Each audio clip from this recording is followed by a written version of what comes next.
Hello, beautiful people. How are all of you doing today?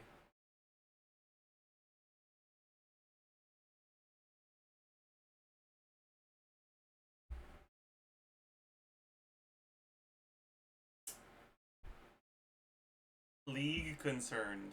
Yeah, sorry about that. Oh, that's a creepy intro.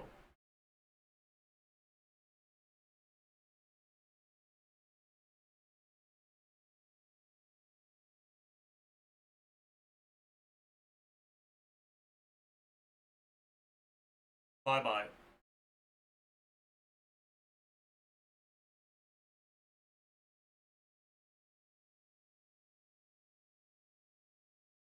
Hello! Good morning, chat. Good evening. Good afternoon. Good night.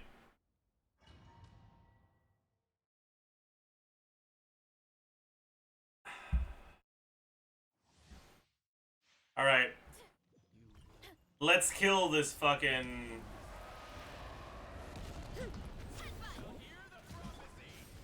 Lord of Eroded Primal Fire.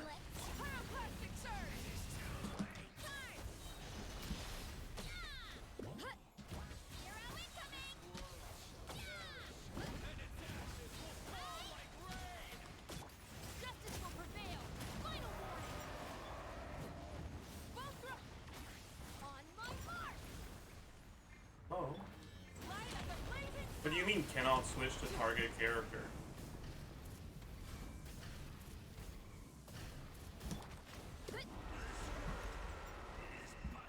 Well,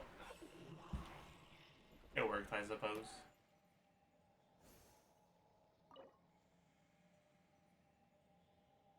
You guys think we're gonna get 3? I'm a billet believer. Okay, that's a double pre-lock. Pause. Bad. Bad. Why is this pre-locked?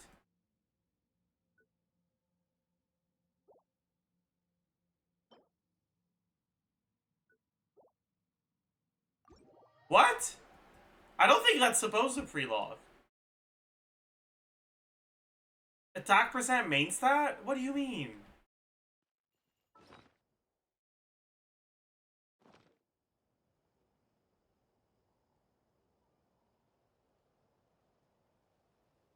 Yeah, is it because it recommends attack main stat on Glad? That's crazy.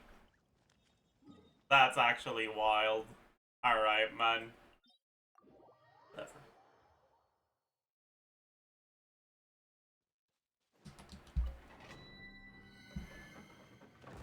This IT cooked? Why? Is it worse than usual?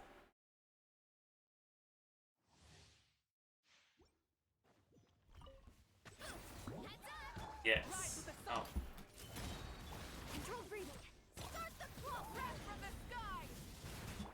Automaton in the last chamber? That's kind of funny. What?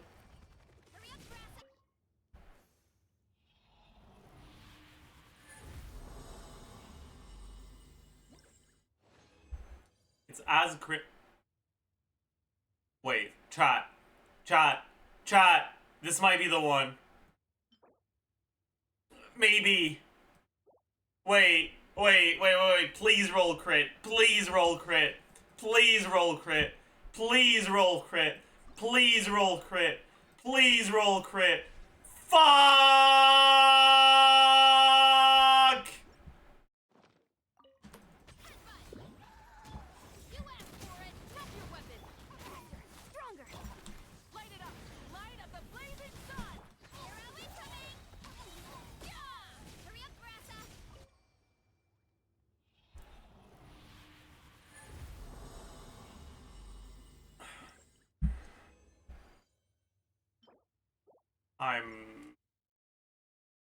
I'm sad.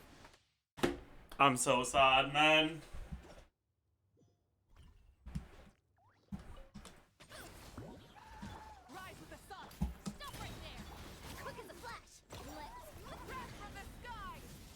A rat from the sky.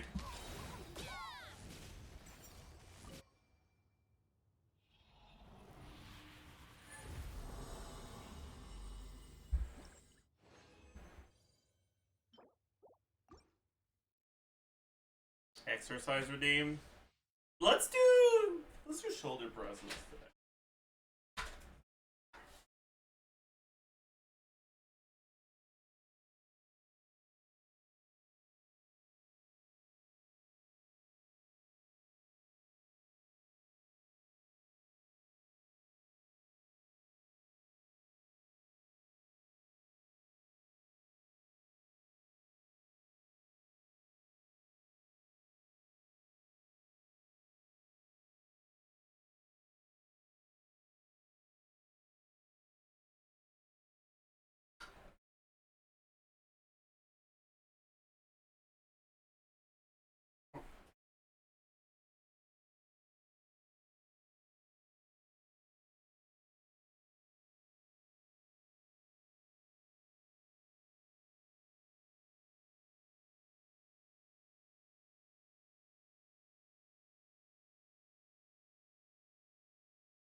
Oh.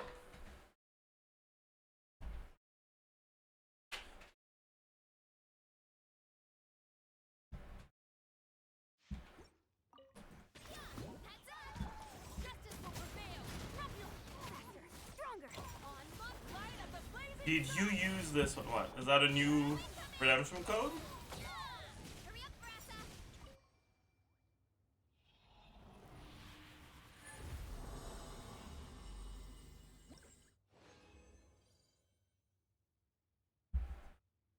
Plus 60?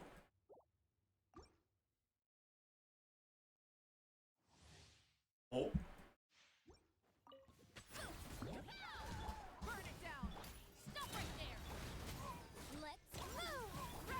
Oh.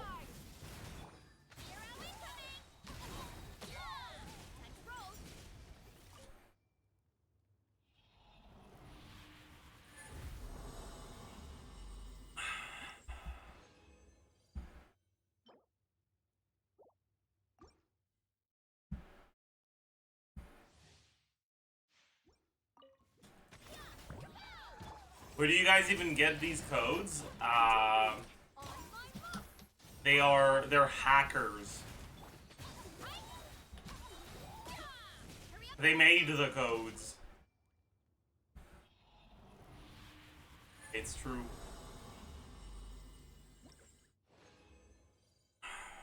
Pre-log, but it's probably gonna be dog shit. Man.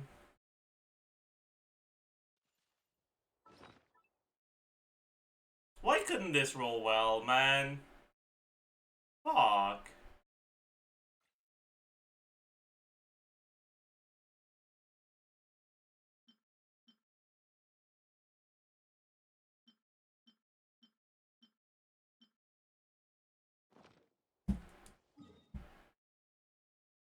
It's not over yet.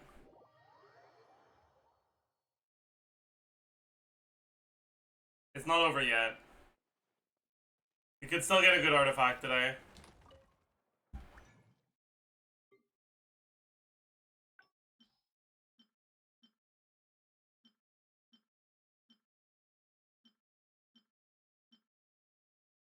It's not over till it's over, chat.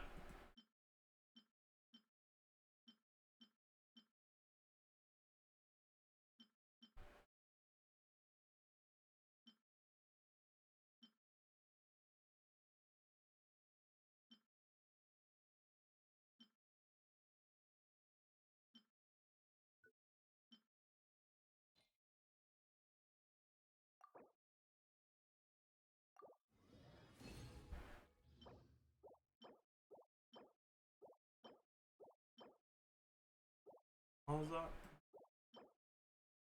Eh. That's not enough. It's okay, it's okay. It's not over yet, chat. Trust. I'll keep that.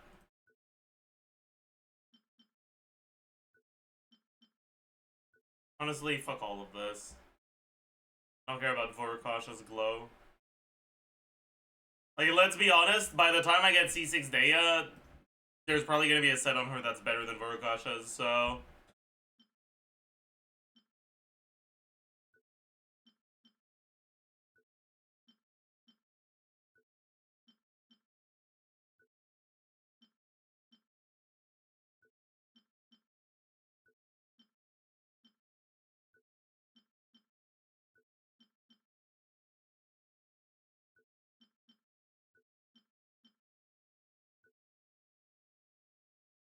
I'll keep a 1 crit roll.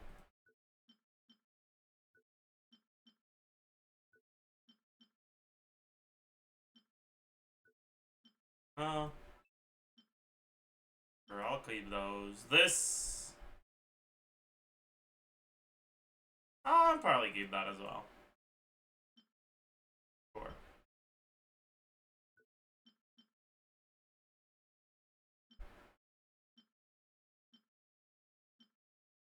Whatever, man.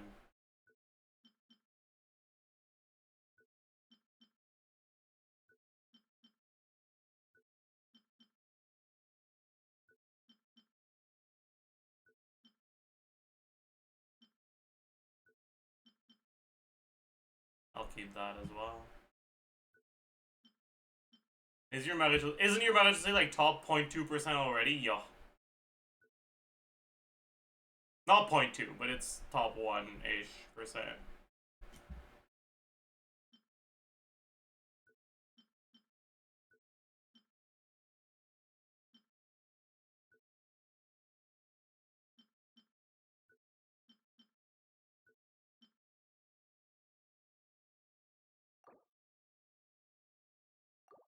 Alright. This will be the one, chat. I'm actually feeling pretty confident about this one.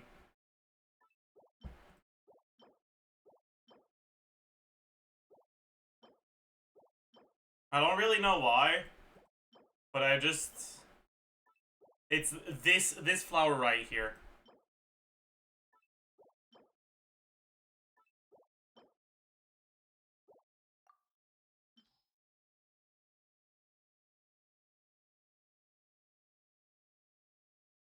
I was wrong.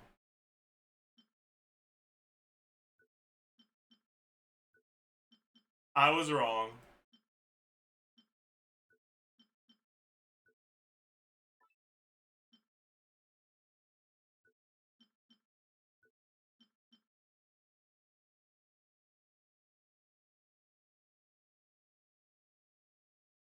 Discovery teaser is out? Alright, we'll take a look at that then.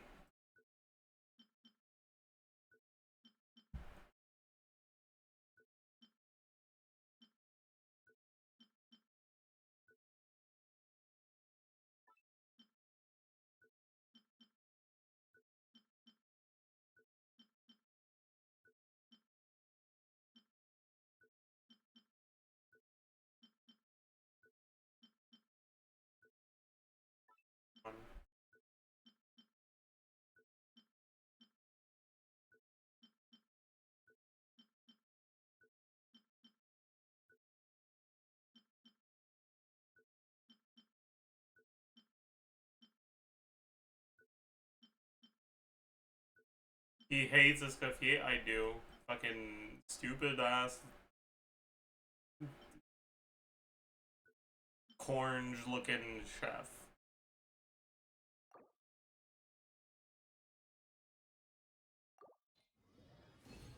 Only 1 flower? My god.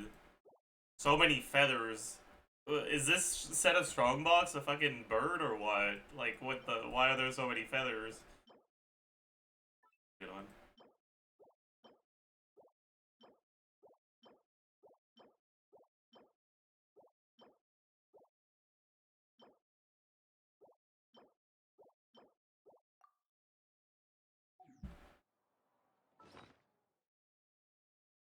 What's my best feather right now?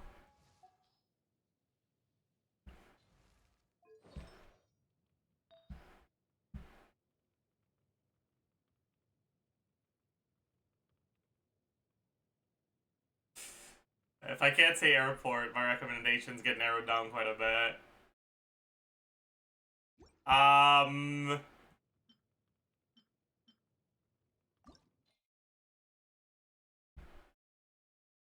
I mean, there's just not that much good stuff in Quebec, honestly. I'm sorry. I'll roll until this misses a crit roll.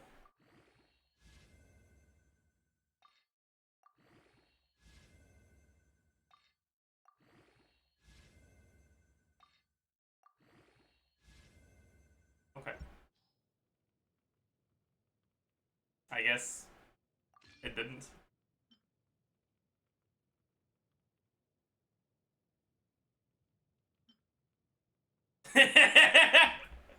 I'll take that.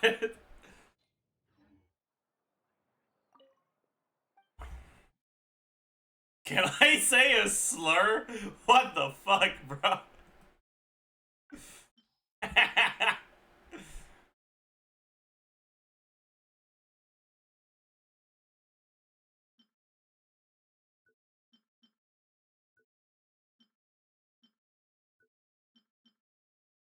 I'll keep that.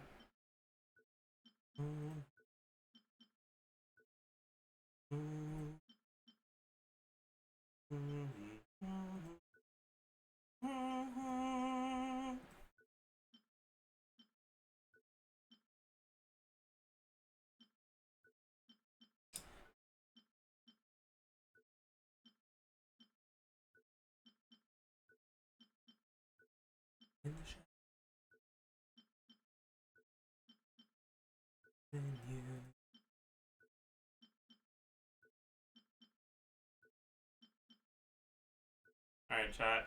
This is gonna be the last set of strong boxing, by the way. For today, at least. I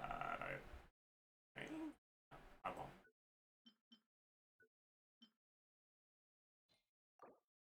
I really like to get a good flower, but I'm not confident. I'll keep the cryo for Capitano.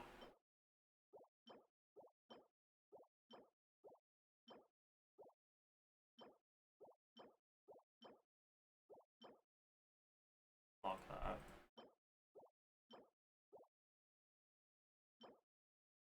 Okay, chat. I think I might have lied.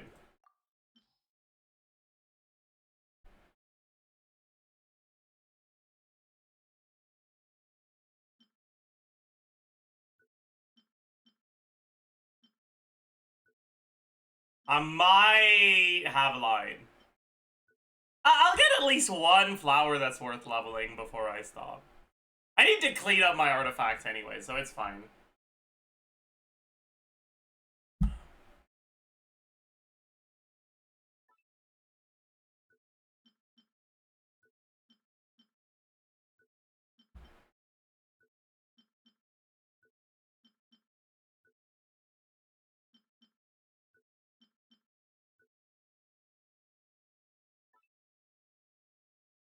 Eh.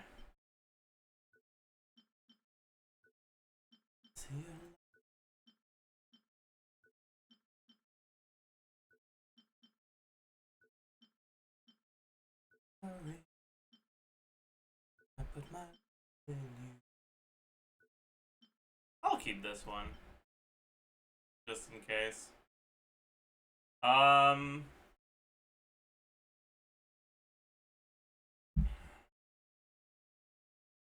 least you're not strong boxing Vermilion, true.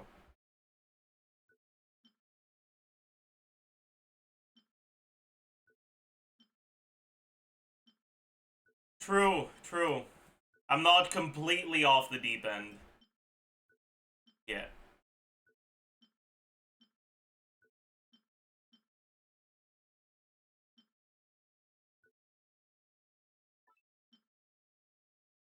Keep these. Yes.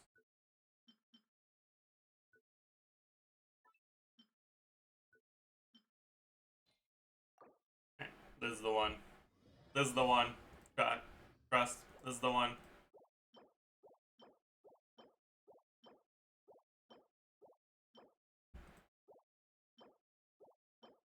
No. No. No. No. Wow. That was impressively dog shit. My god.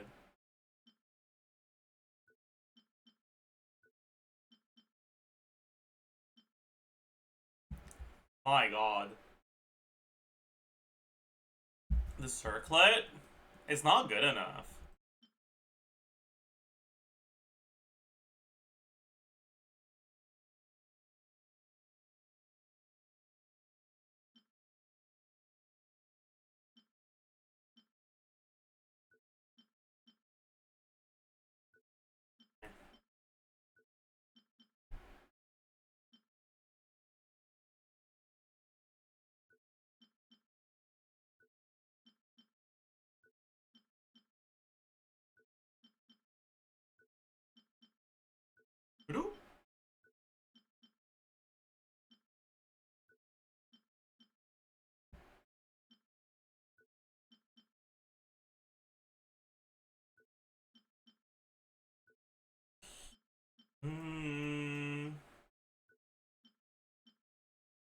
This is actually gonna be the last one, chat. Trust.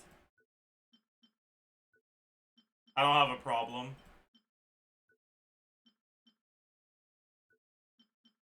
I have it under control.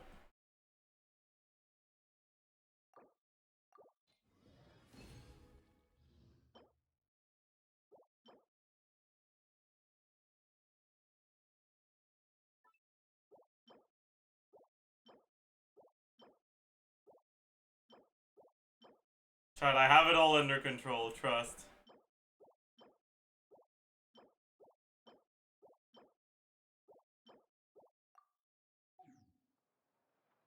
Stay calm, yeah. Like, let's be honest, everyone knows this is gonna roll flat defense and then only into flat defense. It was defense percent.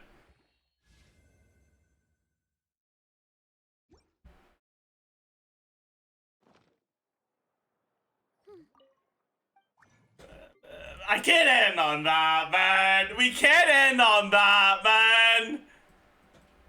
Listen, like, is this really an issue of self-control? Like, we can't end on that, man.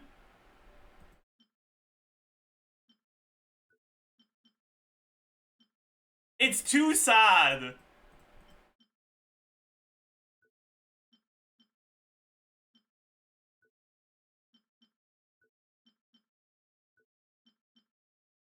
I'll keep this, actually. My flowers aren't the best on this set. Is that true? That's actually a lie, isn't it?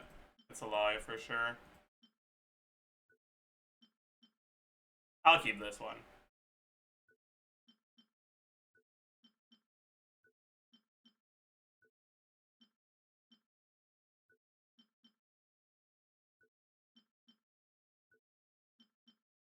Keep this one.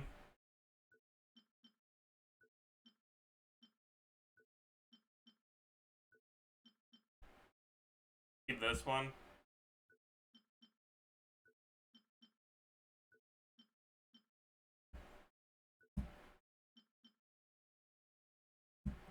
Alright. It'll be fine. It'll be fine. It'll be fine. It'll be fine. It'll be fine. It'll be fine. It'll be fine. It'll be fine. It'll be fine. It'll be fine. It'll be fine. It'll be fine. It'll be fine. We didn't even get a flower. Okay, dude. Like, fuck off, man. What do you mean? What the fuck? What is this, man? What's going on here?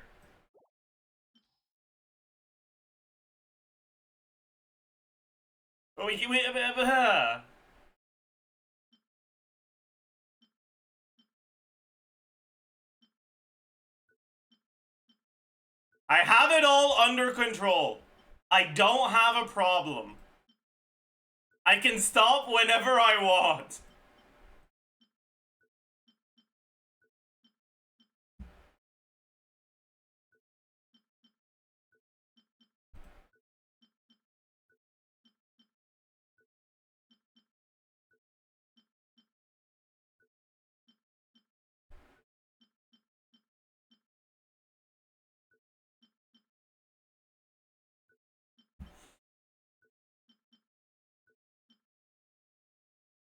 I'll keep this.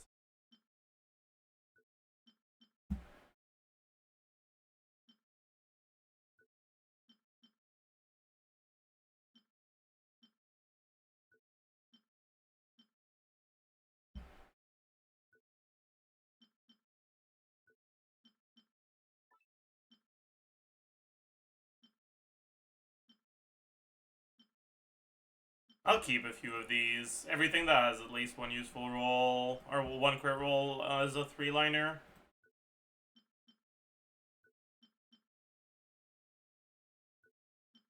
Because my sands aren't the best. Right.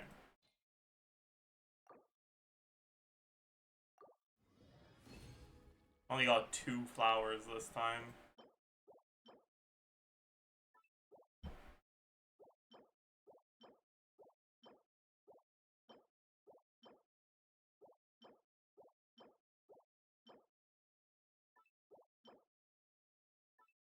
I'll take those 2 flowers though, what the heck?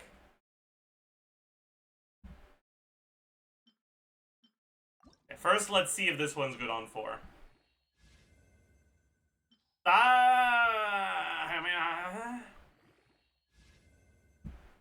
Alright, we're full sending. I don't have enough Mora to keep leveling them, or Artifact XP to keep leveling them a bit at a time. So we got a full send. What do we use to full send?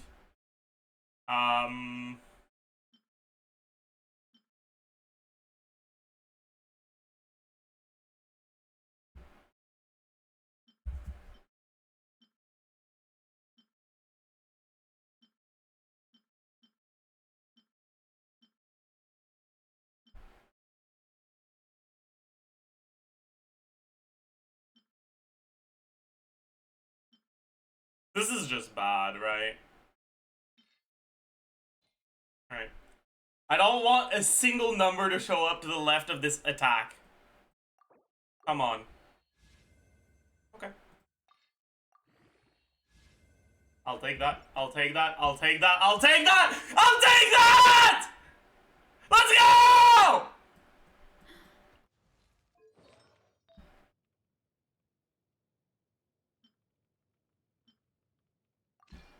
Our build is done.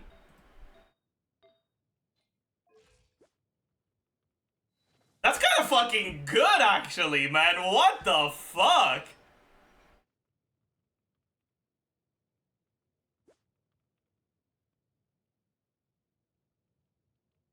That's kind of fucking good, man. Roll the 4-liner? I don't wanna.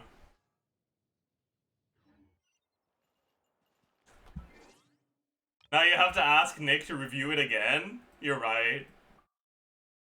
Dude, wait! Chat! Gamble! You will win!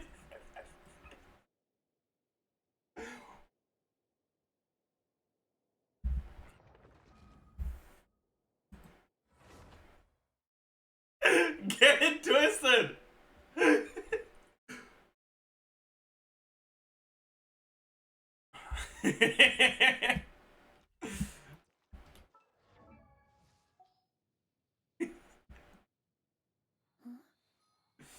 Okay, wait. Let's...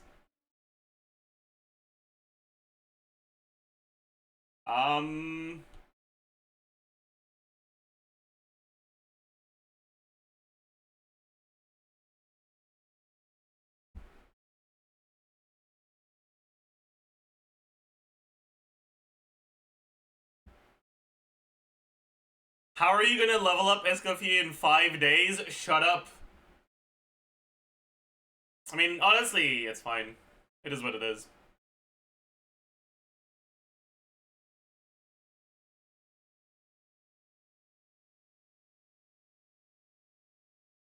Most of my Escoffier testing is gonna be done on other accounts anyways, because I don't have any of the cryo carries. So I'll have to borrow accounts for testing. So at that point, it's not the end of the world if... Anyways. Is this the right one? Yeah. Cooked. Let her cook. Alright.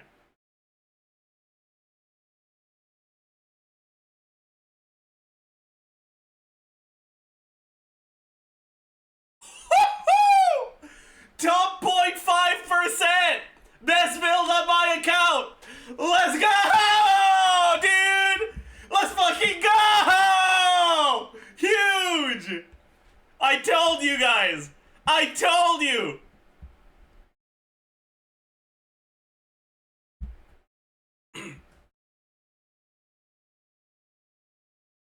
Actually, I'm pretty sure that's not even the best goblet.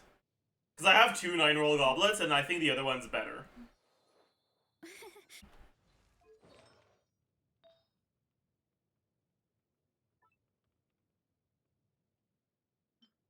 Because the rolls are more into EM than attack. But the roll value on this one is higher, so maybe it's similar, actually. Whatever. Kind of low on EM for the vape leaderboard, yeah.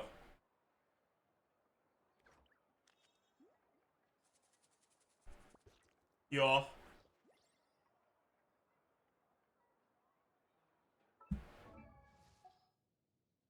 Let's see if the other one is higher.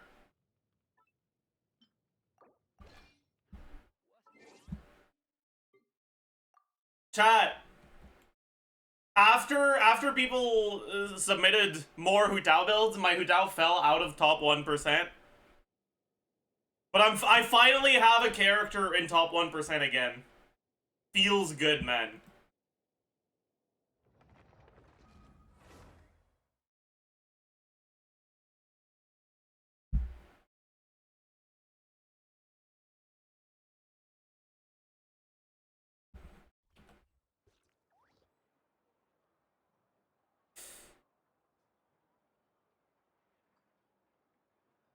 It didn't. Wait, no. Let her cook 2.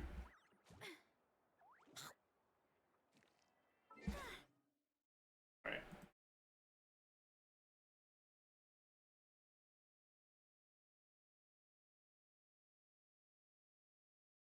I don't think. Yeah, it's a little bit worse.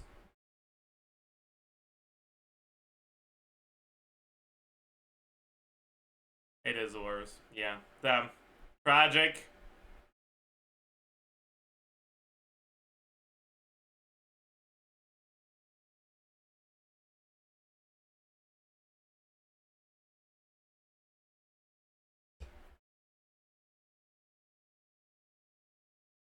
Mid goblet, true.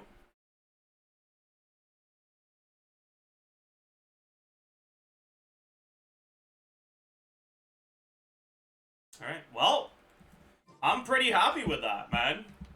We got a major upgrade today. Oh yeah, there's also the new code. Oh.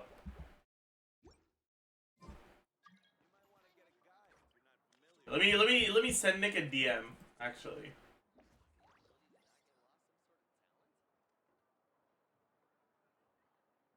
You should review my Arlecchino again.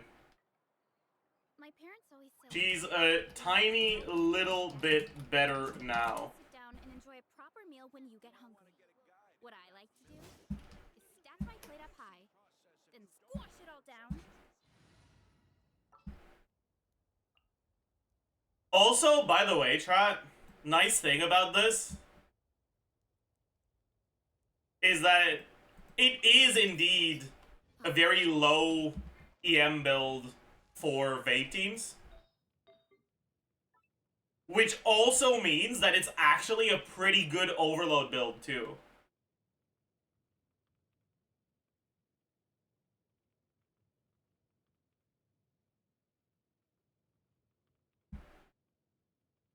Like,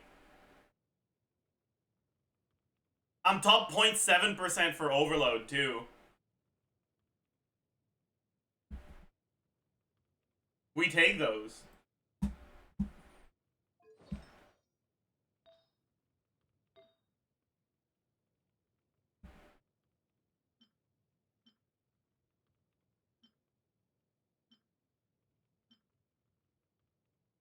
We level this for fun.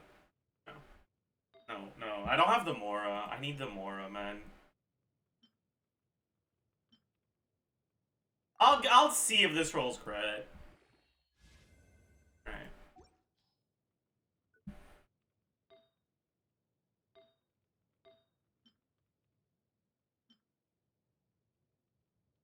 probably worse, right? I'll double check.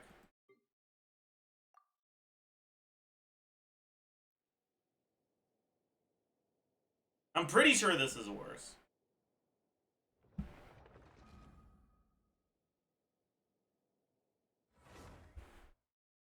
Why not optimizer it? Because I'm too lazy.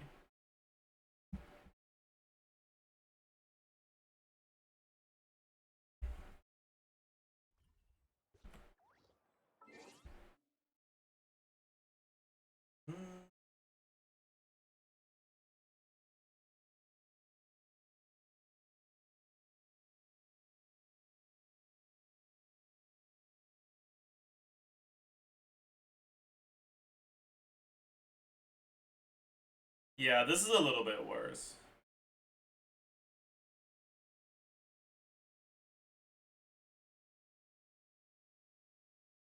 It was pretty close.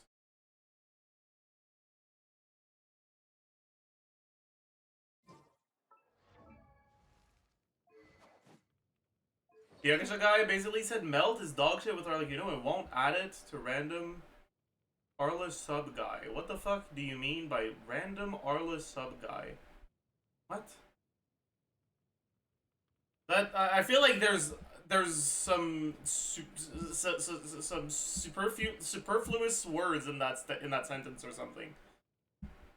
Something looks wrong.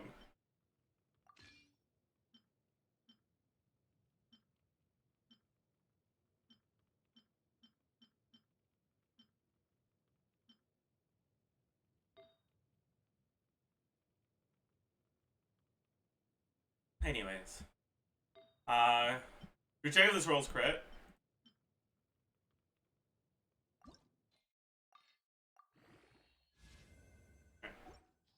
All I needed to check. Wait, I'm actually really curious how high my client is then.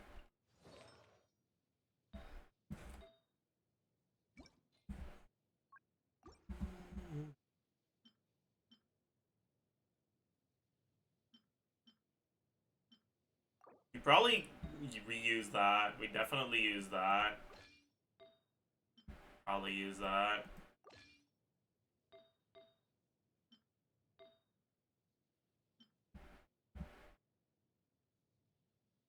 I think I can use crit rate circlet, but I'm not sure. I might be... yeah, I'm too high. Damn. Tragic. That means I gotta go crit damage, and my crit damage is a lot worse. Wait. Did I finish leveling this? Because it's already better. Man! Fine. Fine!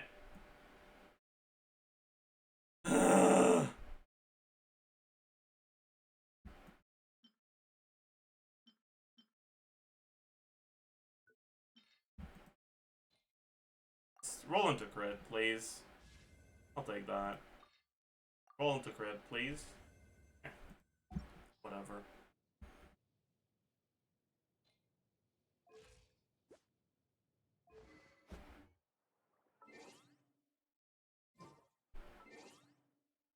More healing, true.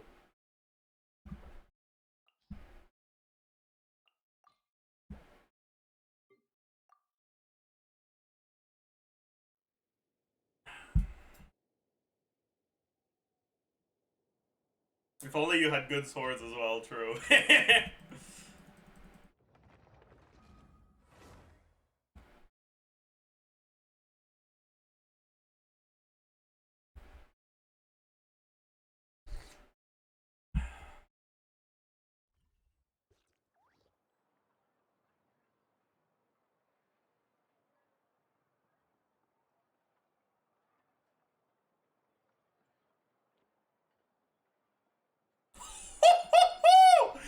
Top 0.6%! Let's go!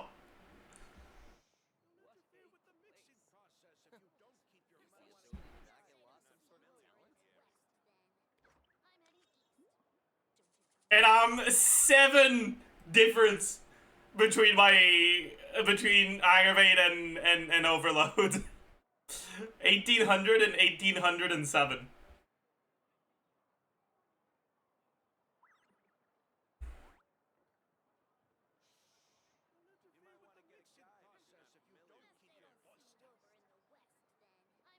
I'm saving this build then. I'm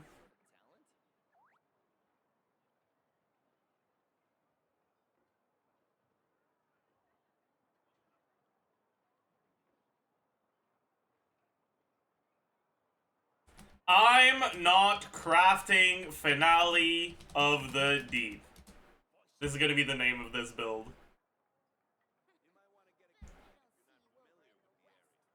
We can delete this one.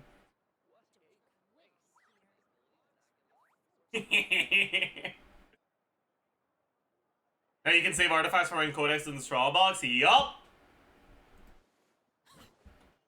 Yup.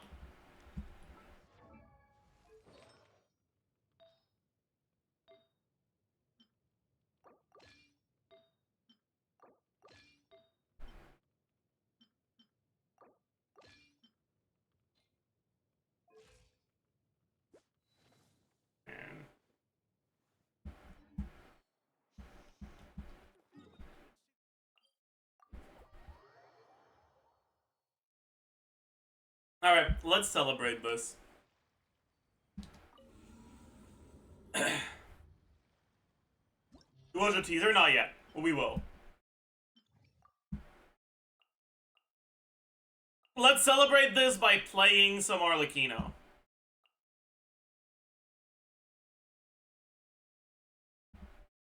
Where's Fischl? There she is. Or should we do Arlecchino's second side instead?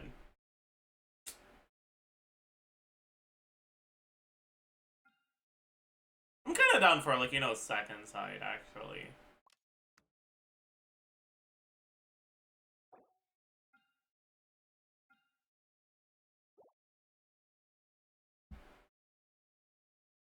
And Klein first. If I do that, that means I can't do Whimsy on both. Because I only have one good Whimsy. Unless.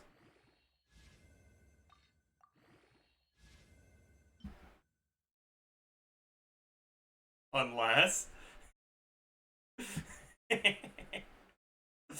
Unless.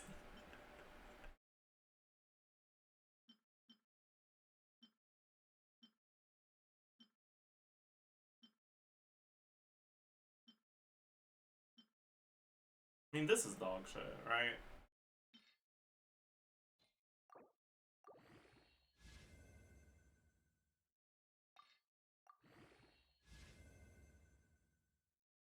Not bad.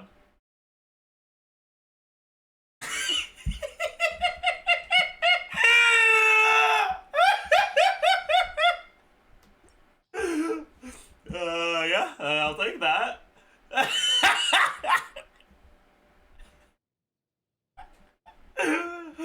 Oh, man. Well, shit. I can't use that on Arlecchino, though.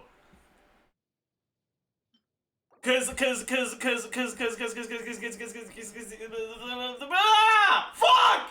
Fuck! No! No! Are you on a crit damage circlet? No, but my crit rate circlet is so much better than my crit damage. Switch to Homa. Ah, no, you just have Homa. Forehead.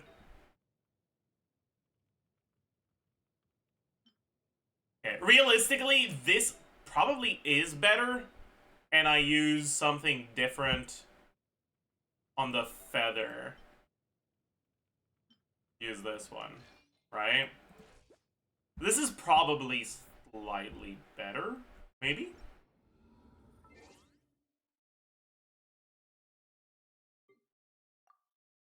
But let's listen, okay? Listen. Like, I mean, fuck, man.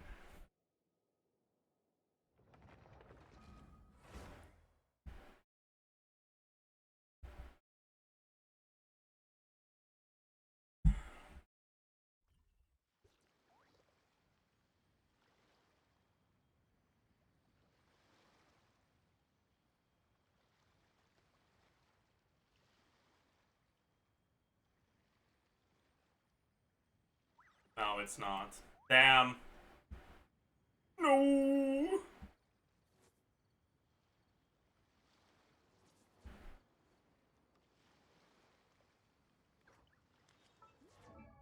What about...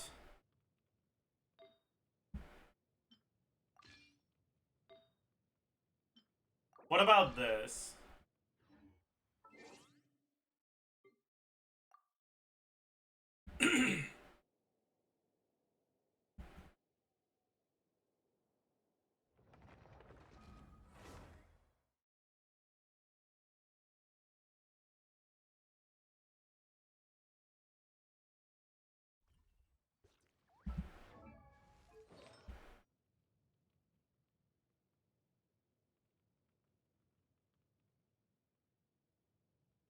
No. That circlet is too bad.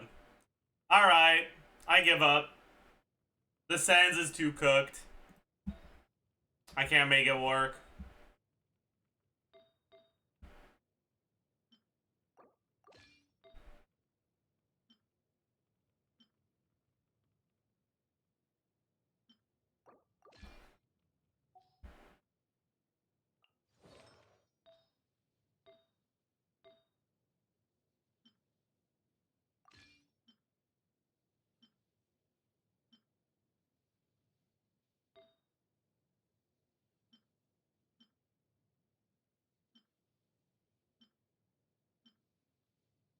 Probably just use this.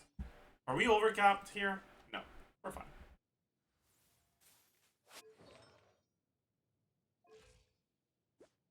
That's not too bad, considering all my best artifacts on are on Arlecchino.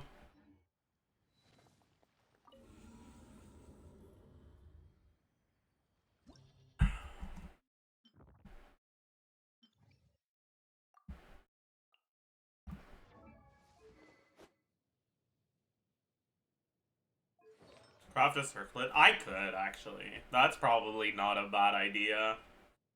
But I don't really want to. Okay. So we're gonna do Clarande, Chevreuse, Chanling, and then Eon-san, I suppose? Yeah, let's do Eon-san. Let's just double check the Chanling build. The other characters should be fine. That's this. PR is a little high. Oh, that's why. You know what? Let's fucking keep her on Skyward Spine. Budget catch.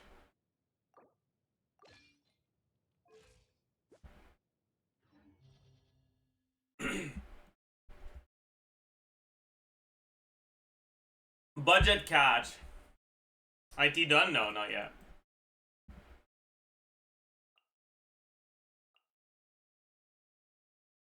Who do we use? Sucrose? Sucrose.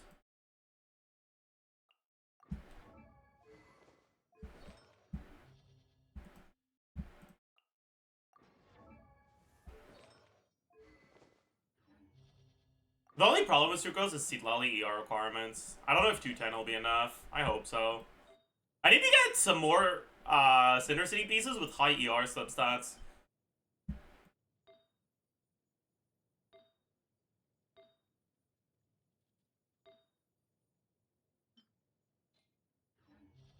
Oh well.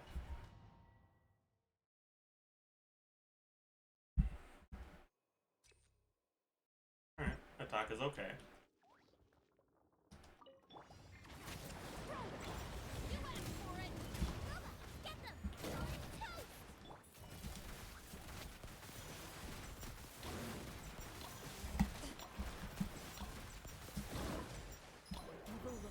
Shoot on sight.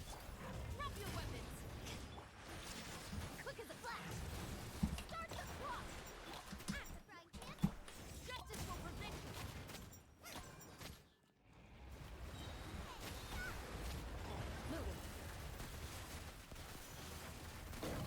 What? That hits me?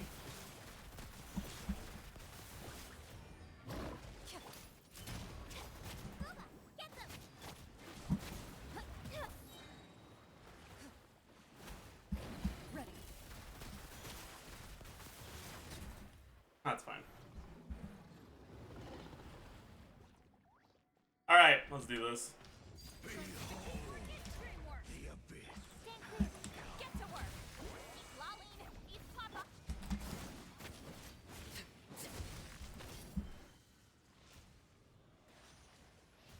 Oopsie.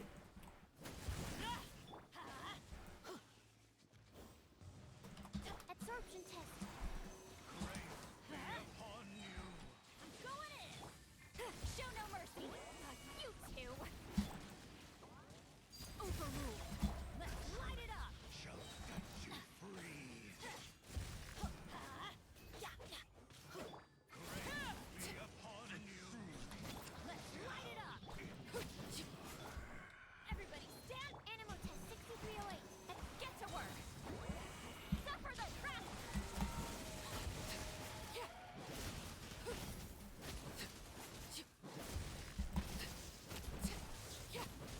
Transfixed.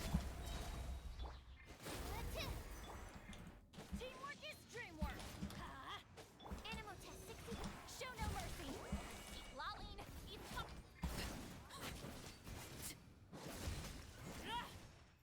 Huh.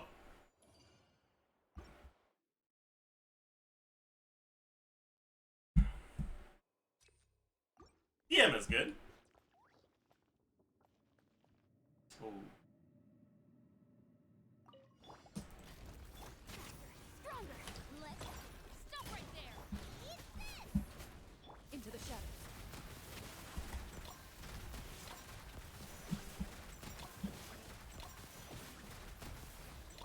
Hunt them down. Hands where I can see them. Nice and spicy. Ready.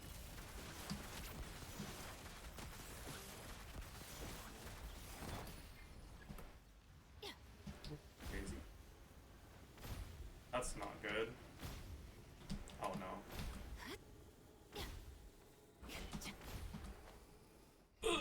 Oh, we did it. Just, oh my god, that could have been, that was real close. Time to testify. Loaded.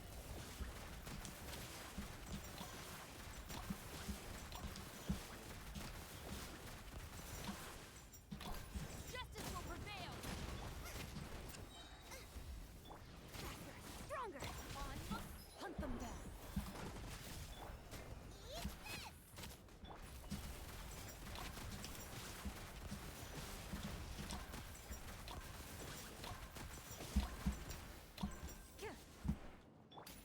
Stop right there. Get them. Form first. Shift. Time to testify. This kills, right? Yeah. Yeah, alright. It's easier with the onslaught. I'm pretty sure it's exactly as easy / difficult. Let me heal up actually. And get particles. I'm going in. Stand clear. Animal test. Get to work. You two. Time.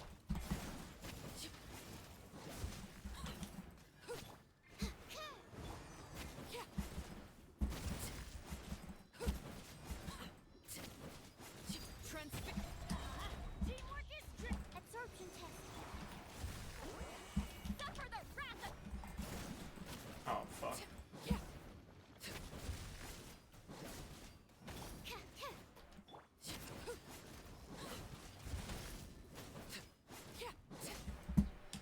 Laid back. Let's light it up. Everybody stick. Absorption test. Show no mercy.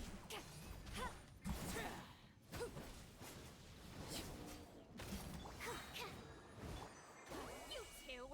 Time to. Overrule. Get to work. Hmm. Stand clear. Animal test. Alright. We're chilling. We are chilling. Tuh. Control breathing. You asked for it. Nice and spicy. I'm gonna be honest, chat. I'm a little sad to be benching my Glad after it's been with me for so long.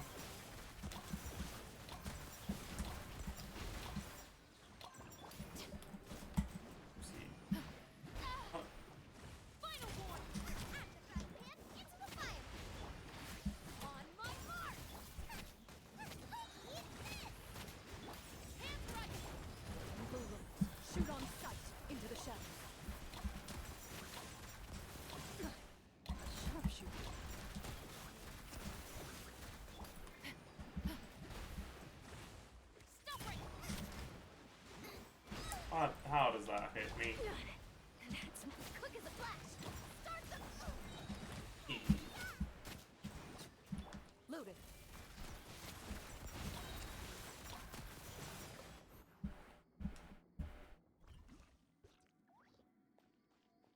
Shouldn't you be glad to bench it?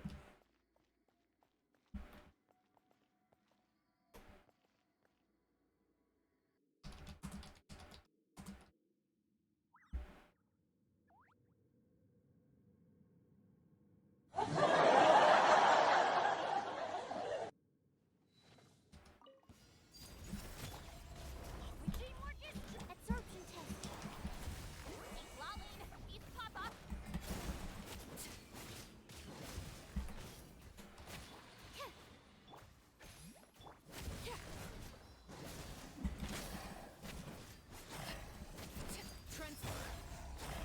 Everybody stand. Yeah, fulfill our path. You two.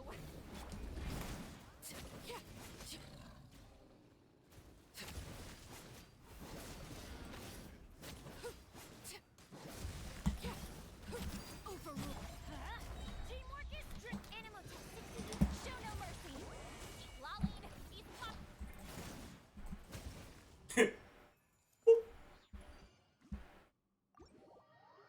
You got a soundboard? No, I looked up canned laughter SFX on YouTube.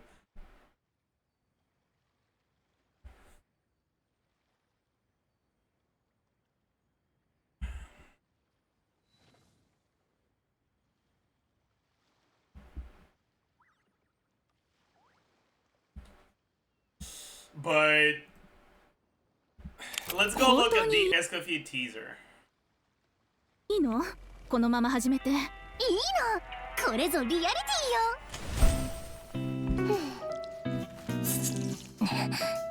どこのポートで取ってきたポートフートリップ？発酵ジュースの海？全国の発酵ジュースに謝りなさい。発酵ジュースごめんなさい。ちょっとヒルチャールの盾よりも硬いじゃない。またフライヤーをほったらかしにしてたわね。あなたは一体何様なの？俺は鳥頭のフライドフィッシュです。サバナ、なぜこんな生地に？フリュイロータス入りだなんて花と実が大雨に降られたみたい。失敗しすぎて丸ごとそう使い切ってしまって、それしかなかったの。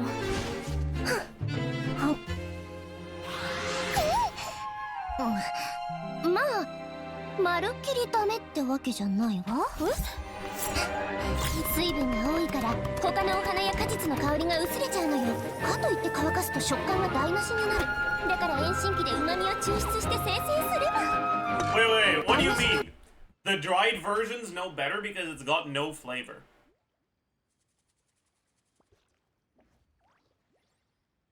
What kind of stupid fucking the plant loses their flavor in a drying process?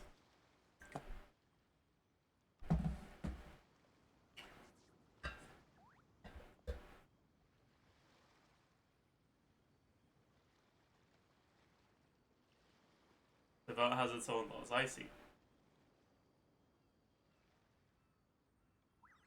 だから遠心機で旨味を抽出して生成すれば。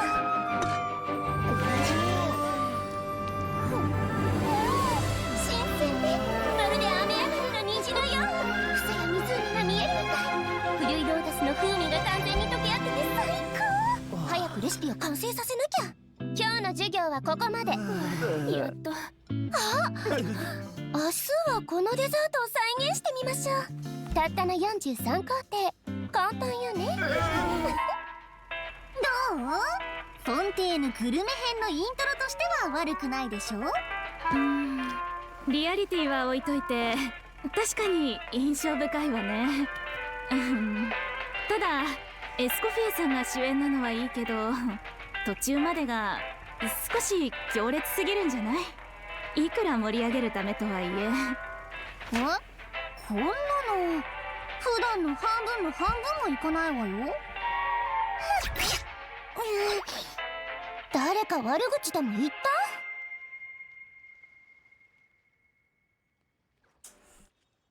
た I don't love this, honestly. I think it's a little too... It leans too heavily in the... Hey...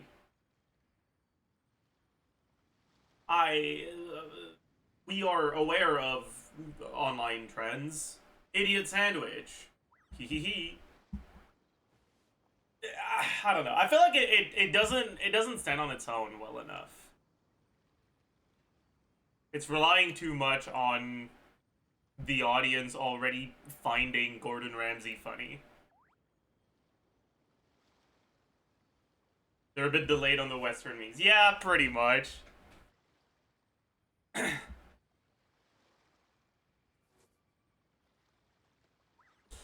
I think the trailer could have been entirely redeemed if instead of the, like, punchline at the end being like, don't you think she's too aggressive? And her answering like, oh no, but that's her on a good day. If the punchline was like, don't you think it's a little too derivative?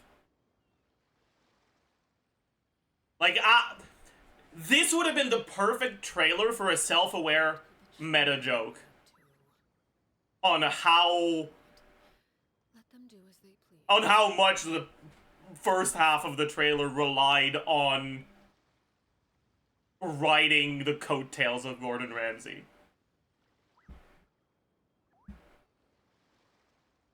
Like that actually would have made the trailer good. Not just made it better, would have actually made it good.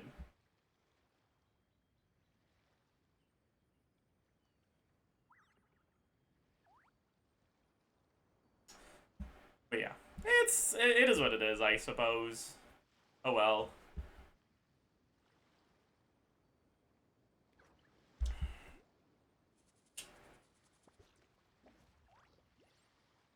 Ooh, well.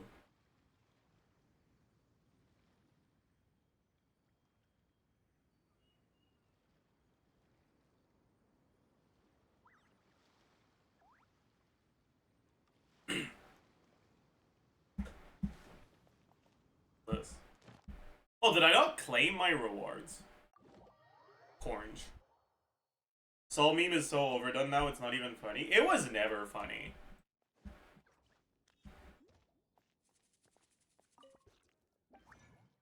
What am I doing?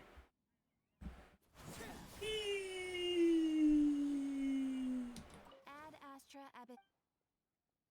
Thank you for Ad Astra.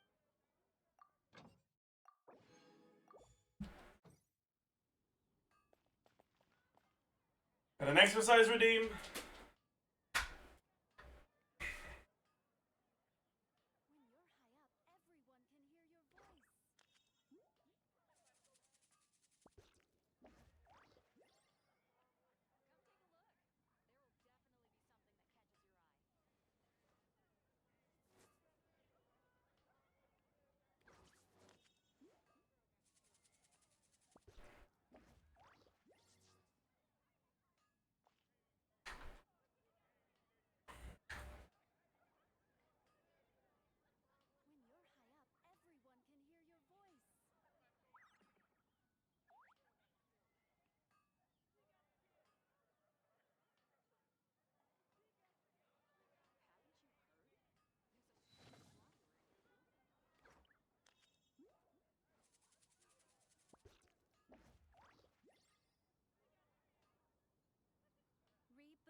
Ugh.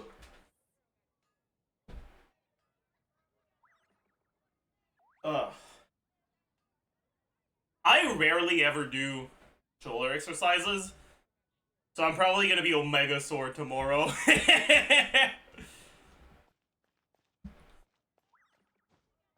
Oh boy. Oh boy. Okay. Let's go do this.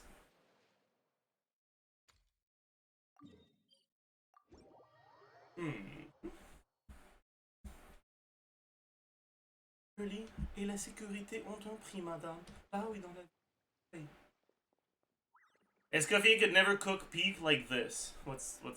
Yeah, hey guys. Today we're gonna make a French toast pizza. We're gonna start by cooking up some pizza dough for the bread. Could use baboli, I guess. Then we're gonna whip up a batter using egg, milk, vanilla, a dash of salt, and a handful of flour. Now that our dough is done, we could have used boboli. We're gonna dredge it in the batter and then throw it on a griddle. It's the first time I've tried anything like this. Sometimes I feel like a scientist from Spider-Man. Is this experiment ready for human trials? No, but we'll do it anyway. Oops, we made a bad guy. Okay, here it is. It looks like an Uncle Buck pancake. You should see that toast. I couldn't even get it through the door. Let's finish it with some butter, powdered sugar, and a drizzle of real maple syrup. Okay, let's give it a try. Well, that's a hell of a lot of work just for French toast to change shapes. Wasn't bad. We could have just used boboli. I give it a 7 out of 10. Oh, hey guys. Today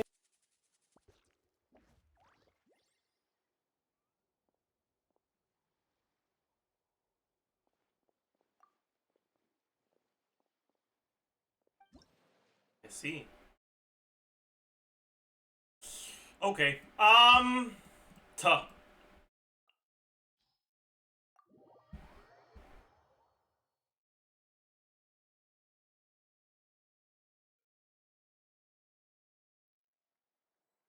Oh wait, it's a boss fight. Am I supposed to hit it with pyro or react with pyro?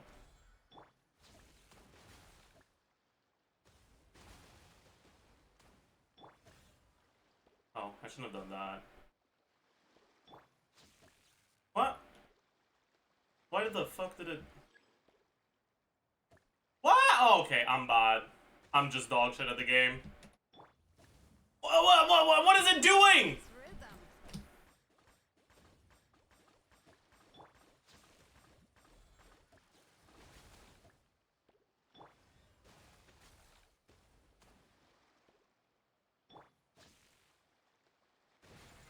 Oh, nicely done.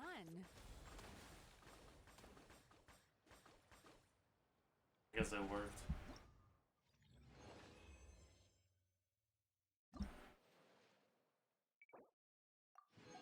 Plus 20k Mora. 70 primos? Who cares? 20k Mora? Yeah. Yo!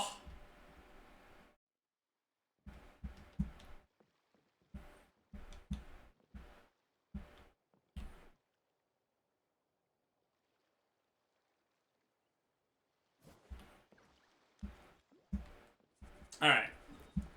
Do IT for Mora? Yeah, I guess it's time.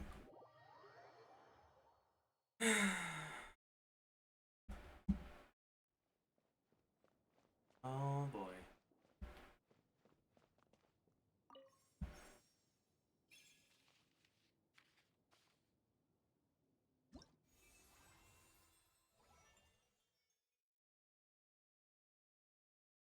Ayaka being here is nice.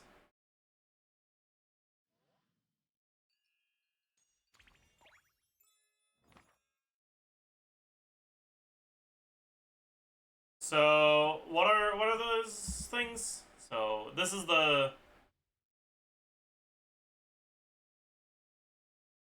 shielded mech. The fuck is that? A Wayob as a boss? Oh, they hate us. My god. And Secret Source Automaton as the last one. Oh, that's so cringe. Holy shit.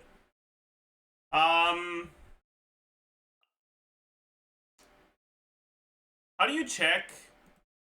You can check trial characters here, right? How much ER does she have? 196, that's not enough. How much ER does she have? 135. On Aminoma. Okay, that's too much. Well, I guess maybe not.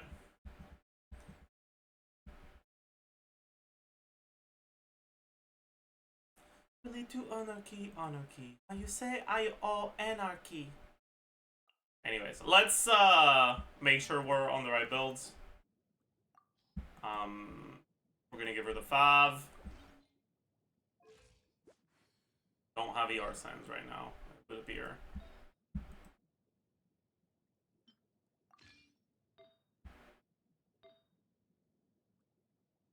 That's good enough. I don't care. Okay. Nivedette build should be fine. Albedo build appears to be fine. I kinda wish what the fuck are they doing? But okay. Okay. Guest stars, Venti, Hutao, Kuki, Kave. For sure, we're taking all of them.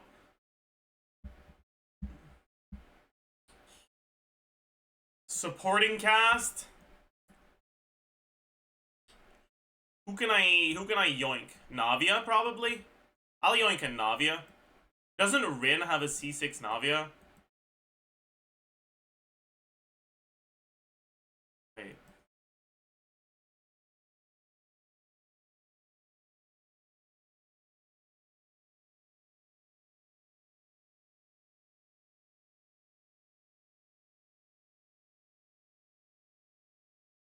Is Rin not in my friend list? Wait, what? Oh no.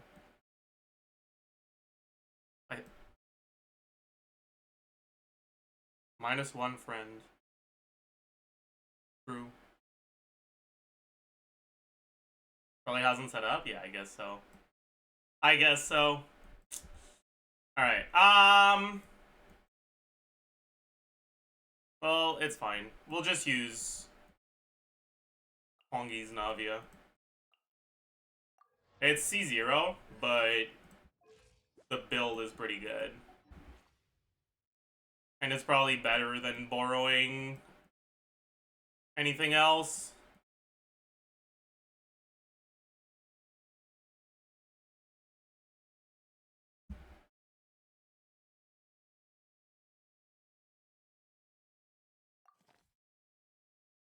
Alright. Okay, who do we add? We definitely use this. Molani is not ideal, but we'll use her if we have to. Definitely use this. Take the C6 Yelan. I don't need to, because C0 Yelan is enough. So I'd rather have one more usable character. Because, my god, I don't have a lot of usable characters. Jesus Christ. Why couldn't it be Chiori instead of Albedo? I don't have Chiori, but I have Albedo. Yeah, I guess we just need to fucking use a lot of trash. And now we gotta gear. Gearing!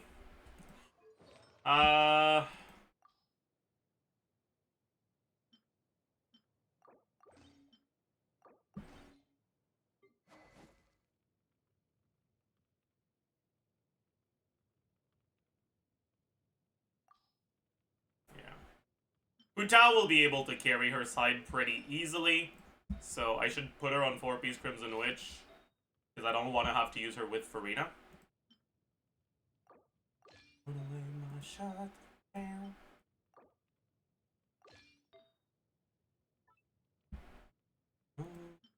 Let's use it. Her rate is a little low, so let's use a crit rate circlet. Good enough. Oh. Alright, Kuki. Yeah. This is a little sus.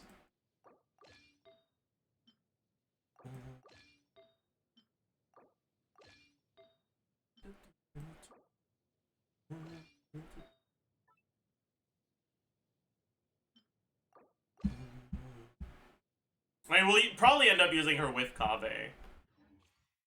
Why do I keep pressing escape? Whatever. Kave, we put on Fav. Tuck. And Deepwood.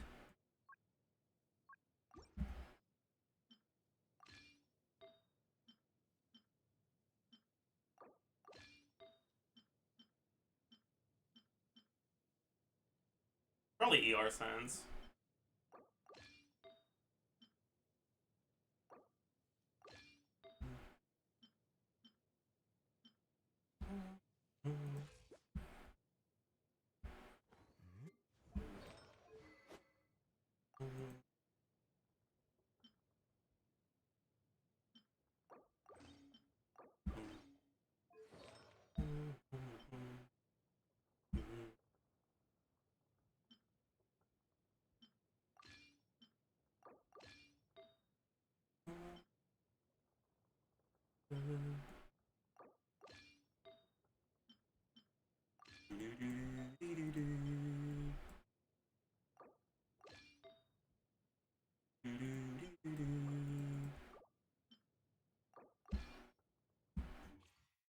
Why do I keep pressing escape after every... That's fine.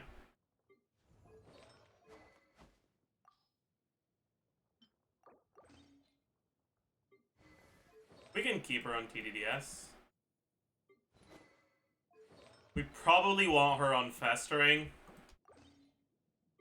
So we can have Fab for someone else, and so she can carry the team she's on with her personal damage.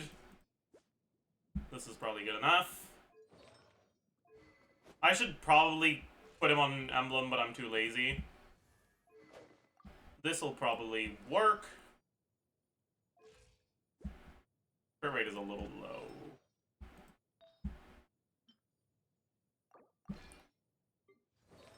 That is not it. My god.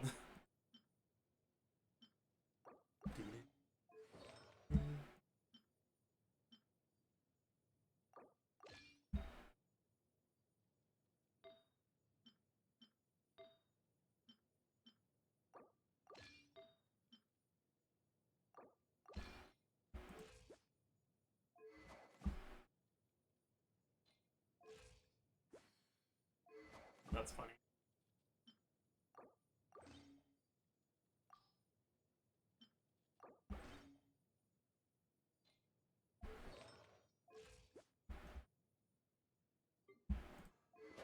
Alright, he probably gets Aquila.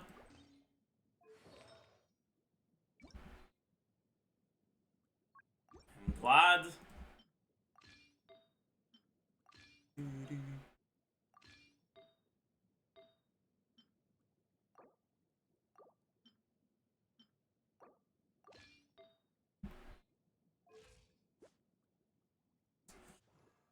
Molani is Omega cooked.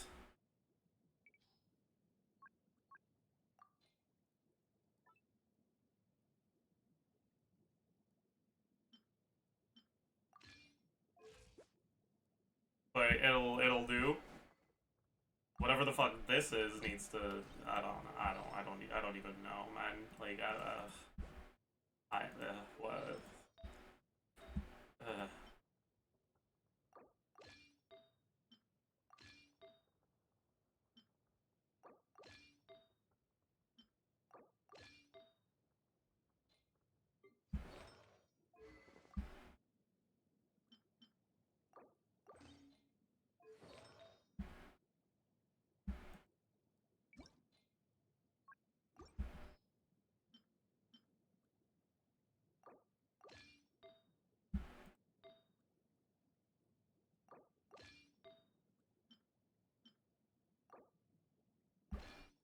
Chad, don't be too mean to the 5-year-old.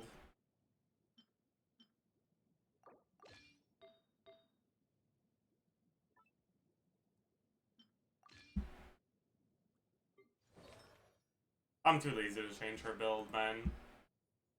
Just take a sack, and we move on. Oh my god.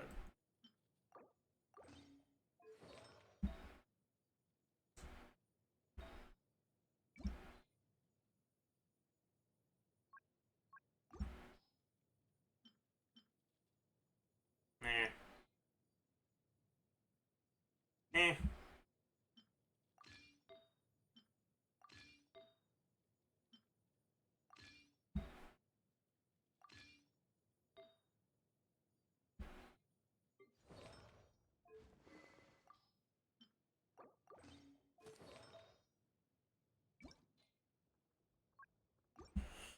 Okay, we gotta go for some two-piece stuff here. I don't want to yoink from my Arlecchino. So let's just go off of these things.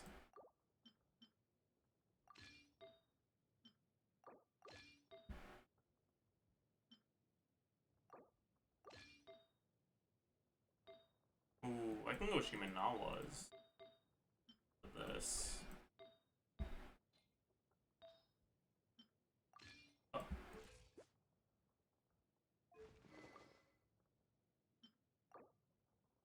Fuck. Well, it's fine. Everything is fine.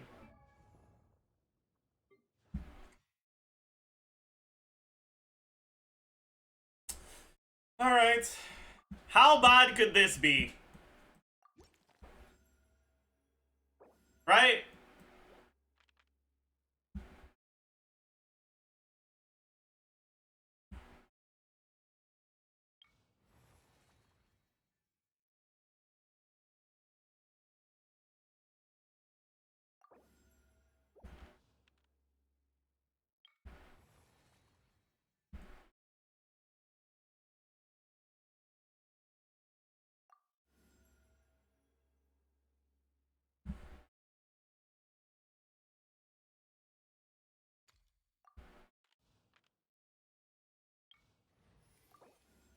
Oh, plus 25. Do we take Shalona now? No, we want to keep her for later. Let's grab Lila. For vacation, you remember too. Tough. Alright,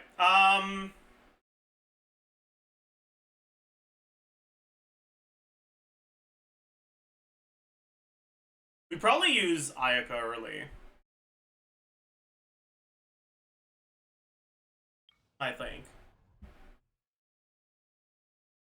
Ayaka, Candace, Charlotte, Lila.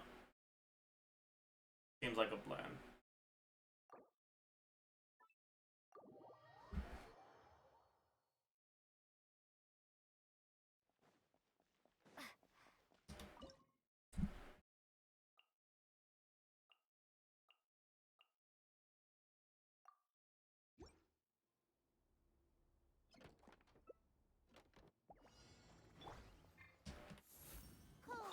Did your E just missed? Or missed? Or whatever.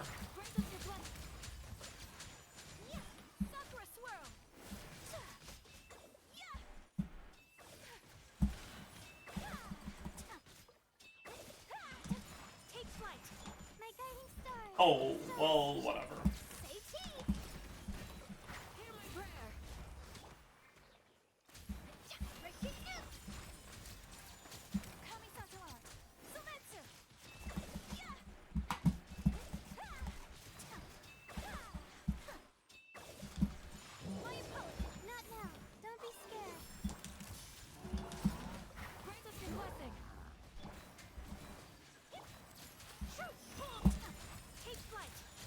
Alright, we're vibing.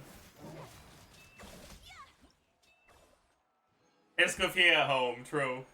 We are using Escoffier at home. Should we get Kave now? To prep for Kuki later?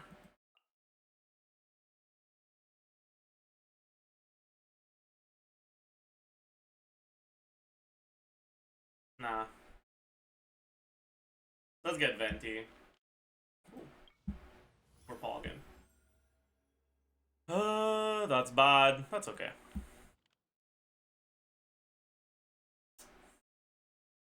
I think...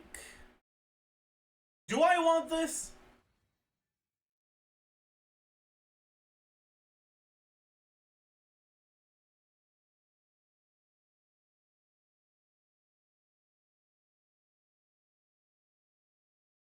Not really. I mean, it's okay. It's fine, sure. Let's get some more hydro damage going.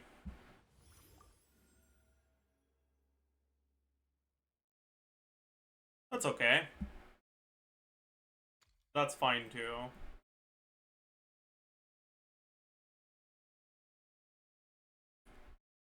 This is probably better. Another free one. My goodness.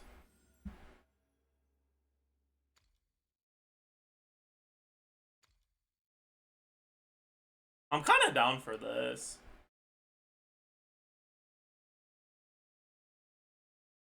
No, I'm not. Let's grab that. Let's do one roll. My god. So we can find an elite to get more money. We can use the same teams again. Actually, that's probably not a good idea. We should use Venti for this. Because I think there's too many enemies. Well, Well, let's try it. I don't know how many enemies. Oh, it's only 6. Never mind. We're fine. It looked like a lot because there was a lot of different enemies, but there's only one of each. My apologies. Embrace the ice. Oh. Not now. Don't be scared. Say cheese. Wait. Take flight. Demolition time. What the fuck are you doing?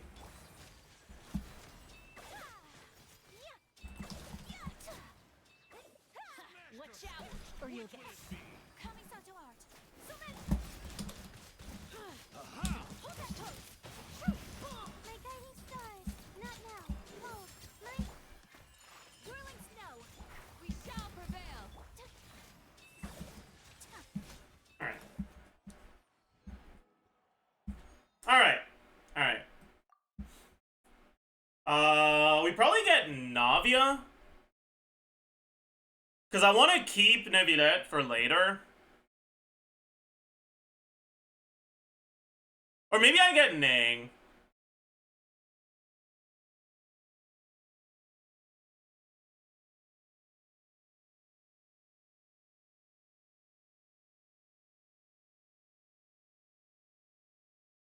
Yeah, I can move my cam to a different spot.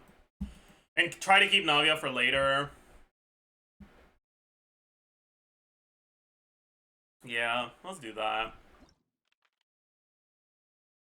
I don't actually give a fuck, like, whatsoever about these blessings. So I'll just get more companions. Might as well get Navia now. Count me in. And let's get Rosaria. My Kea build is a lot better. So I want to use Rosaria for now. You've got a job for me. Alright. I'm pretty sure I'll be fine.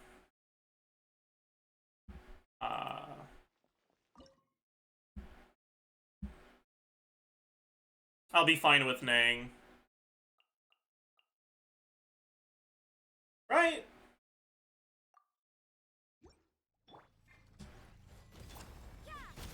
Lights out. Oh.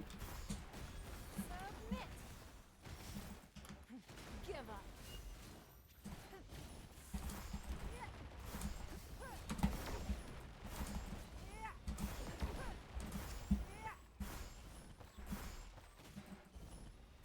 Don't waste my time. Your life is mine. First for it. I will not be fine with Nang. I fucking... It's nothing. Punishment. Clear the area. Submit.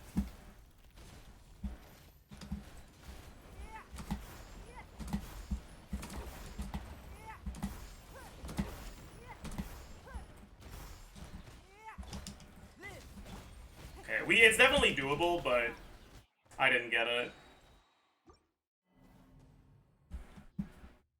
I didn't do enough plunging. That was the problem. But this team is enough. Let her rip. It's nothing. Your life is mine.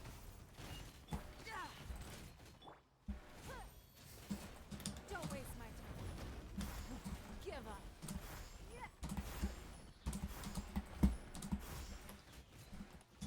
Coming to be.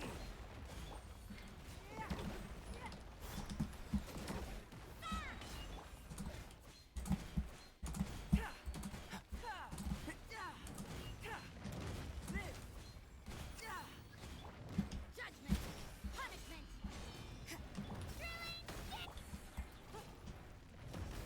Submit. Don't waste my time.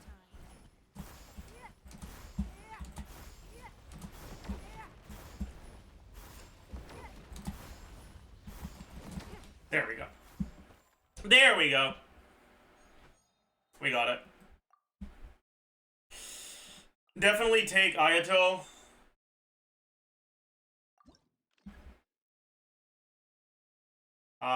Definitely take a character. Ooh, I got a refund. Pog. Right now, I don't think I need Citlali yet, so let's take Diona. Begins. I don't want these, so I'll roll. I'll take a random companion, sure. Grab Hu Tao for later, sounds like a plan.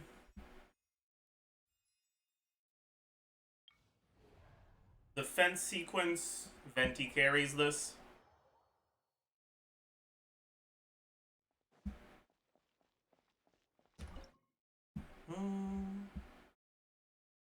We do Venti, Ning. This, maybe? Or maybe we use up Kachina here instead.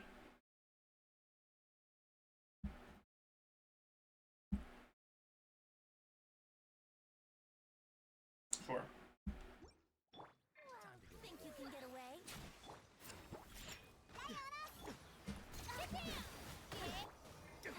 Give up.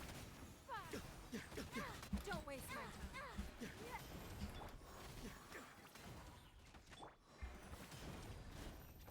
I'm getting sick of this game. Let's nothing. Gotcha. You know what? It'll probably be easier if I just don't bother trying to kill them. It's nothing. Time for takeoff. Here we go. Look at you. Brace yourself. Don't waste my time. I'm getting sick of this game. Your life is mine. Don't waste my time. Would have good.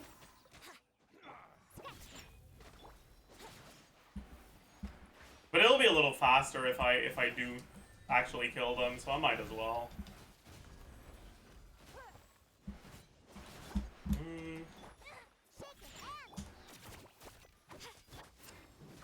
It's nothing.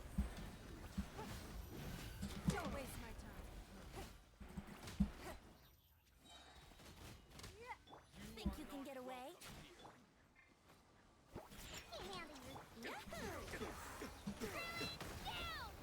It's nothing. Submit. Give up.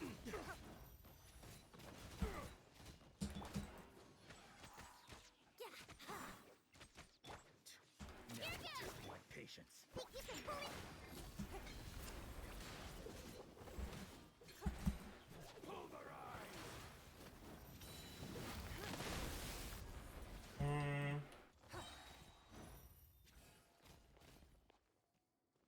Don't waste my time. Oh.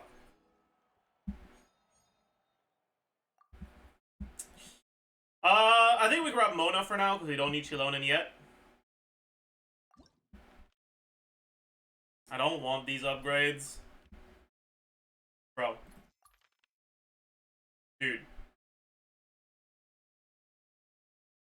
I might as well get this one, actually.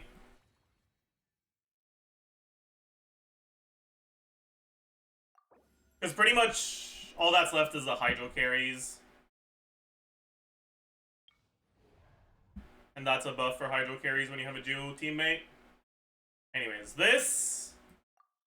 I guess I'll do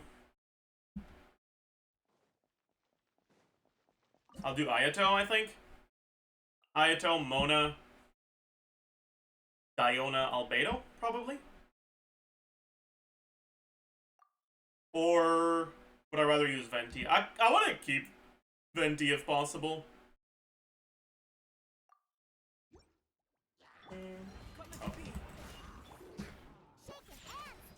Delve into destiny. Fate is upon you.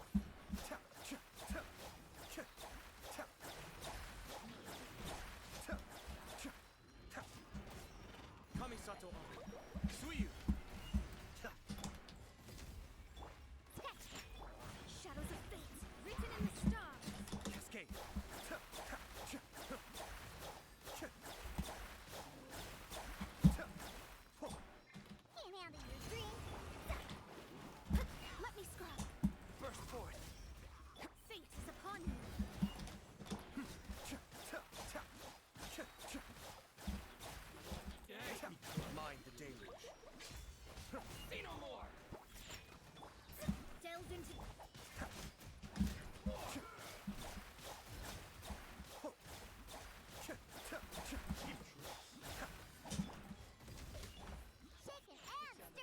That missed? You have got to be kidding me. Shadows of fate, decided by destiny.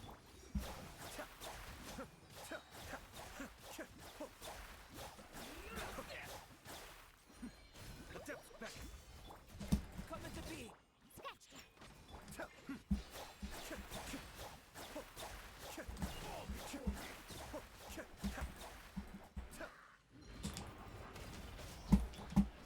I don't think I'll get it. Let me scribe, written in the stars. Be still. Bro.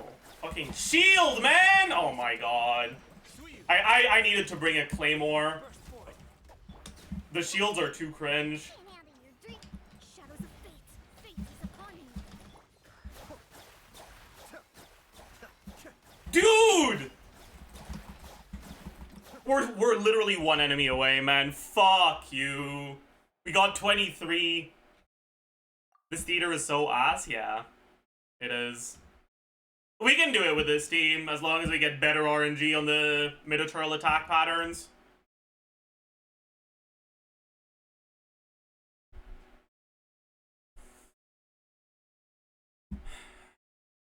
But I probably don't need to keep Rosario, so I'll just use her instead. That'll be a lot easier.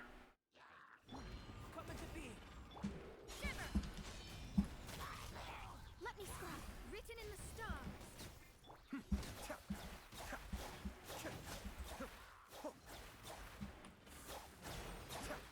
Mind the deluge. You can't run. Lights out. Live. Be still.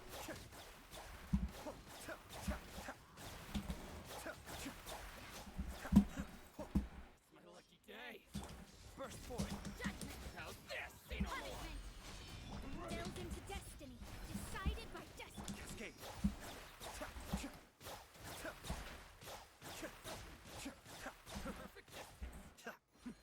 The depth back. This should be fine. Can't run.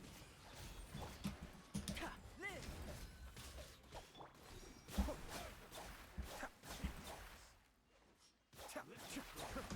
Coming to be. Lights out. Let me scribe, written in the stars.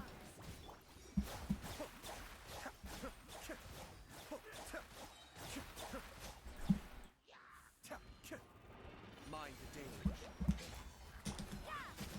Shiver. Decided by destiny. Burst forth. Be still.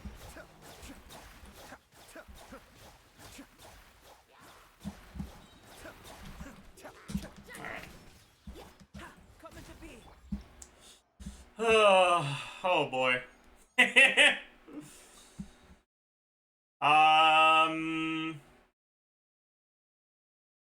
I think right now, Singto is worse because I need to have an off-field Geo to proc my Geo buff. So I'll get Zhongli.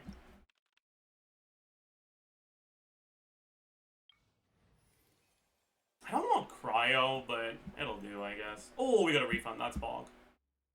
We don't need Seed Lolly yet. We want to keep her for last. Forward to this. I mean, we might as well fucking grab her, sure. I'm never late. So, how cringe is this gonna be?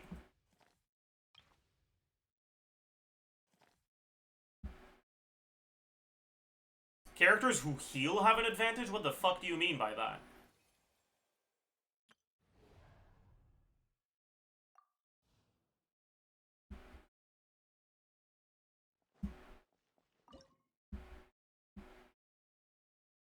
Well, in that case.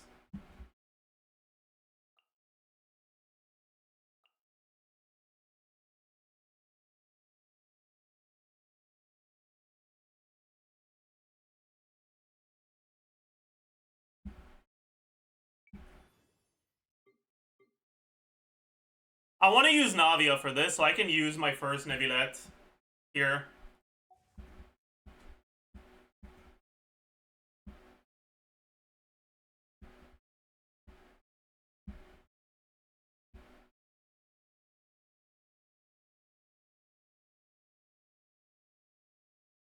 Use Mona. Sure.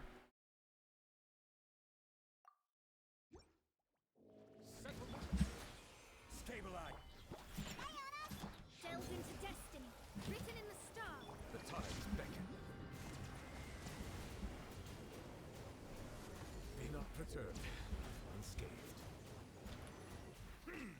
Oops. Silence. Wait, what? Think you can bully me?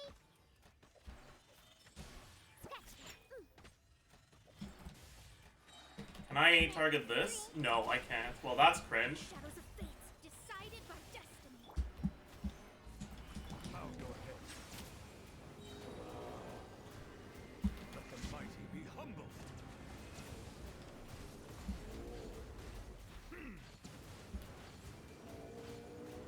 But I guess it's working? Solidify. I don't get it, but I guess it works? I don't really understand what just happened, but cool. I do want Yelan here. Yeah. It enables using Hu Tao. Meh.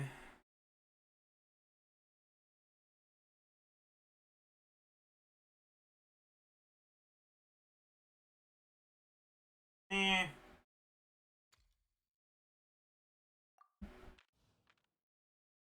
Dude. Eh, whatever. Grab this.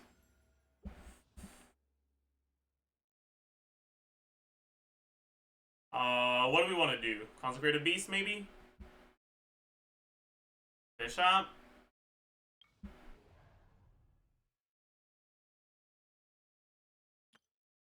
Bishop is cringe with Hu Tao. Let's do Consecrated Beast.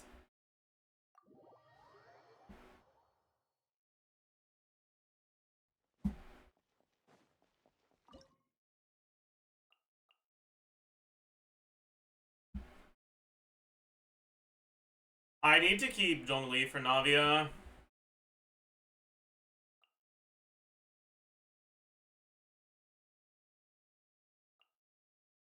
It'll be fine.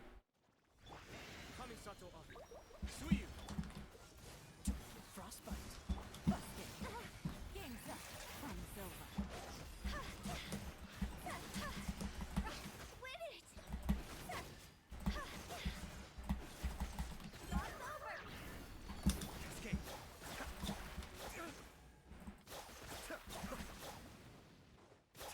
Gotcha. Things are about to get dicey. Freeze. Oh, so sorry.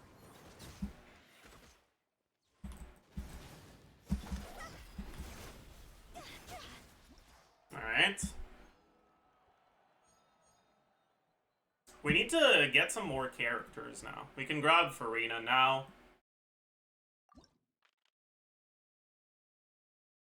Let's get a mystery cache. Guaranteed companion is fine. That's pretty bad.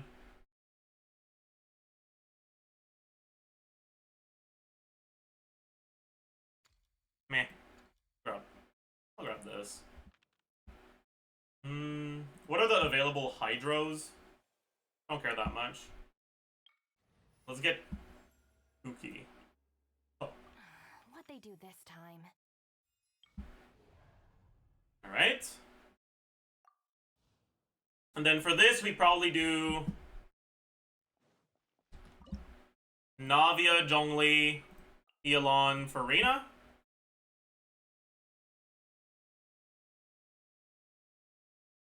We don't have healing, but who cares? Stabilize. Chat, I didn't forget to burst. Are you proud of me? Game's up. Fun's over. Busted. Coming at ya. Nah. Cha. Ha-ha. Nah. Coming at ya. Hiya. Feeling lucky? Nah. Nah. Hiya. Attack. Solidify. I will have order. Shower me with praise. Let the world go up. Things are about to get dicey. Gotcha. Cha. Nah. Joel. You get Shilonen. might as well grab the last level of this, right?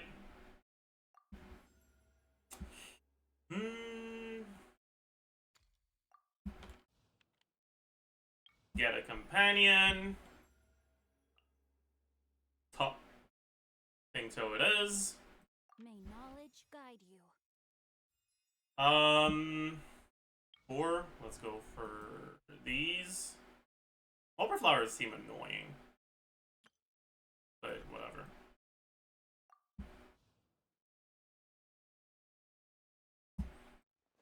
This is the stage from Wolani? Yeah, I can see that.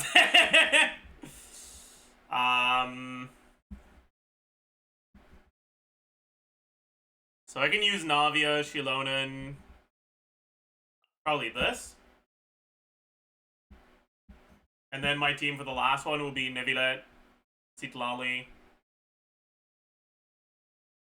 Shilonen, Farina. I guess in that case, I could do this.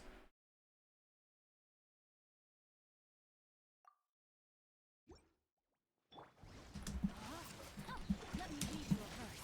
No, my That was kind of bad order, huh? fulfill our pact. You two. Oh, I forgot the burst. Hear the echoes of the valley. Coming at ya. Coming at ya. Hiya. This one's got your name on it.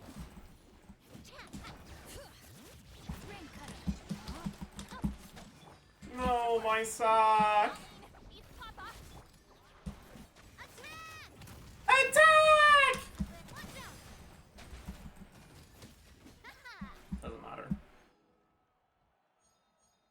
Attack! Sorry. Doesn't matter what we take here. We already have our team. I guess. Not gonna do anything, but...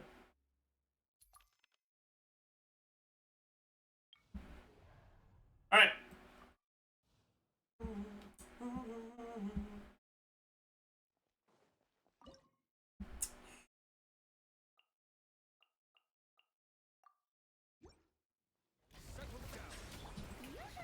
Bring it. Let the mountain flames boil. Show no mercy. You two. Let lightning echoing song. Hey, I'm unhappy about this.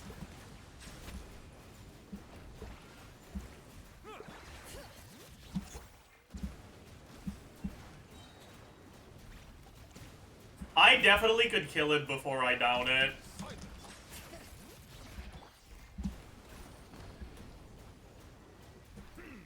The times beckon. Fulfill our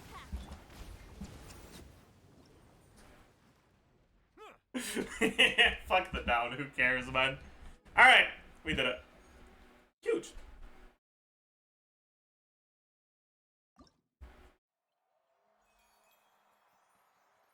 Cinema.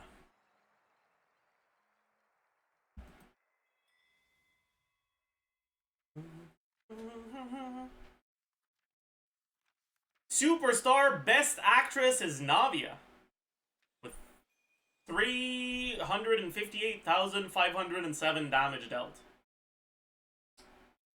Superstar Sold Out Ayato defeated 12 enemies. And Superstar Indestructible took the most damage. Now that's what you call a good Hydro carry. Team that completed the fastest, the performance the fastest was Hu Tao. Okay.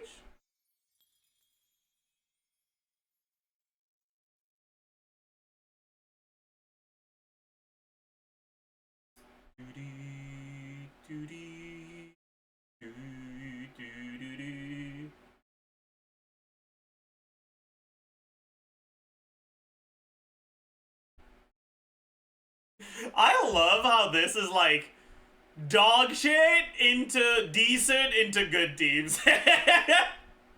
Average IT experience. Oh well.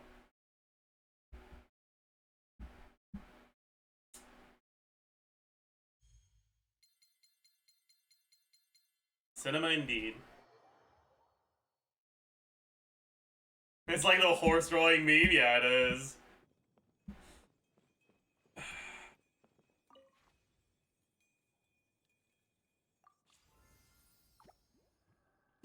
Huge 500k Mora. Insane.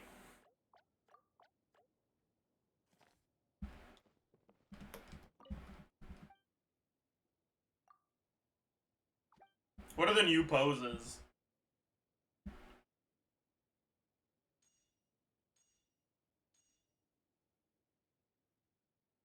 That's a good one. I'll get this one. That's a good one. That's actually so good. What the fuck?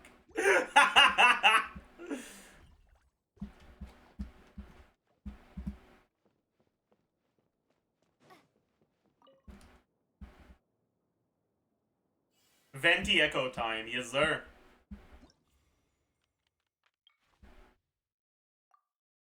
Oh, right.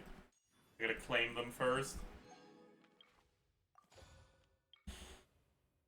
Alright.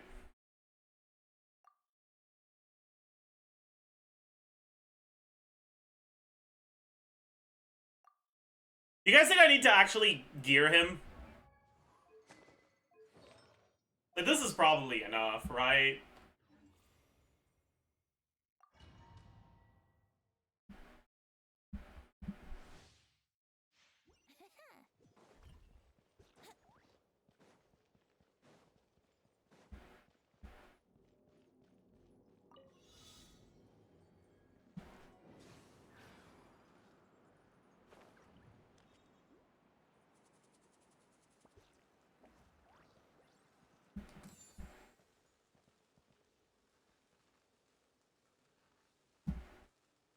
Brace yourself.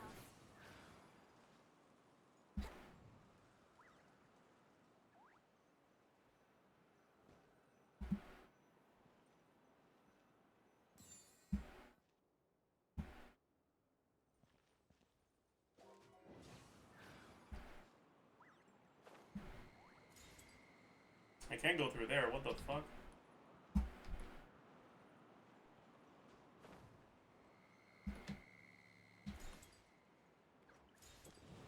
Whoa, what the fuck is going on here? The fuck am I supposed to do? Oh. I see.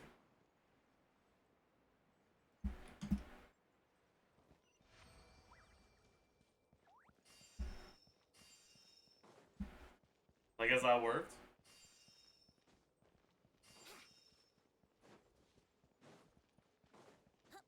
Really? Here we go.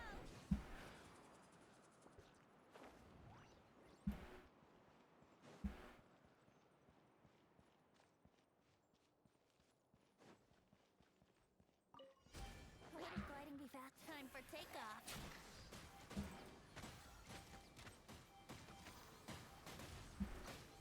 Oh, I need to aim that way. I see.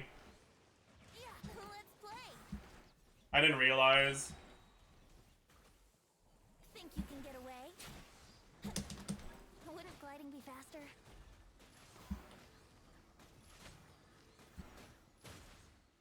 Here we go. Yeah. Brace yourself. Maybe I should use Fav.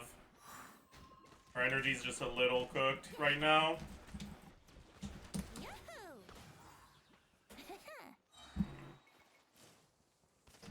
Time for takeoff. Brace yourself. Yeah.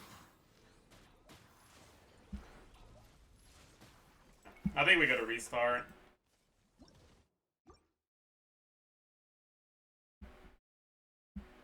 I understand what I need to do now.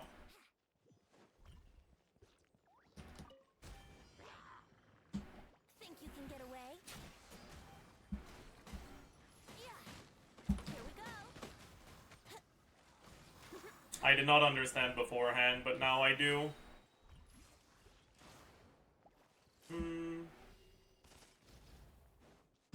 Time for takeoff. Brace yourself.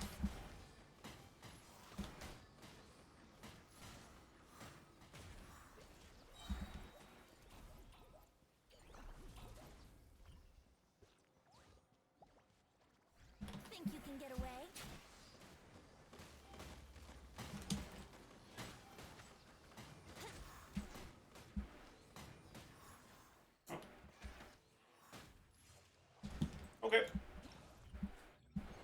Well, that was pretty easy once you understand what you're supposed to do. Tuh.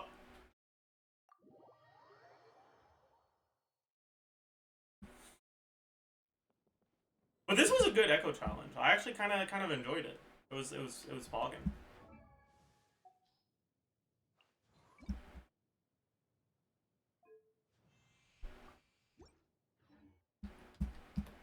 Huge.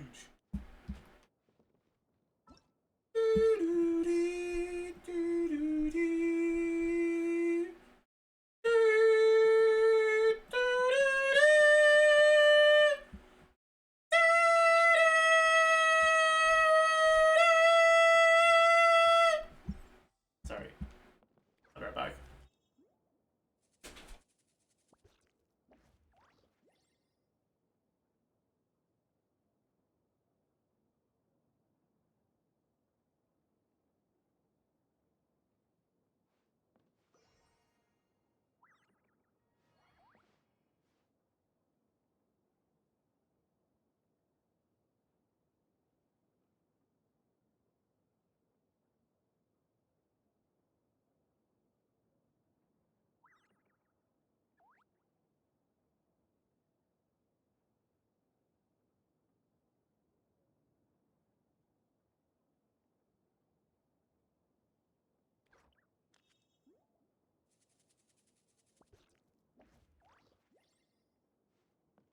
I've returned, chat.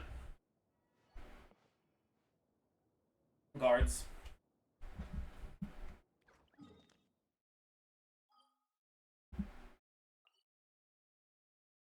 Get these losers out of here.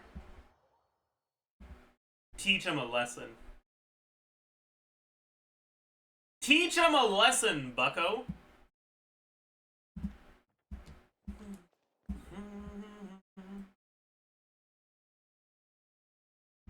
Alright, chat.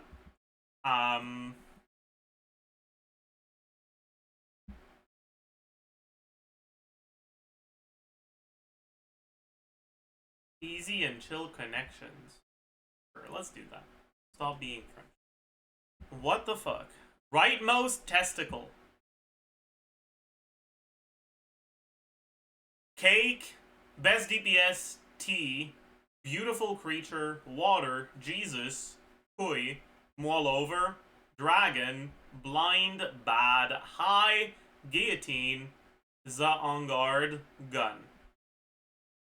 So, I feel like this has to be a reference to Risley Right Nuts, the regular chatter. Alright.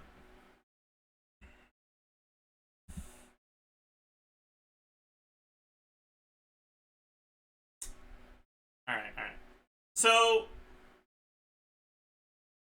it might be like Risley related things, and this might be Neuvillette related things.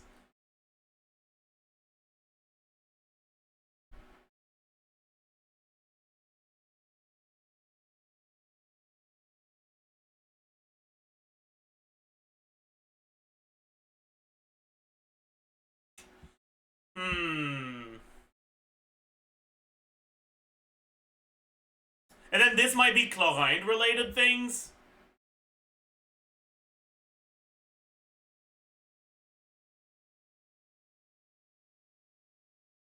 No. We're not even one away. Wow, that's cooked.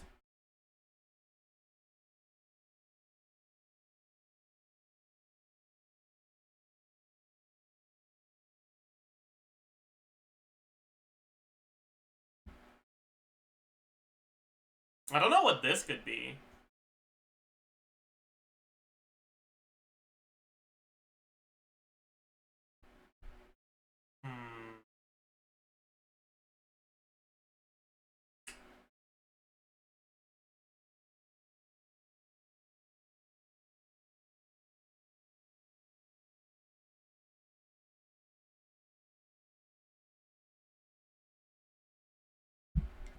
Maybe it's cake?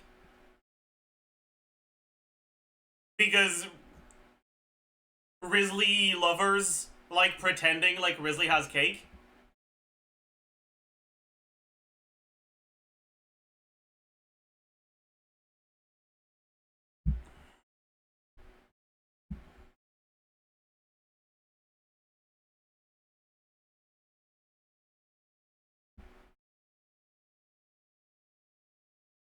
It's not pretending he is dummy thick. See, that's what I'm saying.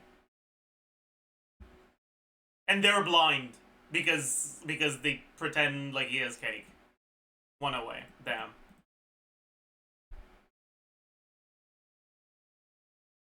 Bad.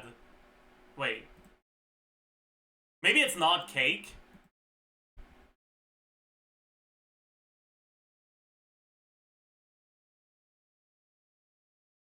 It wasn't cake. I don't know what the last one is, though.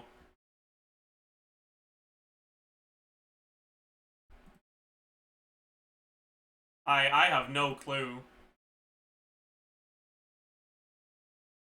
What the fuck does Za en garde have to do with that? Whatever, man.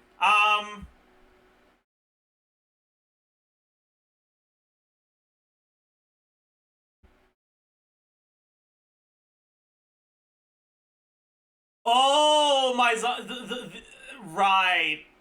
I forgot it was an emote where I'm like this. I see. I see. What the fuck? What about high? High is like...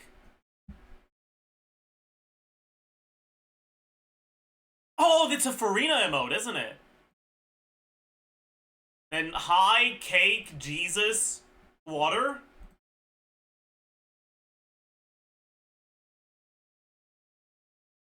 Guillotine, right. Yeah. And then best DPS, beautiful creature.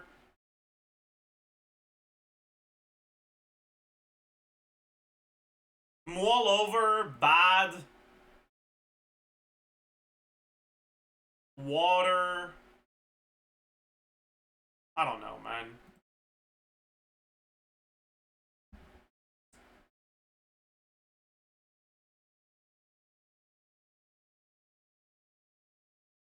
This is one away. Okay.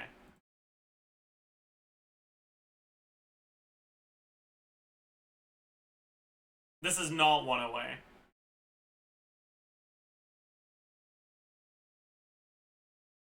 This is also one away.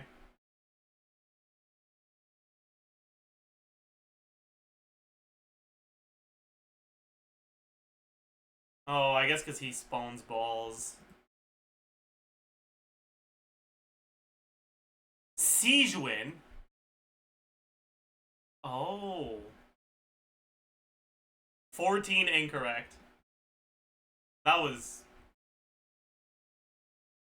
certainly a performance. We stare. Tup. We pound. Taped?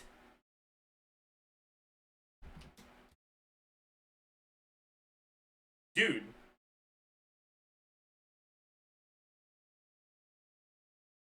I'm stupid. What the fuck?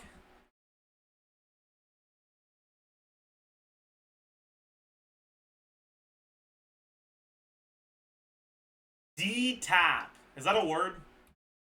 D-pat.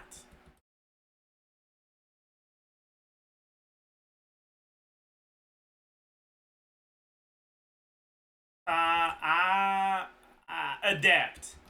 Adept. Adept. Easy clap. Easy clap. Easy clap. Easy clap. Easy clap. Easy clap. Question that looks like today's date. May I? Movie? No.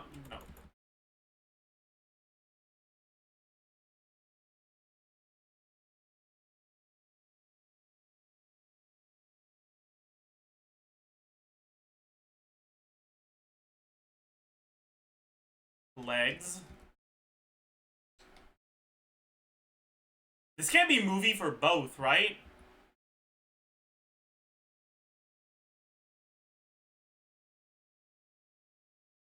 Yikes. Where to find ribosomes? Okay, it wasn't movie. This is cell.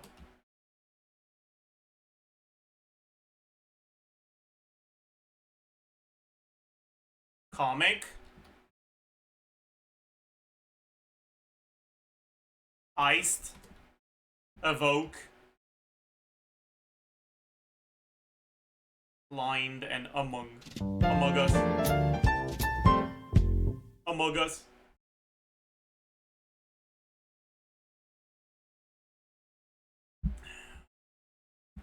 Okay.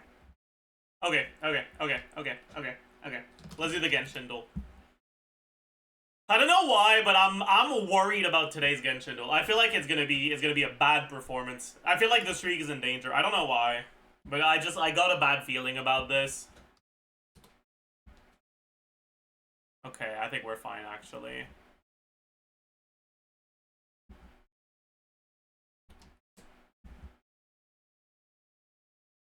Talking makes me tired. Talking is hard, but I have to try. What is it, Chi-Chi? No. Lila? Razor! It's Razor. Right.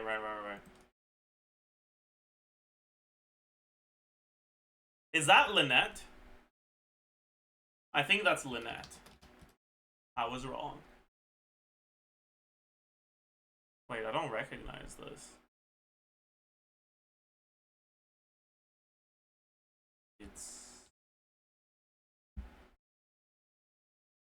Oh, I'm an idiot, dude. What the fuck?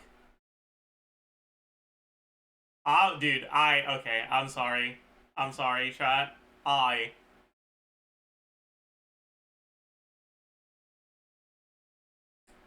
Hut?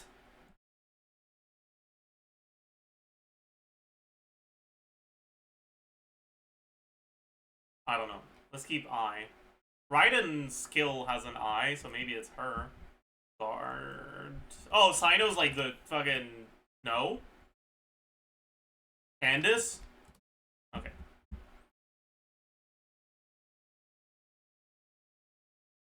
Bald. Not bald. Asta. Not Asta. Let's try... QQ. It's a Lofu character, Erudition 1.0. I should know this. But I'll just go through them because I kind of can't be bothered.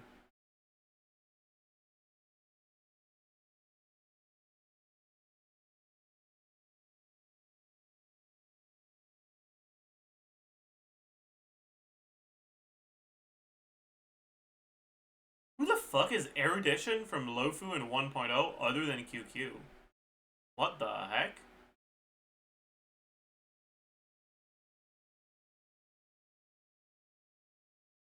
What?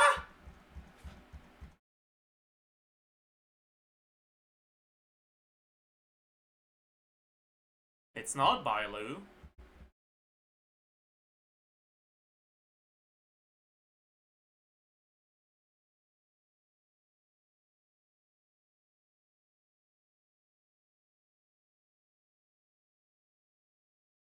Dude, what the fuck? Who the fuck is it, man? Wait! Jingyuan is 1.0! Isn't he? Dude, okay. Listen, alright? In my mind, Jingyuan is 1.1, okay? Like, whatever, man. Whatever, man. Whatever, man. Whatever, man. It's never too early for a Happy New Year. Freest quote I've ever seen. Freest icon I've ever seen.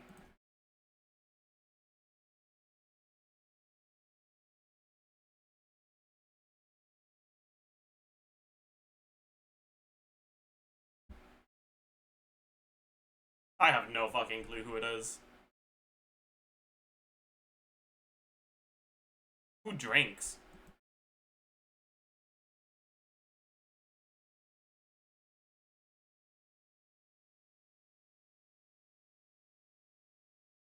I don't know.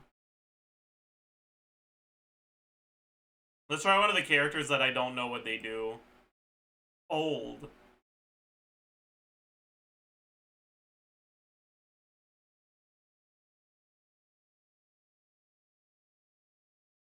I know Gallagher's age is like weird, so maybe it's Gallagher.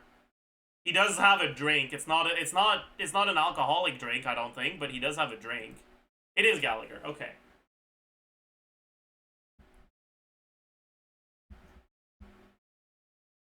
It is alcohol. Really?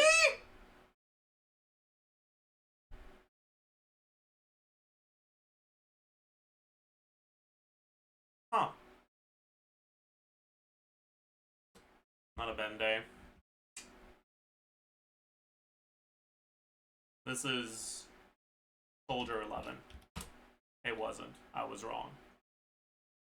It is Lucy. Cooked. Cooked. Alright. Burness? It couldn't be Burness. Burness doesn't have this mat. It had to be a 1.0 character.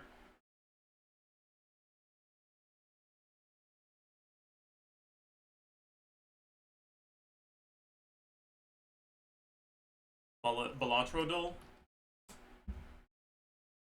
Sure. Whee!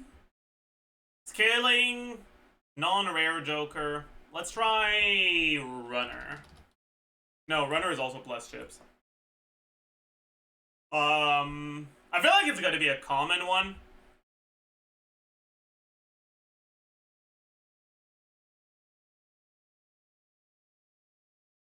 Because I think uncommons that cost 6 would be yellow on the cost. So it can't be Bus, because Bus is also 6. I'm pretty sure it'd be yellow if it was $2 away. Let's try Grimbo. That's not the one I... Okay. Listen. Okay, I mean, fuck, man. Holy shit. Holy. How much have you played this game? I can check on Steam. 1,092 hours.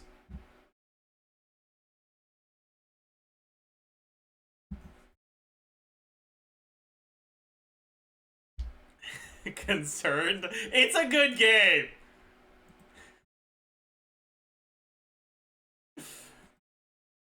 Can you show Genshin in comparison? I don't know how you can do that.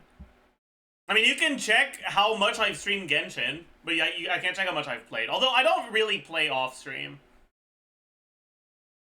Oil Lab? Oh, really? Where? Oil Lab.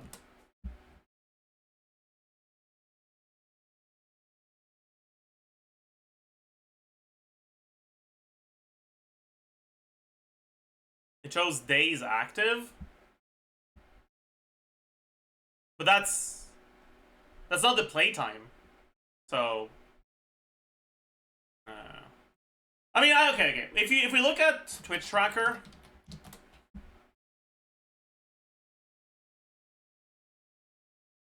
we can see how much I've streamed Genshin. And that's probably pretty close to how much I've played. So... I've streamed a total of 7,000 hours of Genshin.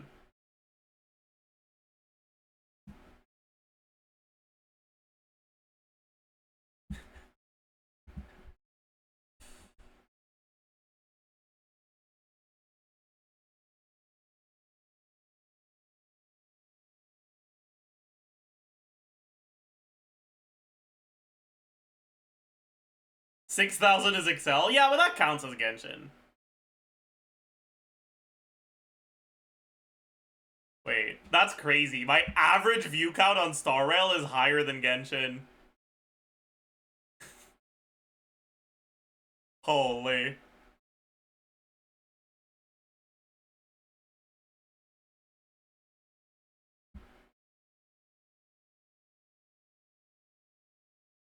Get back to Star Rail? No.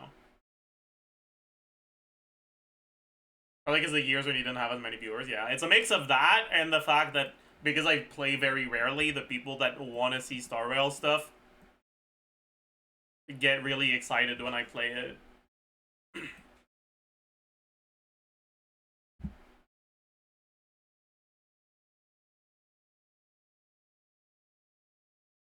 Oh yeah, it was fun, Vic Nick.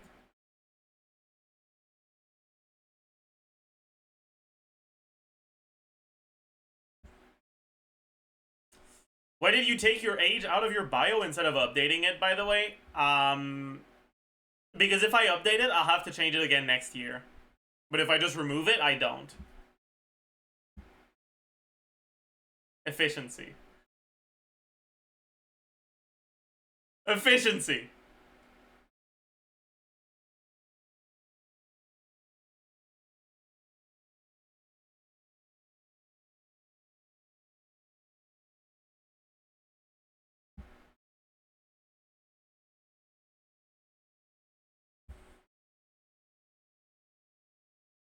Ugh.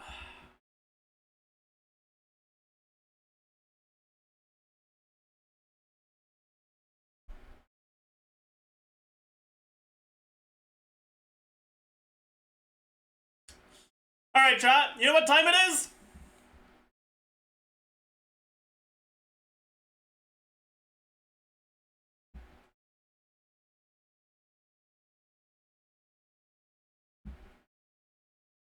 Time for some UID reviews! Chat, if you want a UID review, make sure that you go in-game, go to your profile, edit your profile, make sure that you have 8 characters here that show the 2 teams you use in Abyss. You can have more than 8, but make sure that the first 8 are the 2 teams you use in Abyss in order.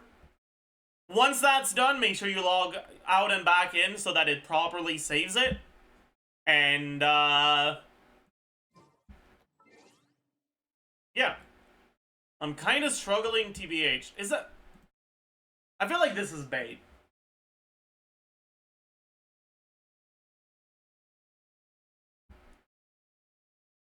$36 stars. C1 or like this is bait. I feel like this is bait.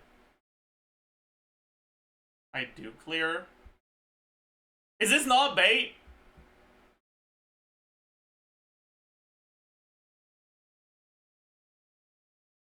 Like, was that a genuine request for help?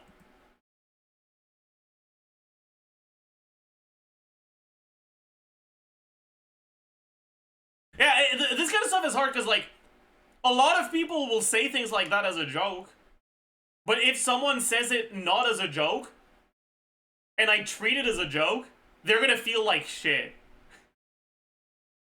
So I didn't get very... Okay, so it's not... Okay. Let's take a look then.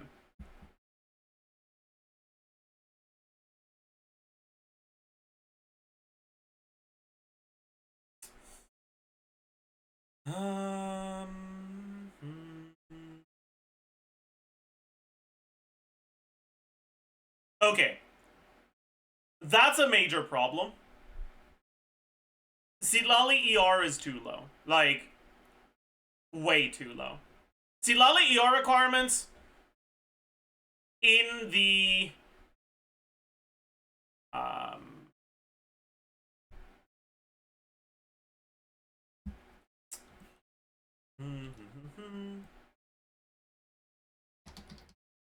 in the Mawika, Bennett, Shiloden, whatever, just take BMX, versus in Arlecchino with Sucrose, right, are very, very different. In here, right, you obviously have her own particles, which is 5. And then you have Mawika's skill. These aren't called by her. So Mawika's skill, Bennett's skill, Chilonen's skill, with particle drops from HP threshold and 1 5 proc. Her cost is 60, but a team like this triggers Night's Soul Burst 3 times per rotation. Because you have 18-second rotations, 18-second rotations, with a Night's Soul Burst cooldown of 9 seconds, because 3 Natlan characters. So that's 2, plus the additional 1 from Shilonen's skill. So that's 3. So 3 procs is an 18 energy refund. And so in a team like this, your ER requirements are 60. What about in Arlecchino Sucrose? This is the same. And then 4. Or sorry, you still get the... This was 5, not 4. Oopsie. You get 5 from Arlecchino's skill, 2 from Bennett, and is it 3 or 4 F4 from Sucrose? I think it's 4. Whatever. You don't have Fam anymore, and you now only have 1 Natlan character, so an 18-second Night Soul Burst cooldown. That means 1 per rotation. And you don't have Shilonen, which means your EO requirements are now fucking 220% instead of 150. You don't have enough. You need an ER sense.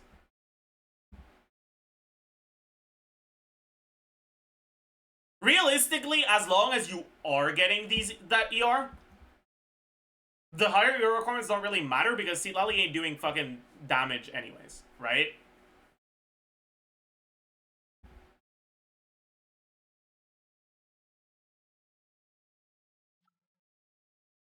But yeah, if you can't get yourself a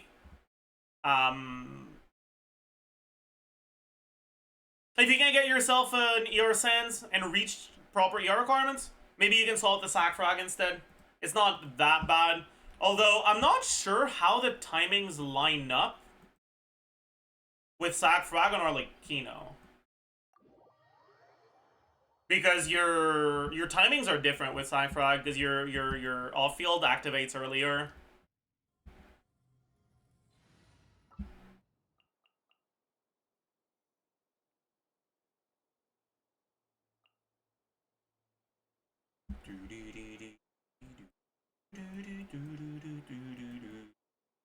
I don't actually need the rest of the team, but whatever.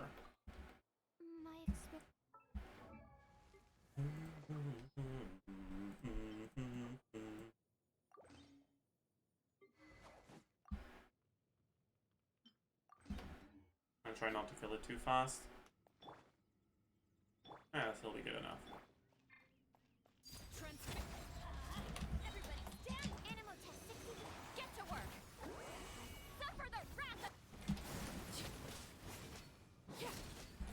Okay, this seems fine.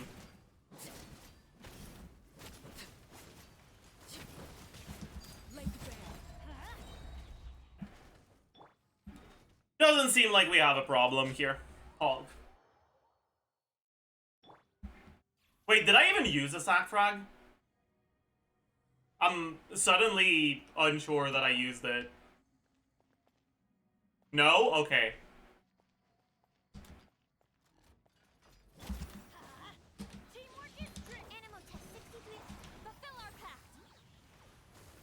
It didn't proc.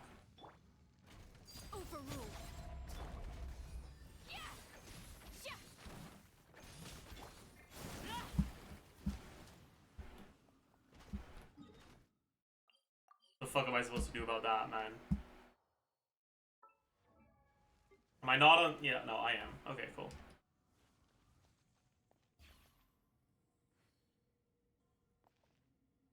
I guess I don't actually need to do the... But I do need the energy.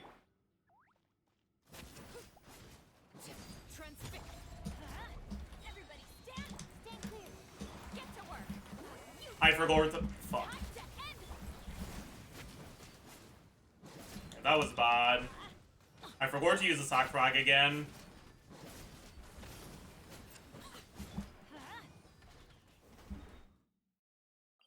I'm too used to the muscle memory for this team, man.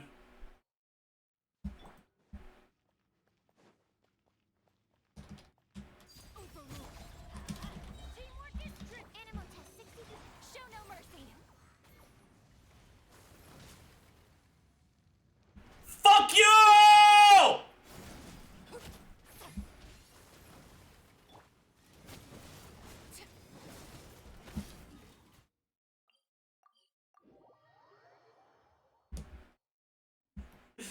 Just use Fav at this point. Like, whatever. I give up, man.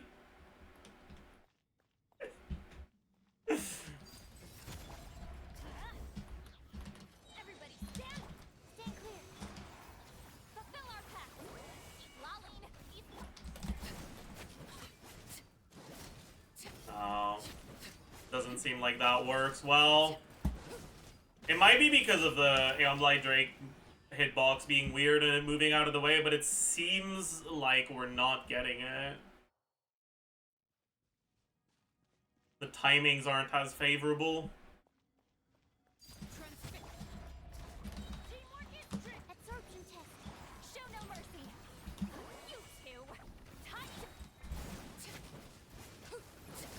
two. Yeah. Alright, so fuck that then. Sack Frag does not work very well on Arlecchino, because Arlecchino, unlike Maoika, relies on the consecutive application at the start of the rotation.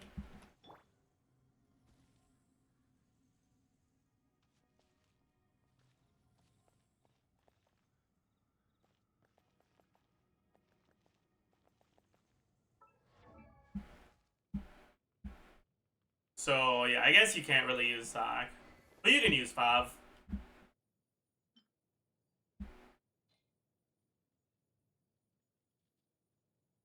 Although your crit rate is a little low for Fav, so I don't know if that's actually gonna work. Anyways, but yeah, you don't have enough ER, and getting enough ER is a lot more important than having TDDS.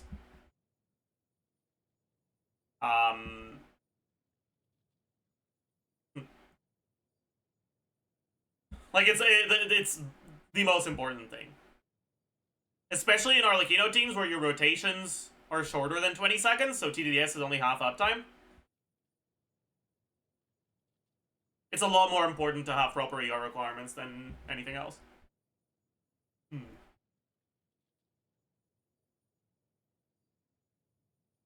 But yeah, if with the ER Sands, you should be fine, but it'll be really close. Anyways.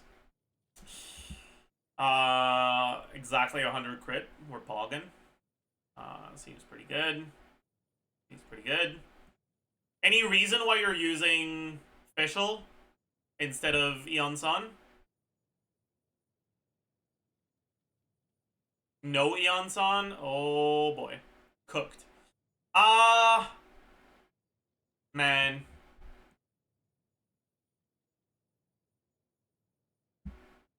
That's certainly unfortunate. I don't think she should be on EM Sands in this team. I don't think she has enough ownership.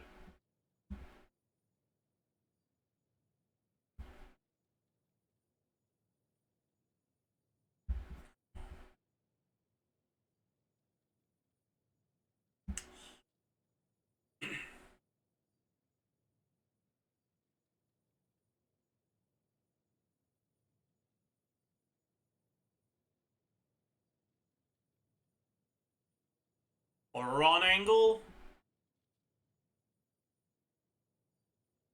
Oron would be fine, sure, but...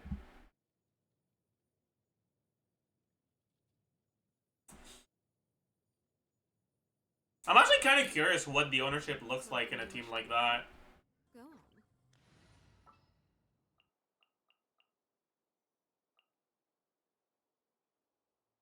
I'm guessing the aura will flicker between Electro and Pyro, but I'm not sure.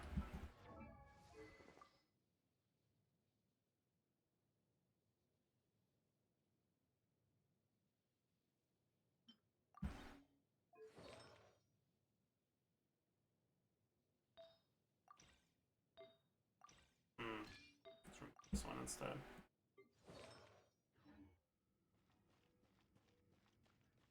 I don't actually need the buff, so...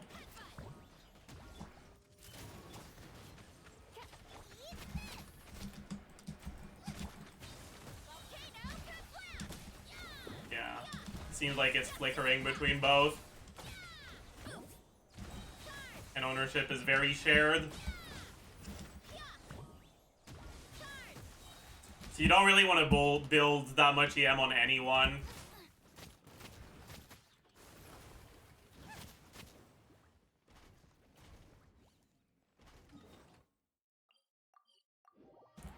Yeah, so you definitely want attack sense.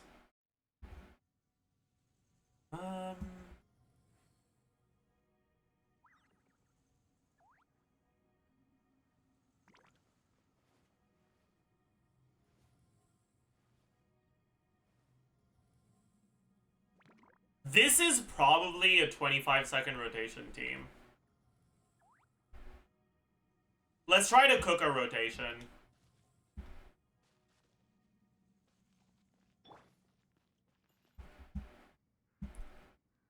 So I'm thinking... Justice will prevail. By royal decree, your Start like this. hero incoming. Wings and I swapped out a little too early. justice I o'clock. had time to do one more. Hero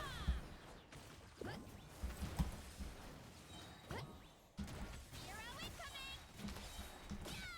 Headbutt. Probably something like this.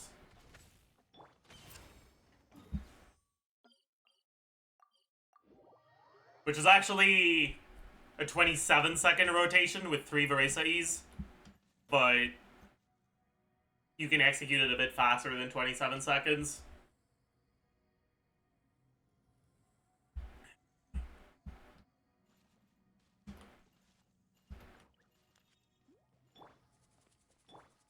Alright, so You asked for it. Oz, at the frying pan, into the fire. Eat. enhanced, normal, enhanced, normal, swap to official, swap to Xiangling, enhanced, normal, enhanced, plunge, plunge. Start over. Tuh. Summon thee.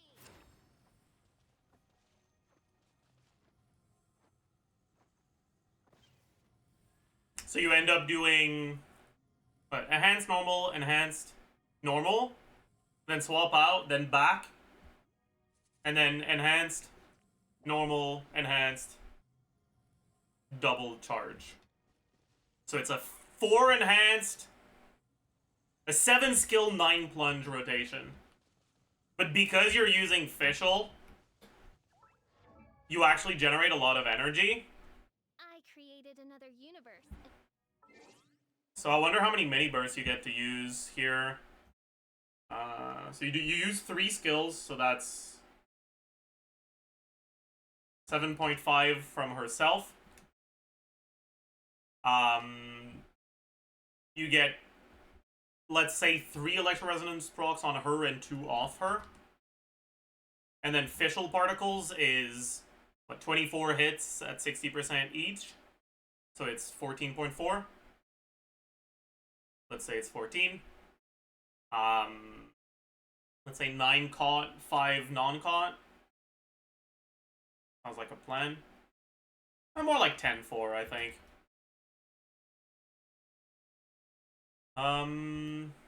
Then we have Chevreuse particles.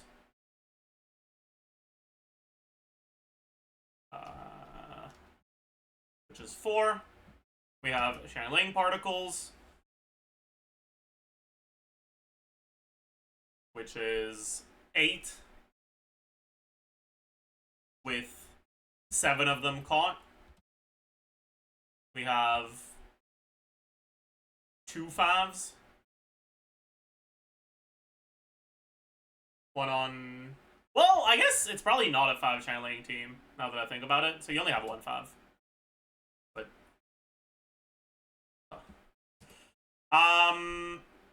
So you get to use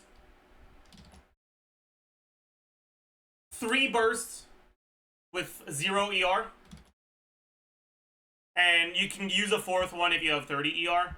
But in practice, often you'll be able to get your 4th without a problem, even below that.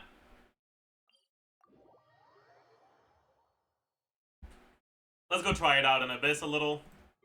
Tulpa's annoying as fuck, but it is what it is.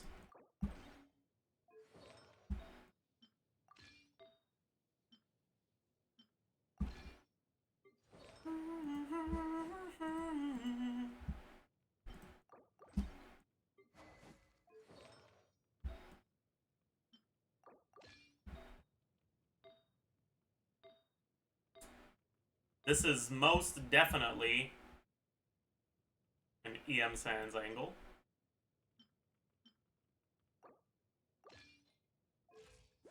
This should be an FER, honestly. Alright, let's give it a shot. Kind of curious how far behind the Yonsong teams something like this would be.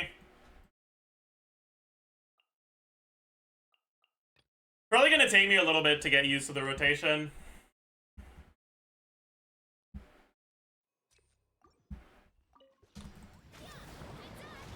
Justice will prevail. Odds reveal. It's the fire. You'll charge. Yeah! Headbutt. Hi. Yeah! Kapow! Wings of the Loba, get them. Hi. Yeah! Oof. Hi. This isn't bad. Heads up. Hands where I can see 'em. Final board. This isn't bad at all. This is actually doing even better than I expected. It's obviously, it's noticeably worse than the Yonson one, but honestly, it's still pretty decent. That's Charlene Carey. I mean, it's kind of, it's half Charlene Carey, sure.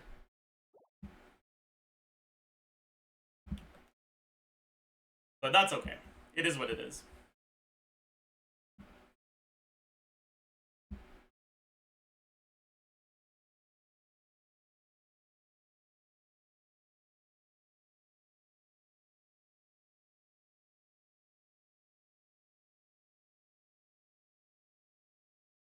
I'll see about practicing this rotation then. But yeah, the idea is, with Fischl, you're kind of forced into 25-ish second rotations because of her skill cooldown. But there's a pretty big upside to that in these teams, which is that you get a second Guoba if you do your rotations well, because Guoba is 12-second cooldown. And with a second Guoba, your Charlene ER requirements are a lot lower. And if you're doing that anyways, then there's not much of a reason not to extend your rotation to 27 instead of 25 to get a third skill on Verisa. Especially considering the fact that even if you do in a 25-second time window, it'll take like 3 rotations until you end up at a moment where you need to skill but it's not available.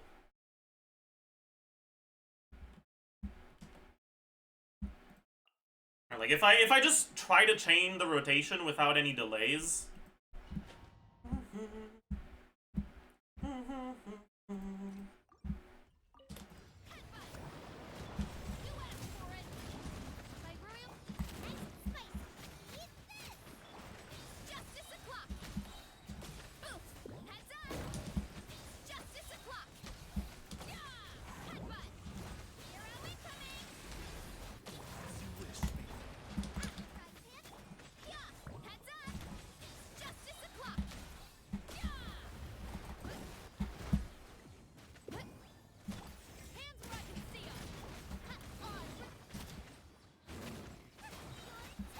Alright, we end up pretty safely at a like 26-ish second rotation.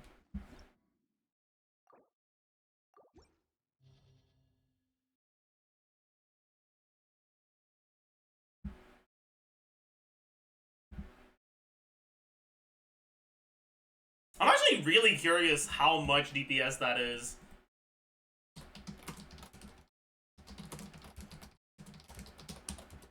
That's damage dollar. True. True.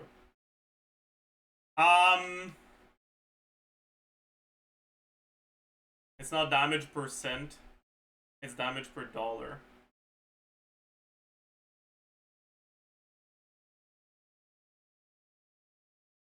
Get it?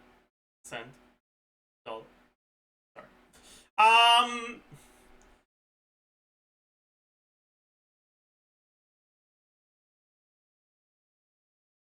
Crit value, crit multiplier, effective attack. EM.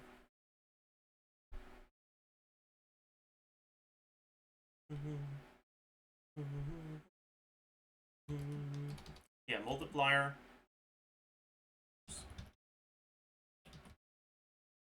E attack. 1, E attack. 2. Overload damage.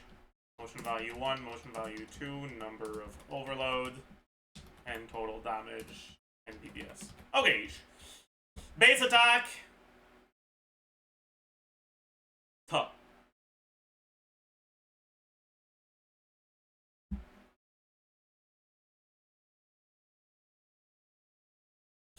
$356 plus Widsith. Sure. Sure. Gonna be here for a while? Yeah, it is indeed gonna take a little bit. Anyways. So 20% attack from Widsith, 25 from Pyro Resonance, 20 from Noblesse.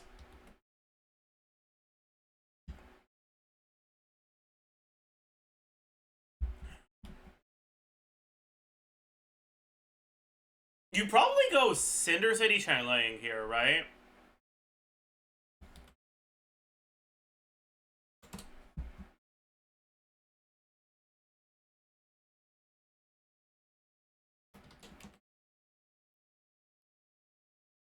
She only catches one of her own particles.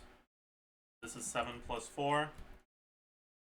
Let's say she catches one Fischl particle. 2 Fischl particles. And then it's going to be 24.5. 0, 5. Wait, also, I'm an idiot, aren't I? Yeah, this is like this.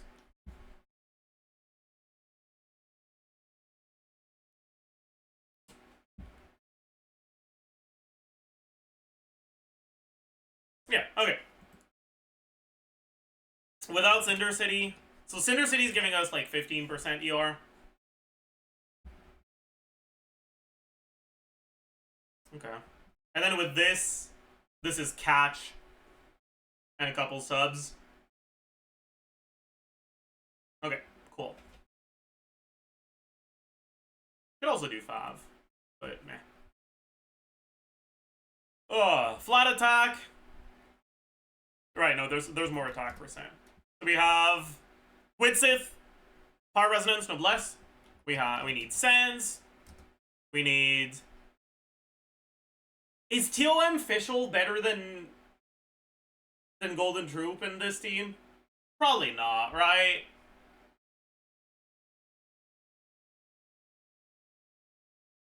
Probably not. Probably not. There's no shot it is, right? Surely not.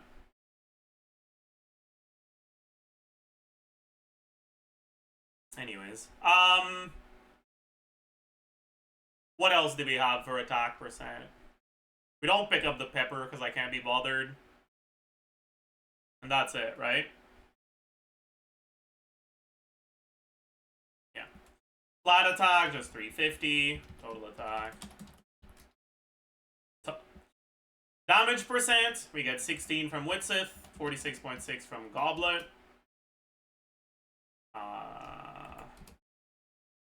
Damage percent 1. Damage percent 2.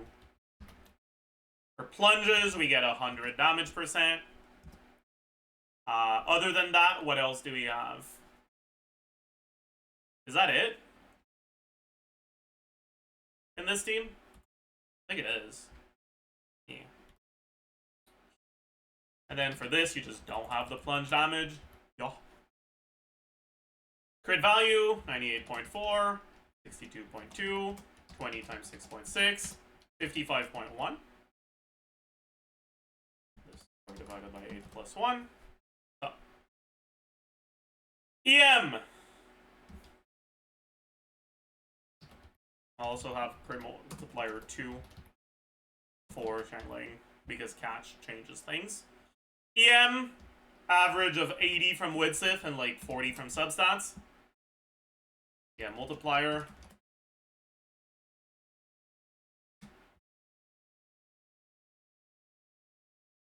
And we get a total of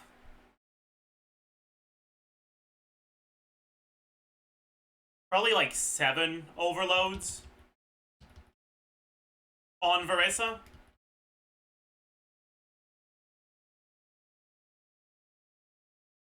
Fucking exercise redeem. Let's get that done.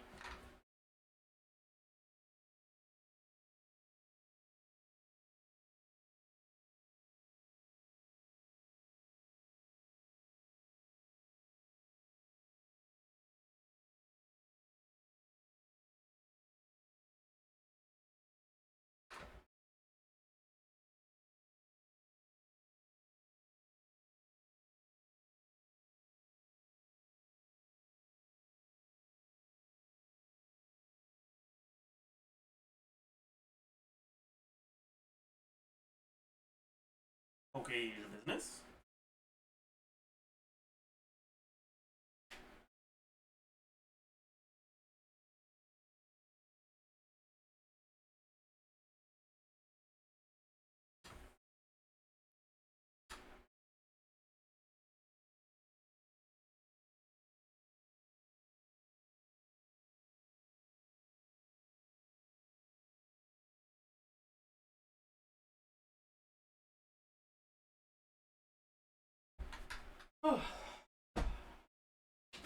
Alright. Let's keep going. Also, I just realized this is the wrong formula.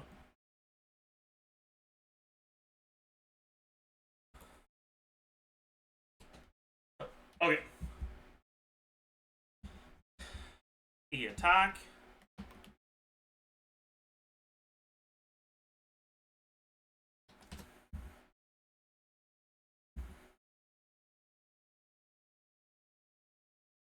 Right. E attack 2.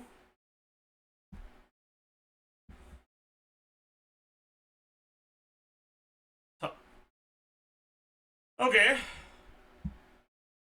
Overload damage. 3979 times the multiplier.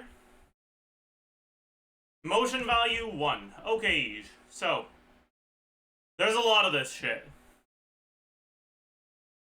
So we have charge attack 151.8 times, there is a total of 5 normal charge attacks. Plunge attack 342. Wait, no, I'm an idiot. Motion value 1 is only plunge. So plunge attack 342. Normal plunges, there are 5.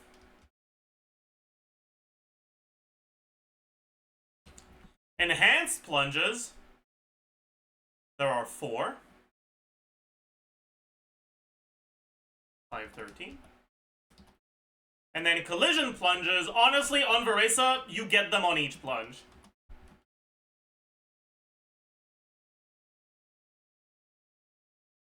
Alright? And then non-plunge damage, we have charge attack, which is 151.8 times 5. Enhanced charge attack, 157.5 times 4. And skill, normal skill, 126.6 times 3. Enhanced skill, 180.9 times 4. We also have all the mini bursts, and I think that you can assume 4 pretty realistically. So 684.5 times 4. And we have the Ascension passive, 50% times 3, and 180% times 4. Okay.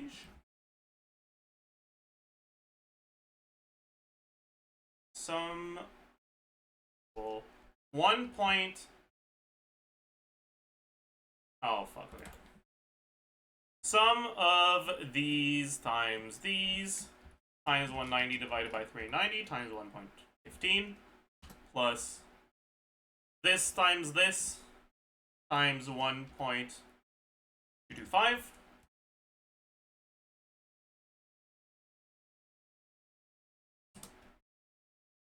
More like divided by 25. Alright. That's Varisa.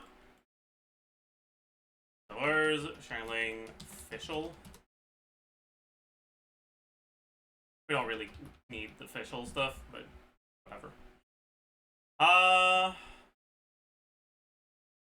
Fischl. Fischl is 244. Plus Strainless, I guess? Sure. 510. Attack percent. Oh, I forgot attack percent substats here. Why is this the percent like an idiot? Oops.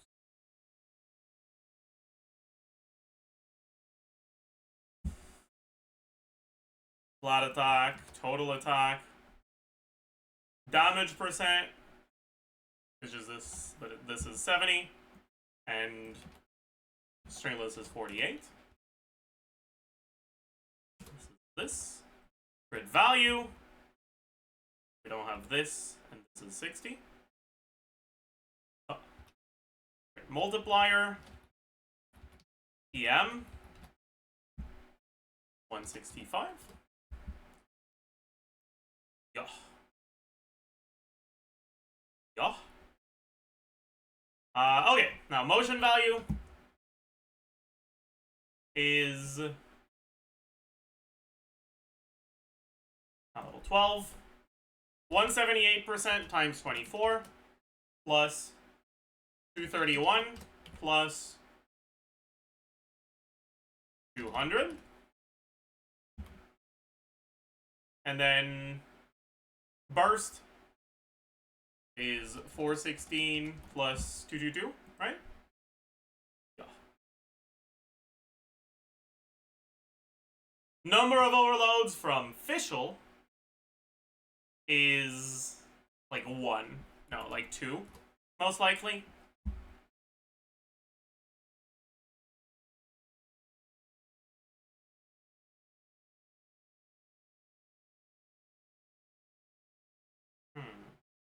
That seems a little low.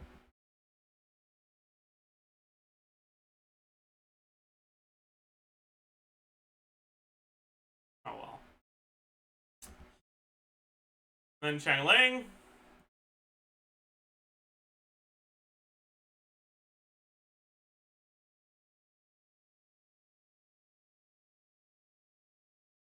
Alright. 225 plus 510. Attack percent. This. Flat attack. Total attack. Damage percent.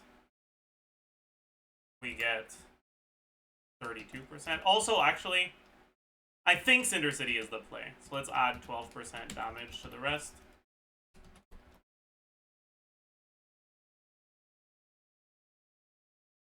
And then... does she get anything else? No. Yeah. And then for this, you don't have catch. But you do have 15% damage from the self buff. Crit value. This is 60.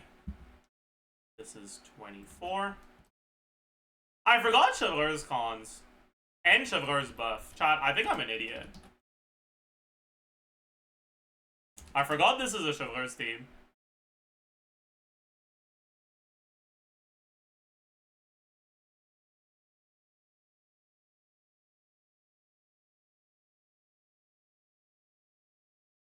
Does Xiaoling get 1 or 2 healing procs before burst snapshot? I need to check. Gotta let myself get hit so I can see the healing procs. Stop right It seems like it depends on when exactly we swap in. So, let's check that by doing the order that you would do.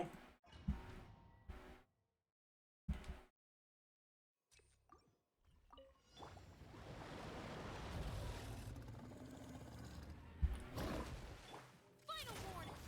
My royals, nice and spicy. Seems like we get 2.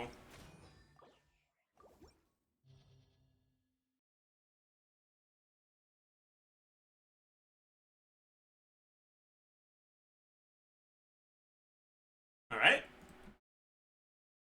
Then crit multiplier for this minus 24%.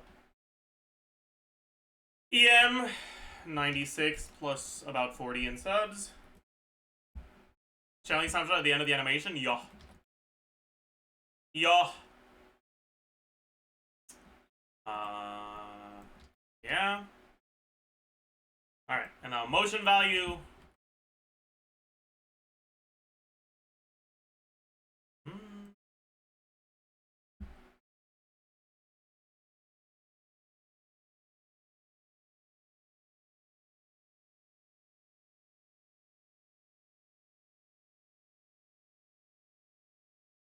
Okay. So, burst is 144 plus 176 plus 219 plus 224 times, let's say 16. You can definitely get more, but you should be able to get 16 most of the time. And skill damage, 223 times 8. Overloads, probably about 7 too. Oh, you get 4 guaranteed from Guoba second uptime. So it's probably more than this, probably like 9.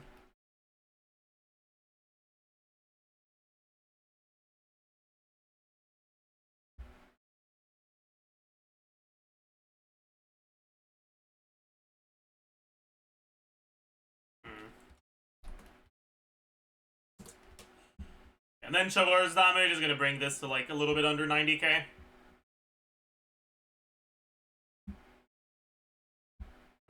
That is noticeably worse than the Yan Huntings, but honestly it's not that bad.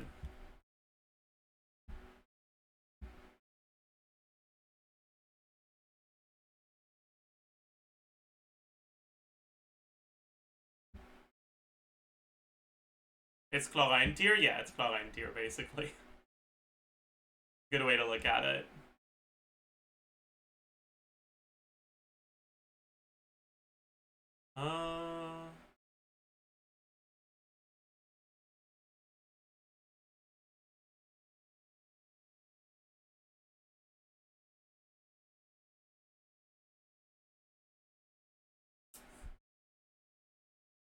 Honestly though,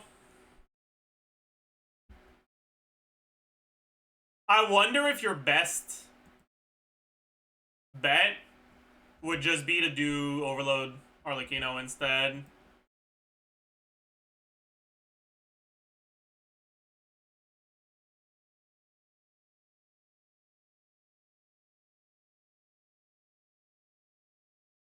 That's at least a consideration for sure.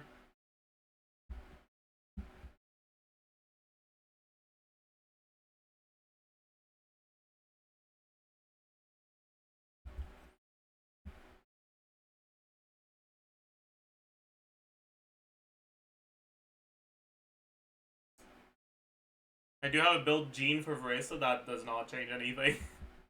Gene lol W. No, I meant like Overload Vresa and Melt Mawika.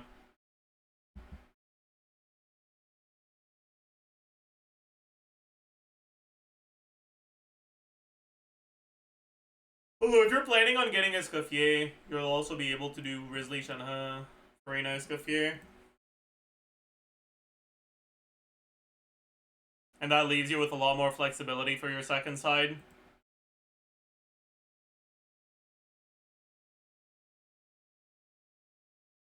Put my Scuffier placeholder if you refresh. Alright.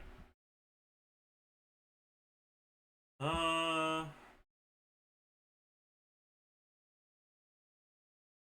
56 EM lol W. This is a reasonable build, I suppose.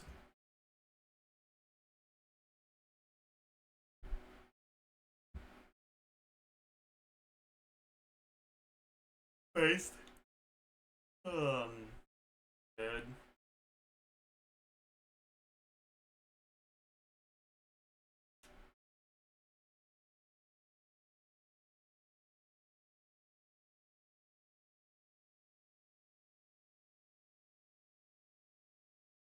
You have a bit more ER than you need.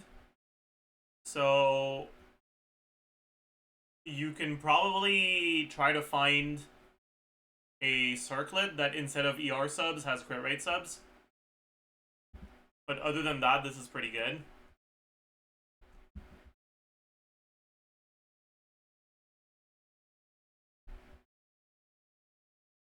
Yeah. Yo.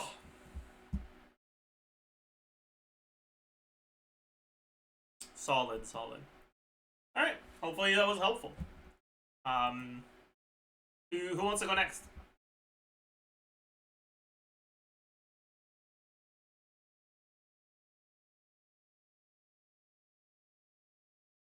ER advice for Yansan because I want to put Moon Piercer. I have an attack doublet with 18% ER. I want to put Moon Piercer.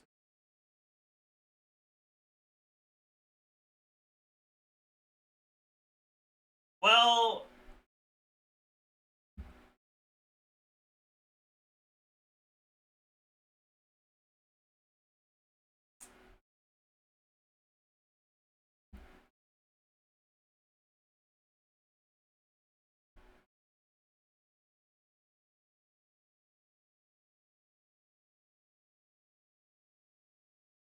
she's not C1, you can't. Actually, I just realized. I didn't realize she wasn't. She's not C1, you can't use Moon Piercer.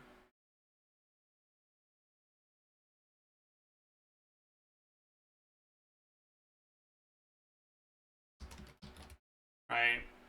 You get, what, 4 particles from Kinich? 4 from her own thing. 5, 4 from Emily. 5 from Kinich, thank you. How many from Toma again? Is it 3 or 4? I think it's 4, but I'm not sure. It doesn't matter, honestly.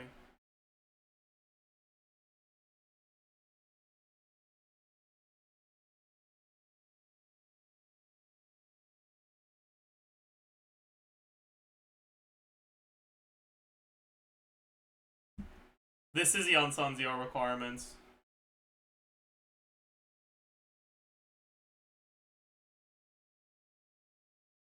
Without C1. In that team. Without Fav. This is what it is at C1.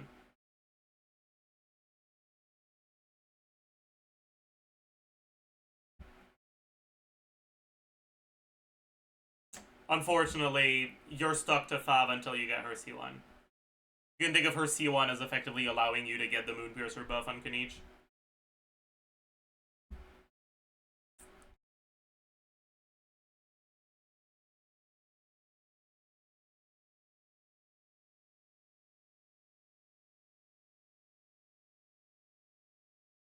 Seems like a pretty good build.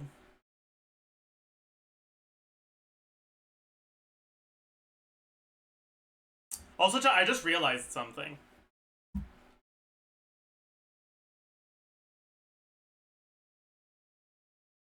Last time I played Entussi, I was still on Glad.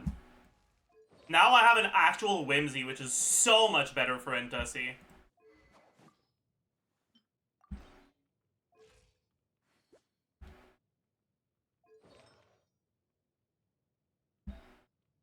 With the red build.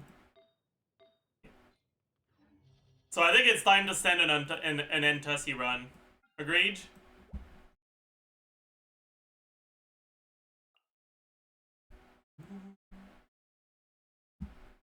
Do we go double Hydro or Shilonen? Considering this, I'd rather go Shilonen for the Shred. Well, the double Hydra would also be good against it. I guess it doesn't matter that much. I don't want Sack on Singto in this team, because I don't want to have to dash cancel his skill.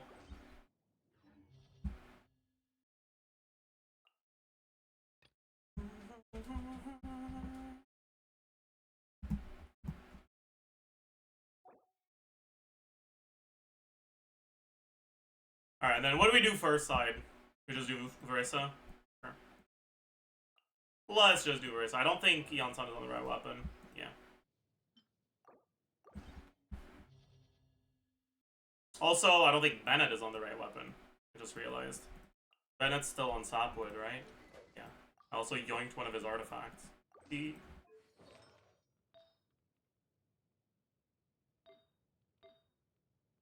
yoinked multiple of his artifacts. He...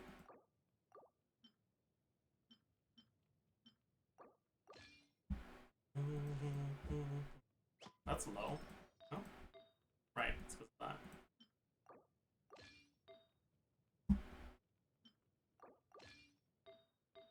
Alright, that's the normal build. Is Chevreuse on 5? Yeah. Shangling.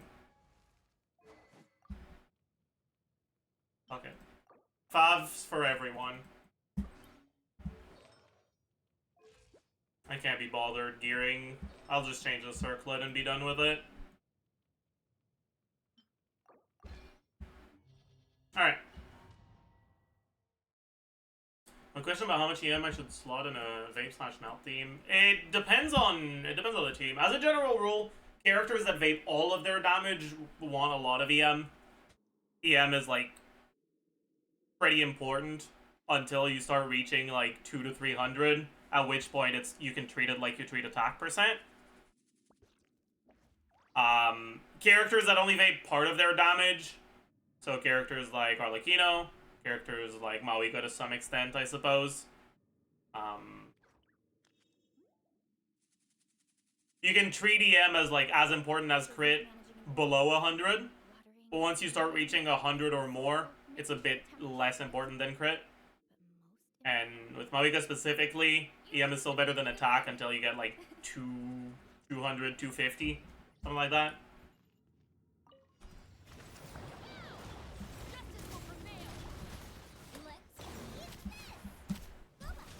I got hit.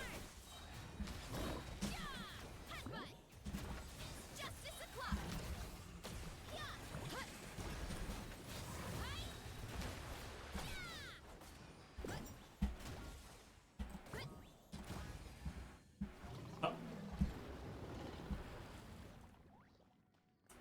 Alright. Time to entassy it up. Just realized I should have gone Singto before Bennett.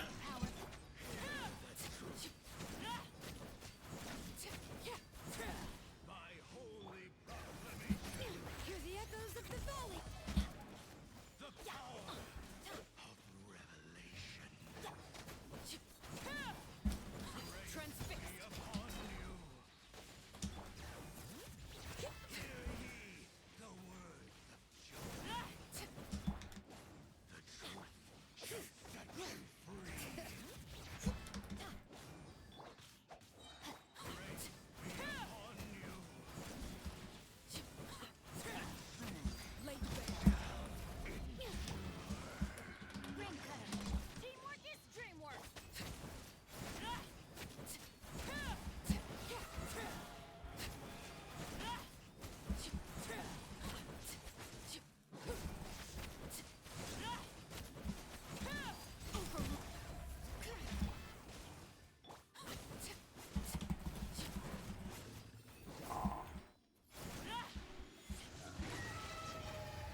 Him is pretty pog.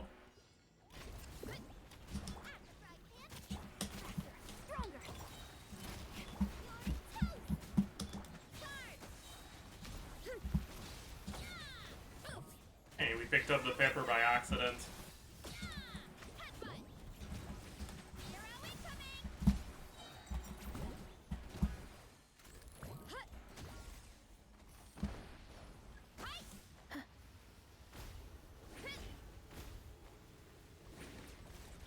I shouldn't have done that. That was not good.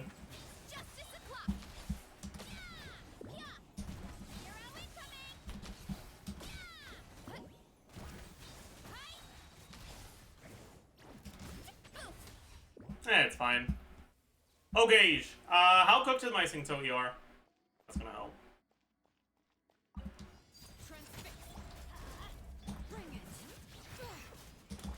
Alright, that's fine.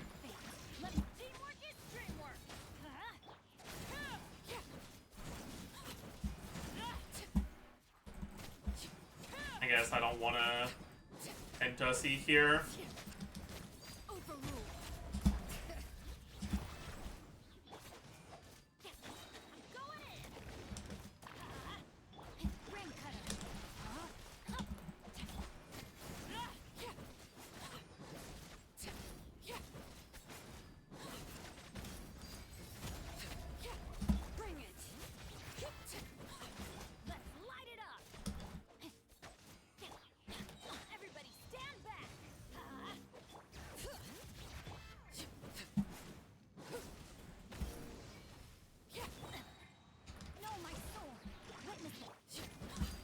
I can't enter C because well, whatever.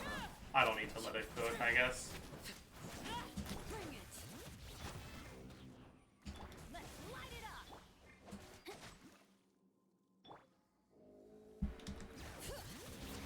Okay. Kind of an annoying abyss for enter C, huh? Oh well. Blast Chamber is good for enter C. That's what we really care about.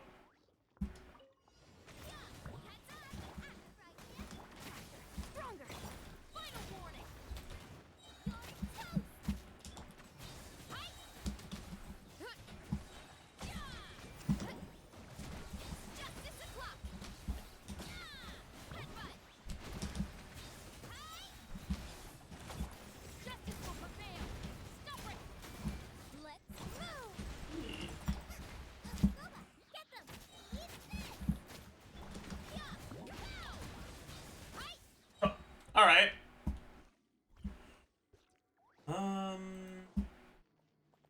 Let's do this.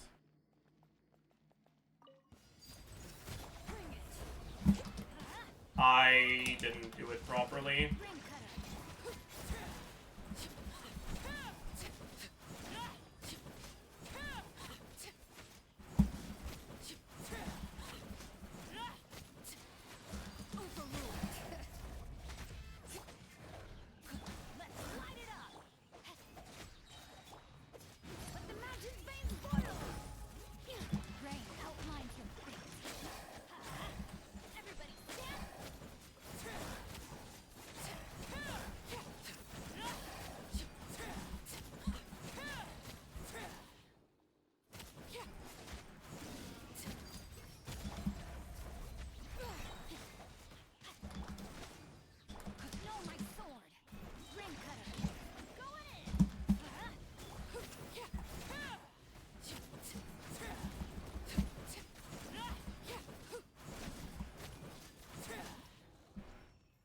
Huge. We certainly intercede.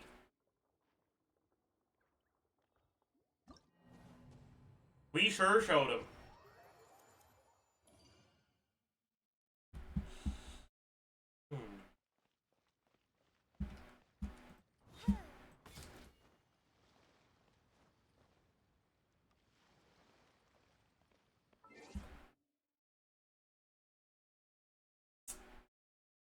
Alright. Yeah, was there anything else we wanted to say for this? I don't think so. Low ER. Jamie video? I guess we could watch Jamie's video, sure.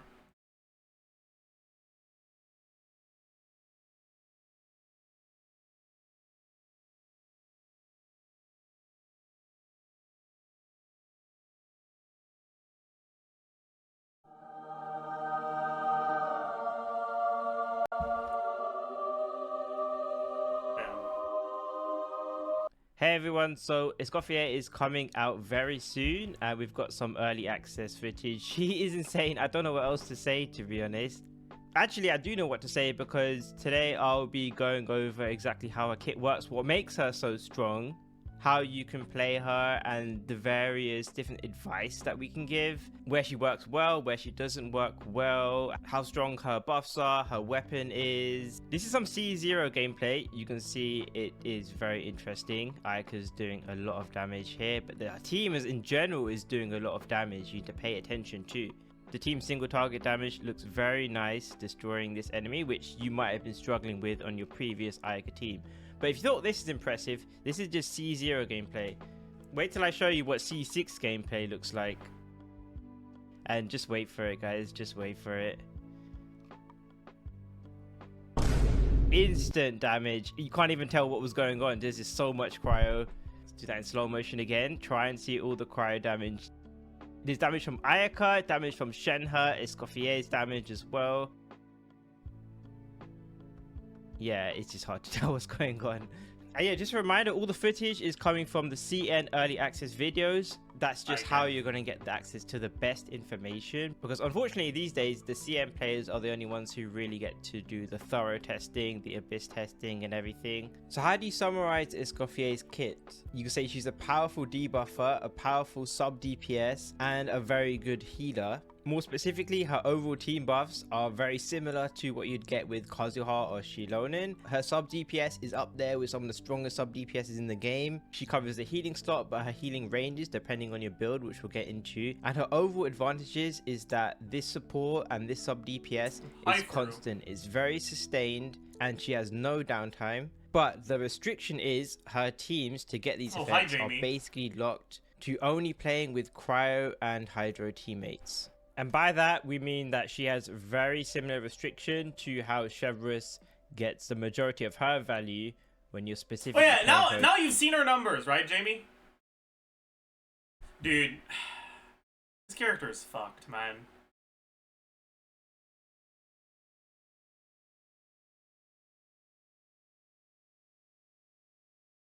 This character is so fucked, man.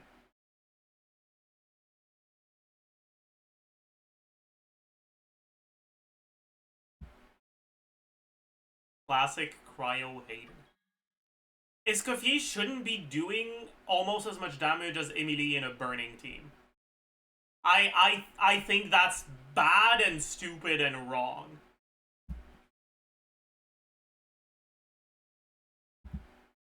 And I hate it. With Pyro and Electro.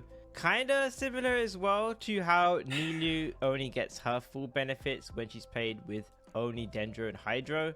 So like how a Chevreuse team might look like this, for example, an Escoffier team won't work with someone like Kazuha here, but instead you have to play teams with just Cryo and Hydro. Or oh, also Jamie, now that you're here, have you looked into Risley Shenhe rotations with Escoffier that don't use Shenhe's hold E?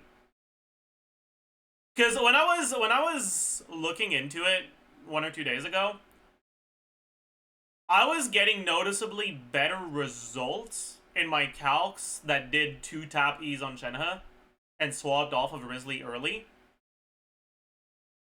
than the ones where I did hold E and stayed on Risley for the whole skill duration.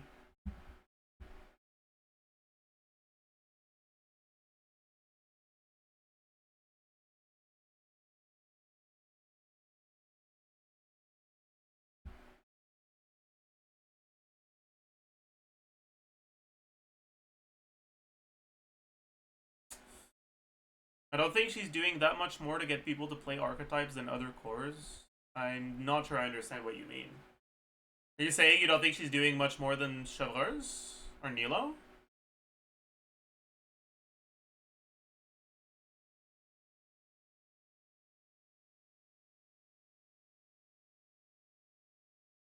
Or am I... Yeah, you should generally be using tap? Okay, yeah.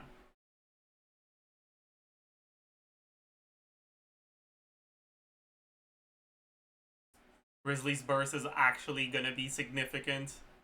Thank you, Escoffier. It's all thanks to you.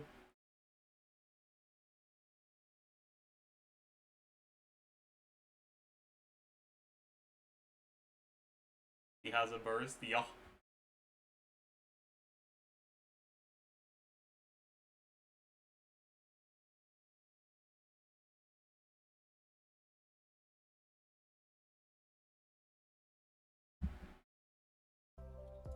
There could also be worlds where you just play a team with 4 cryos. So let's get into her kit. So the easiest way to understand what her skill does is it's like sub DPS, like Emily, Farina, those kinds of characters. And it's this little pot. Getting desserts in Abyss 12 because you hold E. Actually, so real. See Lolly, Bennett for Mel, Chauvel's on Sun, sorry for Overload, Escoffier for Freeze. I see. See, wait, for see Lolly, I kind of agree. For Chauvel's, I don't.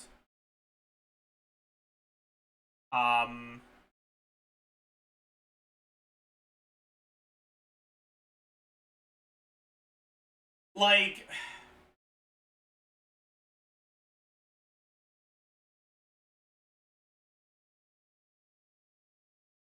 The freeze teams with Escoffier are so much better, not just than the other freeze teams without her, but also than the non-freeze teams that the other cryo carries have, right?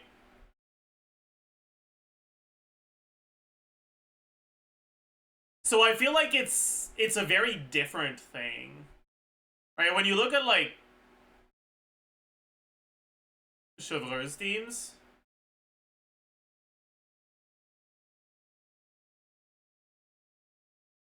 I agree she sounds overloaded and broken and vacuum, but if you compare her to the other more broken supports, it's not outrageous. I mean, I don't know. I don't agree with that.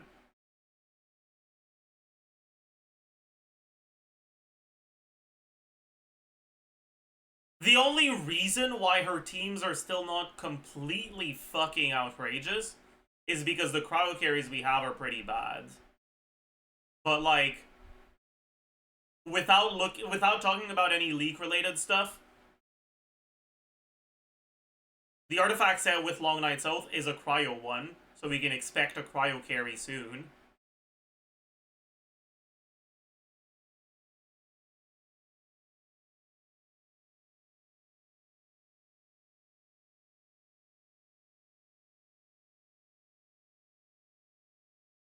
And that means there's gonna effectively be 2 possibilities. Possibility number 1, that carry is like insanely omega broken, and the power creep trend continues, and it's kind of tragic.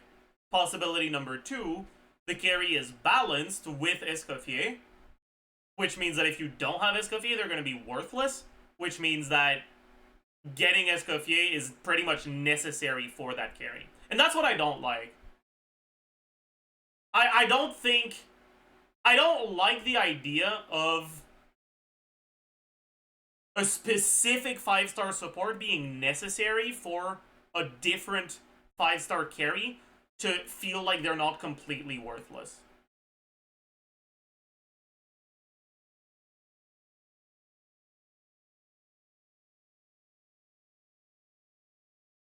Like, the way I see it, it's very similar to Sunday.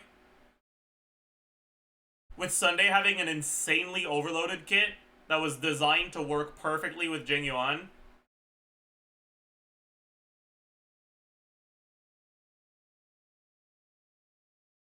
And then they release a glug glug glug.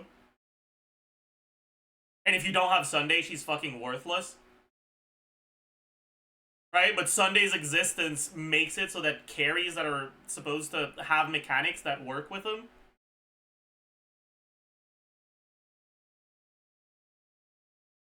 are going to be completely worthless if you don't have Sunday. And I feel like Escoffier is kind of the same thing. And I think that's really unfortunate, because it means that if you start playing after the Escoffier banner, you can't get Skirk unless you're willing to accept a dogshit character. That's assuming she's not completely overloaded. Which I technically, like, I guess she could be, but I don't think that would be all that much better.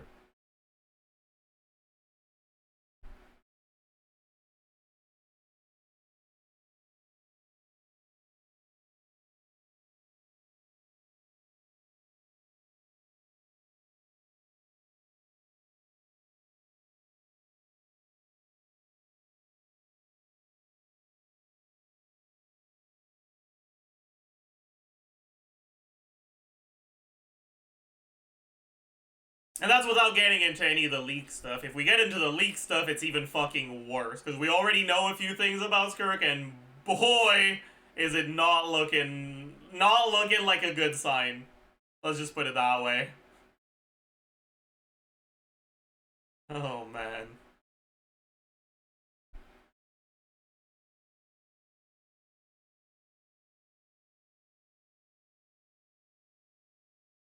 Would Skirk have a worse dependence on his cafe than Maoika on Seat Lily? Yeah, significantly. Significantly worse.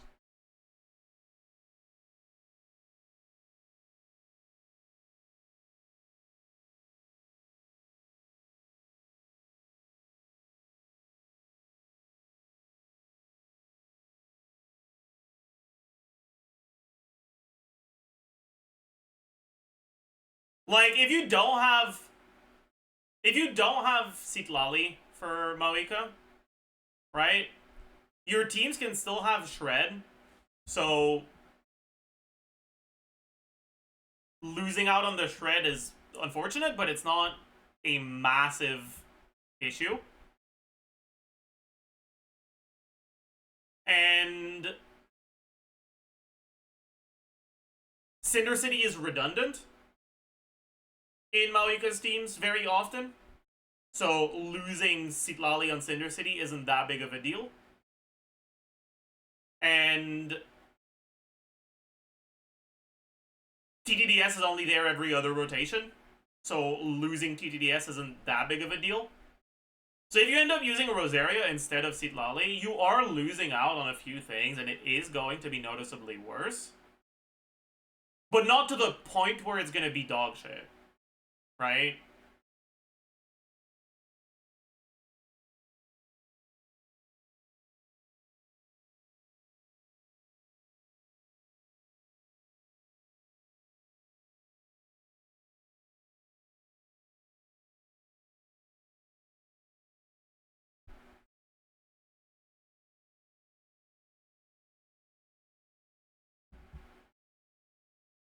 Like, if you look at the Maoika sims with Rosaria,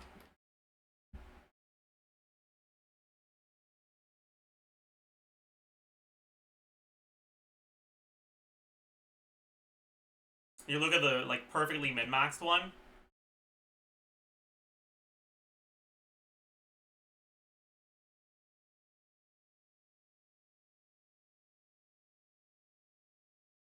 and you compare it to what it would be like with Citlali, pretty much all you need to do, obviously you're missing out on the Citlali damage, but you have Rosaria damage. They're kind of similar, so whatever.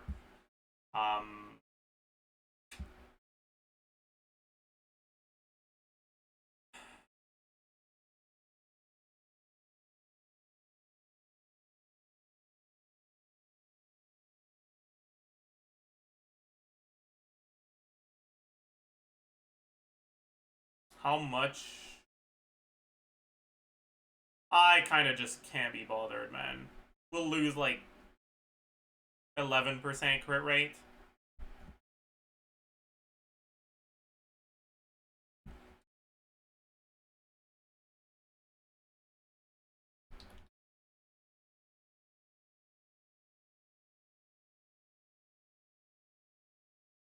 We'll start a minus 0.1 resist.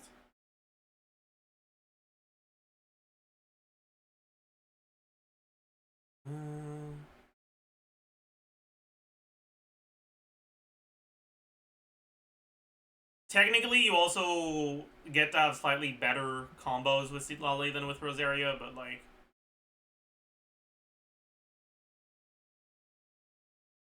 the absolute difference isn't that big.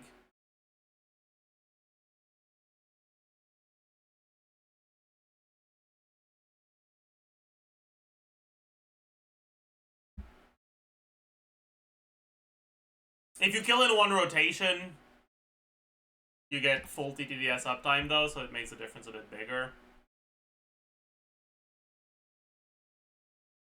But the point is that as long as you have one Natlin character for your Malika, even if you don't have Citlali, she's still very strong.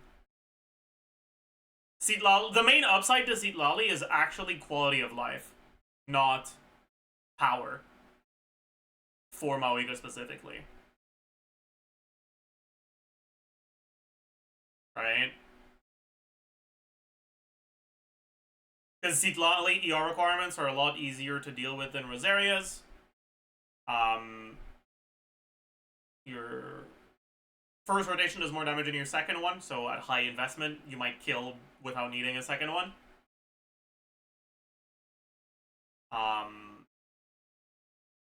She gives you a shield, which helps you do your setup without with less room for error, or with less opportunities to fuck up, I guess. Your application follows you around, so if the enemies move, it's not a problem.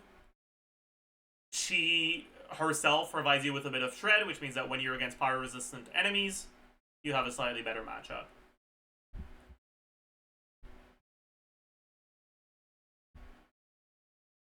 But if all you look at is the damage number, Rosaria is not that much worse than Citlali.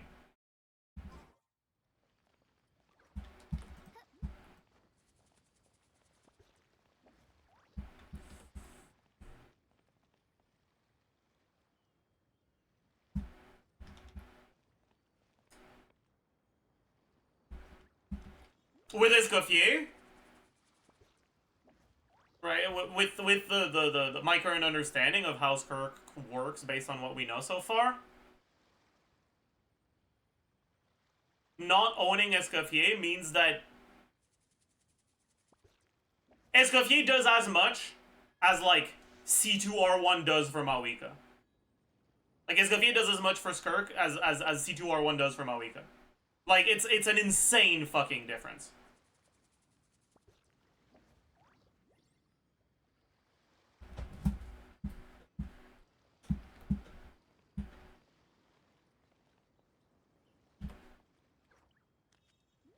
So either she's dog shit without her, or she's incredibly broken with her.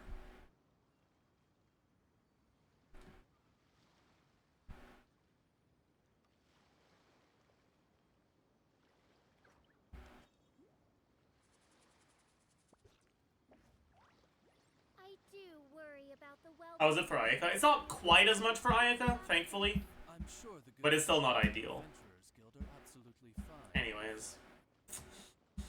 Cooked. Let's keep watching the Jamie video.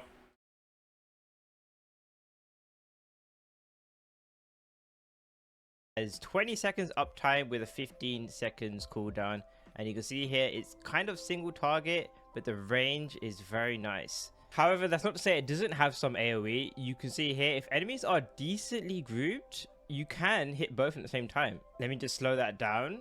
Like, this range here is I'm not actually kind of surprised that this shot is hitting both. bad. That's Hitting kind both of enemies impressive.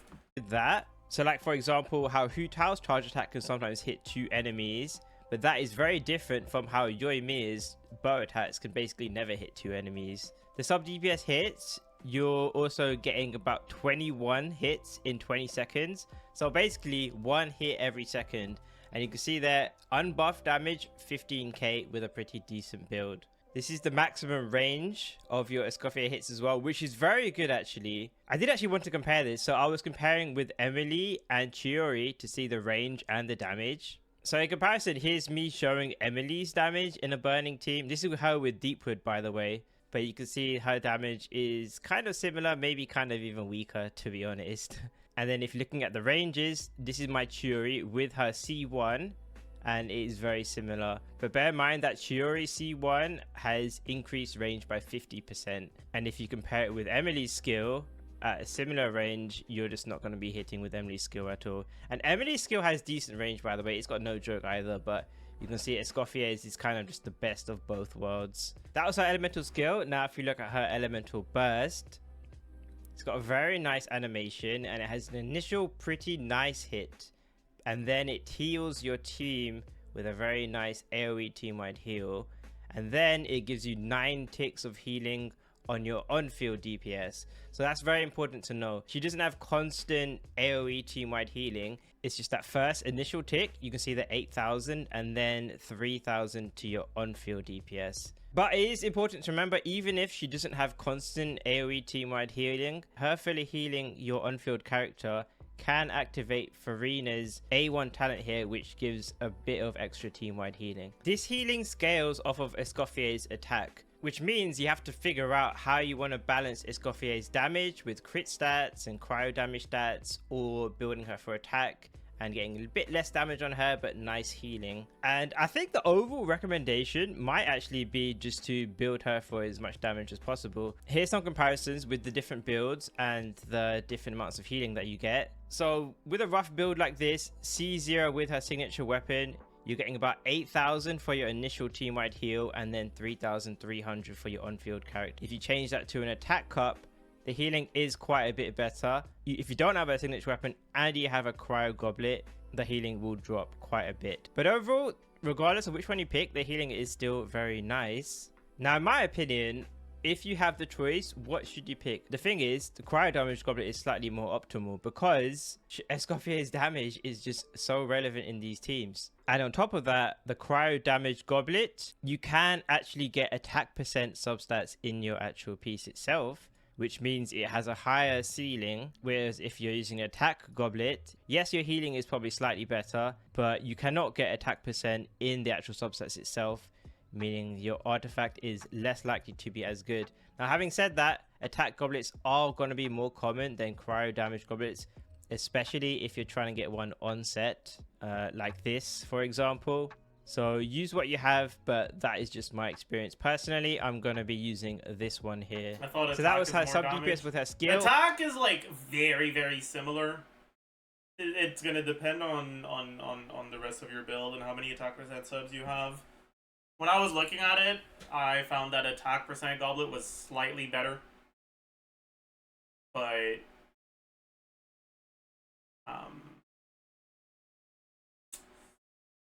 if you have Shenhe, cryo is a lot better. Her healing with her burst. Now, this is maybe even more important, which is her talent. Now, if you remember in my previous video, we were speculating just how much resistance shred would she be giving. And now it's been revealed, if you're playing her in a team full of cryo and hydro teammates, it can reach a massive 55% resistance shred, which is insane, right? This is a lot bigger than what Chevrus gives. Chevrus gives 40%. But honestly, this 55% is actually very easily explainable. If you're only playing 3 hydro and cryo, you get 15%. So playing 1 more hydro or cryo gives you 40% more shred. And what else gives you 40% shred is, instead of that final freeze teammate, if you play an Anemo teammate like Kazuha, and then you get 40% here. So the logic behind this and why this number is so high is because it makes up for the fact that you're not playing that Anemo character in your 4th slot. Now, does that mean that Escoffier's buffing is equal to your Kazuha's? Well, no, actually, because there's stipulations around this shred here, which is that you have to switch in your Kazuha or your other Anemo character every 10 seconds. And you have to switch in every time a new enemy spawns in, because it's a debuff that is conditional on them swirling. Whereas how Escoffier's one works is that all you have to do is hit enemies with either her skill or the burst, and then you get 12 seconds of this shred, which basically means she gives your freeze team a permanent 55% resistance shred, which is massive. It's massive quality of life. It's very easy to navigate around, very easy to use. You're not gonna have any issues getting this debuff.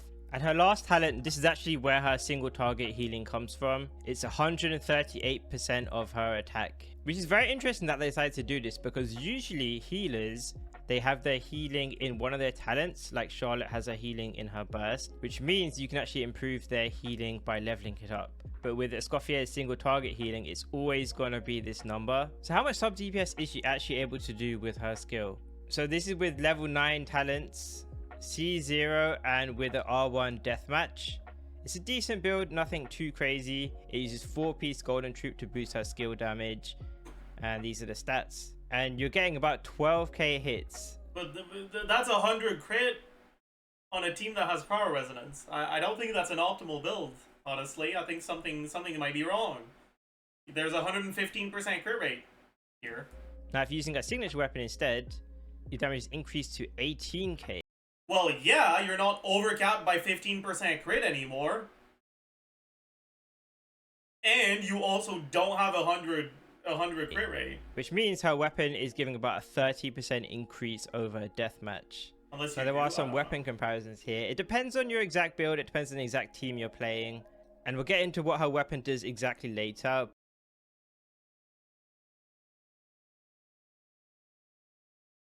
Okay, I gotta be honest, chat. I feel like something's wrong here.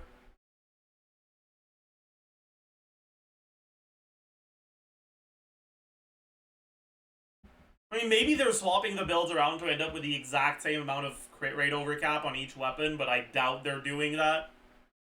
So, yeah. Like, this is about as fields crafting as it gets, man.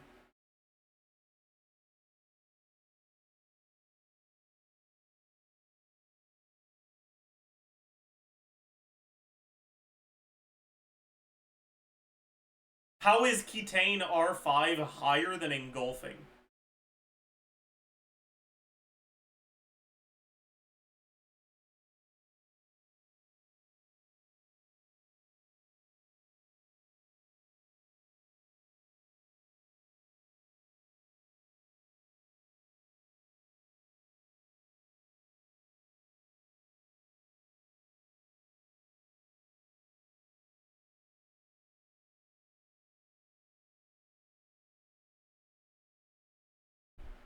Looks like Engulfing without ult. Even then, neither of these weapons give attack or damage or crit.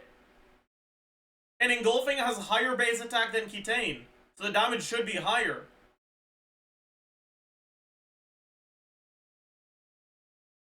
Like, what the fuck are they doing?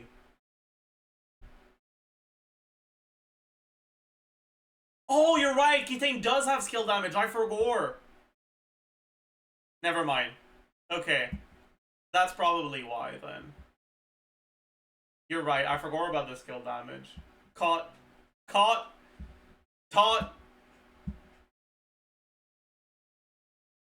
I do still think it's really stupid to do Engulfing but not use Burst, though. Like, that's kind of... yeah. But yeah, it is a massive increase. In fact, one of the issues with polearms, and this is also an issue with Shenhe as well, is that there isn't really that many good 4-star options. There's a lot of 5-star weapons which aren't even going to compare to her signature weapon either. But once you get into the 4 stars, if you don't have the deathmatch, if you don't buy the battle pass, you're really struggling for weapons to use here. And yeah, ideally you don't really want to use Fav Lance, because although this is a nice support weapon, Escoffier is a sub DPS and her damage will be a lot worse. It's very similar to the issue with Emily. Some people were having to run Favonius Lance and that damage is horrible. There's stuff like Wavebreaker's Fin and the Catch, but this is for burst damage, not skill damage. So these skill damage sub DPSs, it is really a struggle trying to find a good weapon for them. Now let's see how big our Red Shred is. This is Garnu's raw damage. This Garnu is hitting for 18k charge attacks. That is without any buffs. Now if you use Escoffier's skill to apply the 55% Red Shred, Garnu's charge attack now goes up to a 25k hit, which is a 36% increase. On top of that, in your team, you're likely to have an attack buff somewhere. For example, I highly recommend a Tenacity of the Millilith set on your Farina if you're playing Farina in these teams. Yo. 20% attack to the team, and Farina can also benefit from this HP as well. You could also be using Noblesse on someone. So if you add the 20% attack on top of that somewhere,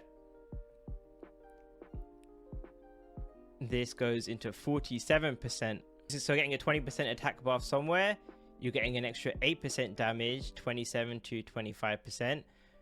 So these teams, it's quite easy to stack a lot of buffs, but it's not over yet. Like I said, we haven't gone into the specifics around Escoffier's weapon, but if you are using Escoffier's signature weapon, you get an even bigger increase. Look at that, 30k charge attacks. And this is pretty consistent. You will see Escoffier's weapon is about an 11% increase to your on-field character. Again, we'll get into exactly what the weapon does later, but as you can see, there are a lot of buffs in these teams. Just for comparison, you can see the buffs that Kazuha would give in a team. So with his 40% damage bonus and res shred, he's increasing Ganyu's damage there by about similar to what you'd get from Escoffier's res shred and the tenacity buff. But again, like I said, Escoffier's buffs that you get in a team like this are almost permanent, whereas buffs in another team can be comparable, but there are a lot more restrictions. Just to demonstrate how strong Escoffier is, here's her plus Xingqiu, who obviously doesn't do that much in freeze teams, versus Kazuha and Chilonen.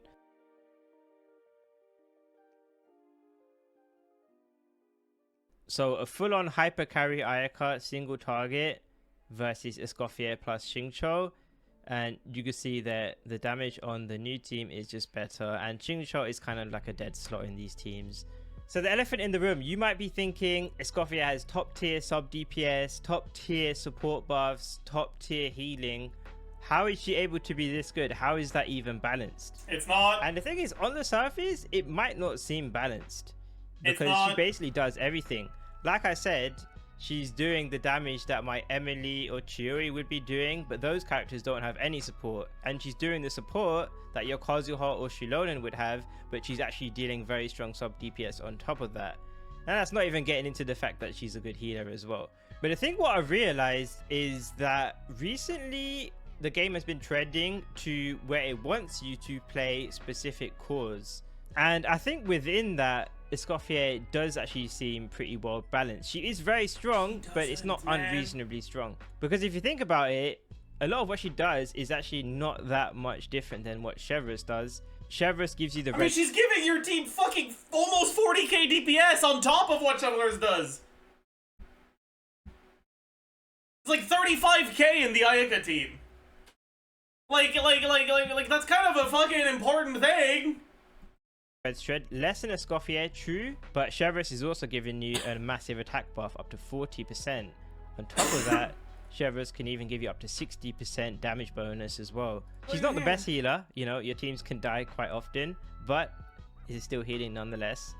And technically, you also can build her for damage, although this kind of contradicts because her damage scales off attack stats, whereas you want to be building her with HP stats. Still, I think of it like a core. If you want to play your Electro DPS, then they really want you to be playing a Chevreuse. All these teams have very similar cores. They have your Chevreuse and they have a very strong buffer like Ian-san or Kujo Sara. That is the core for Electro DPSs and some Pyro DPSs. But for Pyro DPSs, there is also the Melt core. And Bennett gives massive buffs, and Citlali also gives massive buffs and enables the Melt reaction, which gives even more buffs to your DPS. And that is a very powerful core that they want you to play as well. So my logic is that Escoffier is just another one of these strong core teammates, because if you think about it, Freeze doesn't really have a core before this, and it's weaker at a baseline because if you think about it, the actual reaction itself, Freeze doesn't actually do any extra damage, and a lot of the time, especially against bosses, it barely even works. In fact, it doesn't work. And then on top of that, if you're unable to get Freeze, then you're losing a lot of damage. You're losing the buffs that you get from Blizzard Strayer. A lot of these enemies, if you weren't able to swirl, it means you're not able to get Kazuha's VV.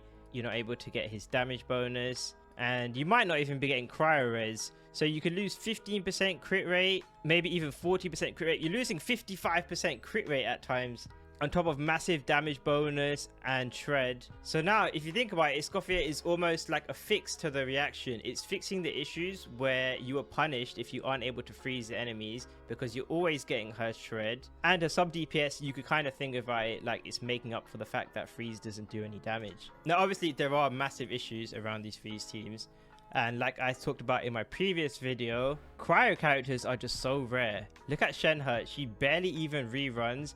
Even the cryo DPSs, they barely run as well. And on top of that, some of the characters like Ayaka doesn't have good synergy with a lot of cryo or hydro characters. So the issue is that you're forced into very... I get the point, which is like, yeah, she's really powerful, but cryo or freeze and cryo in general kind of needed a powerful support. And I don't disagree with that sentiment, but I think she's too powerful.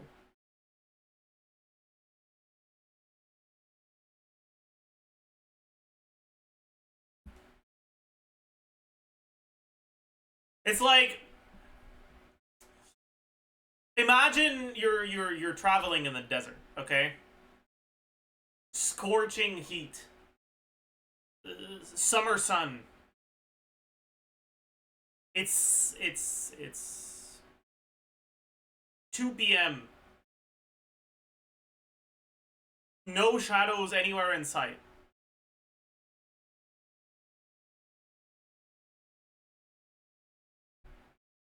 And you run out of water. And you keep walking. Take a step forward. Take another step forward. And another. And another step forward. You feel how dry your throat is. You're parched entirely. And suddenly, a man walks up to you. With those, like, gallons of water. Like, big-ass bottles of a gallon of water.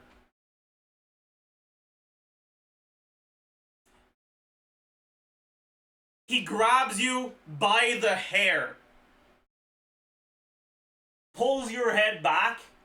Takes the gallon of water. Fucking dumps it upside down. The opening right shoved in your mouth. And he makes you down the whole thing. Like, yeah, you were fucking thirsty. I get it, but like,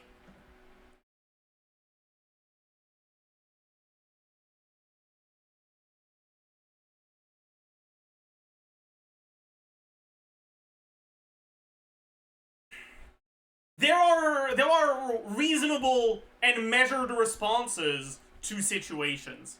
And sometimes you go a little bit too hard. Alright?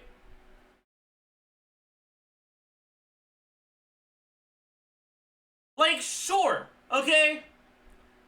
Crowd characters weren't looking too hot, and they did kind of need some improvements to their teams.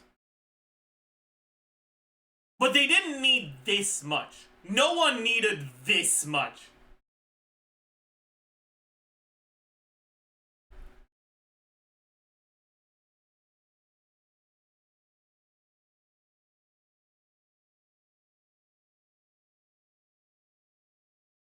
Isn't it the same situation with Cheryl after C6 Farazan and Xianya? No. Escafie does a lot more than Farazan.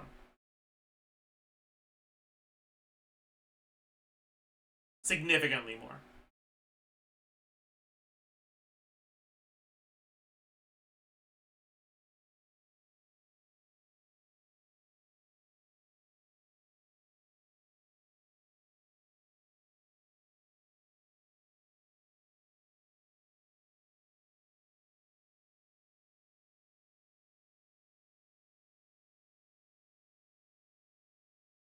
I disagree. Farazan is on another level. I mean, you can cope all you want, Jamie, but that doesn't change facts.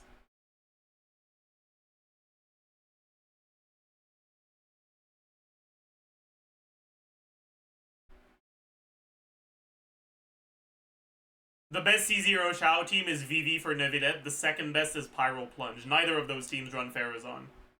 Sorry, bucko.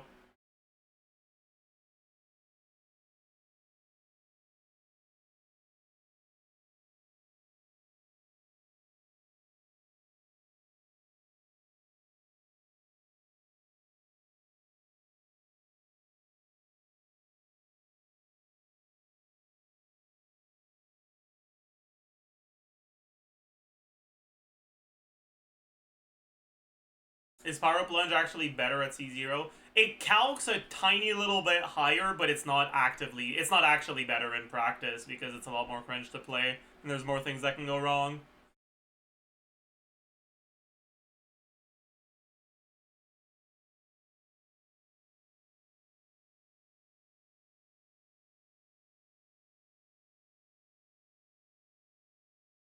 Farazan is good. It's just that Chow and Water or Dull Water. The thing about Farazan is, like, you need to understand, okay?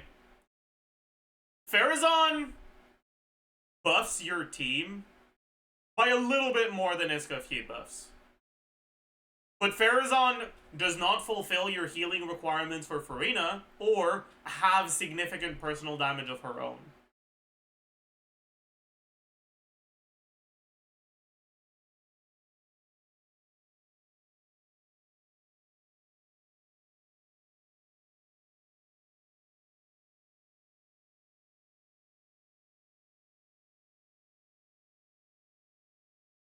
Farazan also doesn't buff Farina's damage, which is going to be like 50% higher in a freeze team with solo Hydro Farina than an animal carry team with Farazan.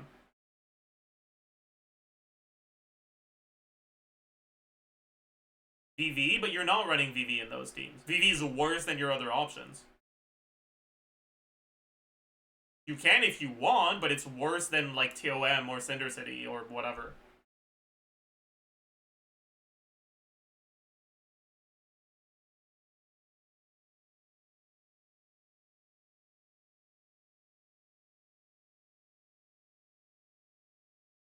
I feel like she's S tier even in non-freeze teams. I don't think that's the case.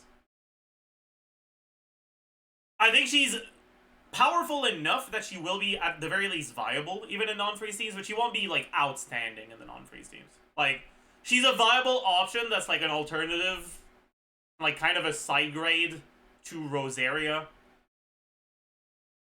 in like melt teams. Side grade to Emily in burning teams, but like Rosaria and Emily are not characters that are considered to be all that powerful to begin with, so a side grade to them isn't that great. But what's great is that that's her performance in the teams where she has awful synergy.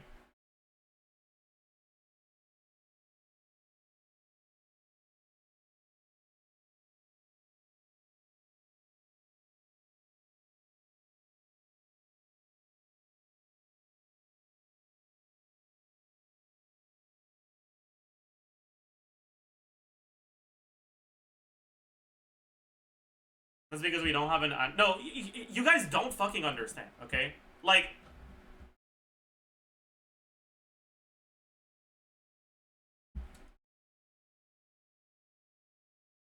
So. Res multiplier. So... Actually, no, not on this one. Let's do on this one. Okay. So, res multiplier, 10% minus 30%.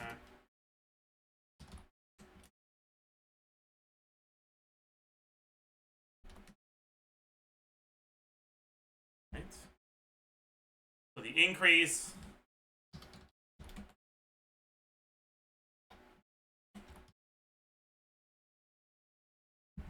from res shred is about 22%. The increase from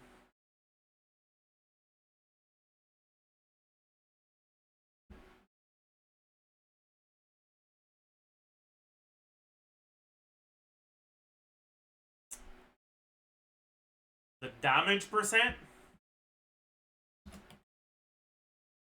on Chow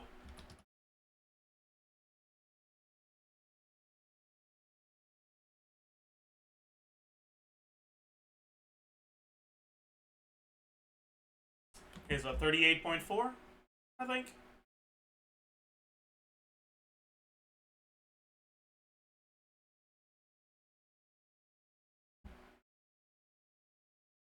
$38.2.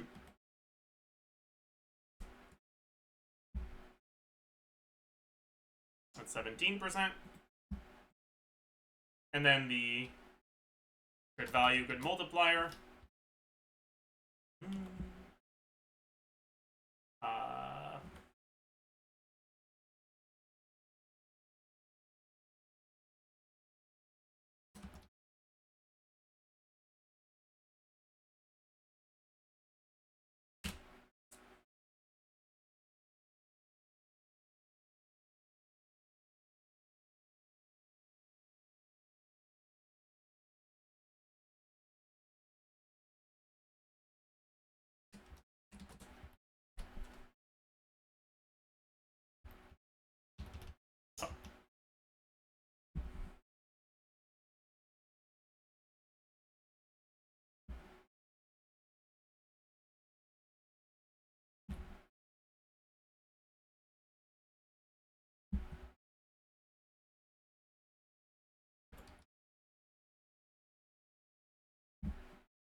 So, Farazan is with C6 Farazan with all of her stuff is increasing from her kit the damage of your character by 64% ish.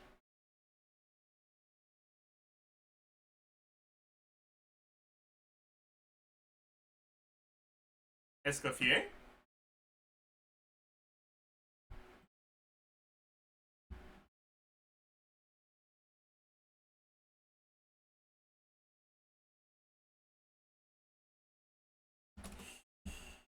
Only 36. Oh no.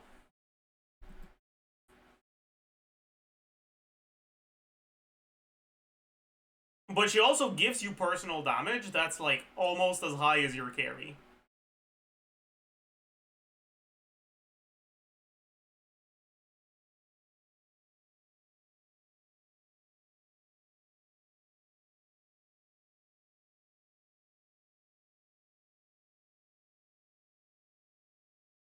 Shenhe has 15% shred. You want to look at Shenhe? Sure. Fine. Ooh, no, only 27. Cooked. But in a team with Shenhe, it actually is pretty much about as much as what your carry does. And so it's 27%, but then it's also times 2. So it's actually 154%. It's a bit less than that, but it's like over 100%. And that's before even looking at the fact that she's a healer. Which also means that you have more flexibility on the rest of your team because you get to enable Farina without a problem. Like, you guys need to understand, like, Farazan is a very good character, but even as a niche support, she just gives you less things than Escoffier does. That's just the reality of it.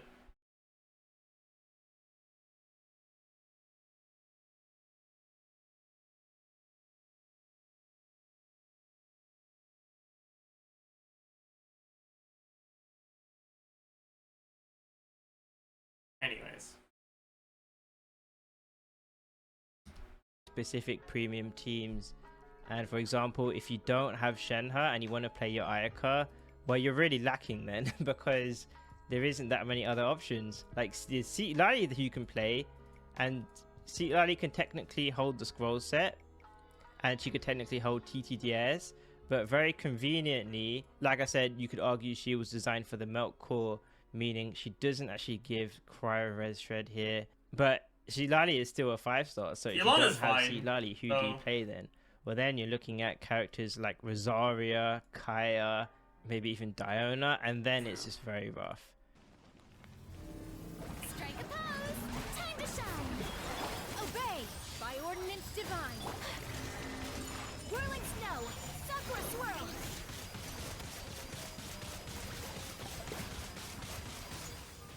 25k hits.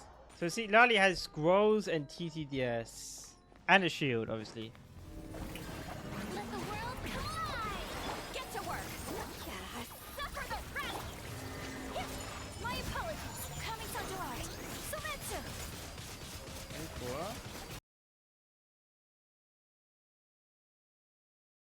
What in the heck?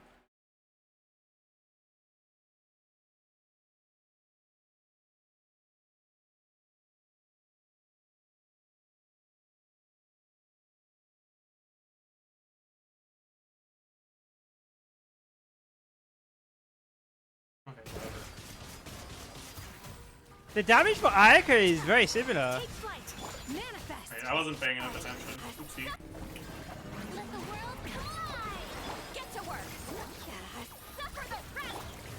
Here, my apologies! Coming Sanjuari! Sometsu! The damage for Ayaka is very similar. Take flight! What weapon is that? Show no Excluding the mercy. quills.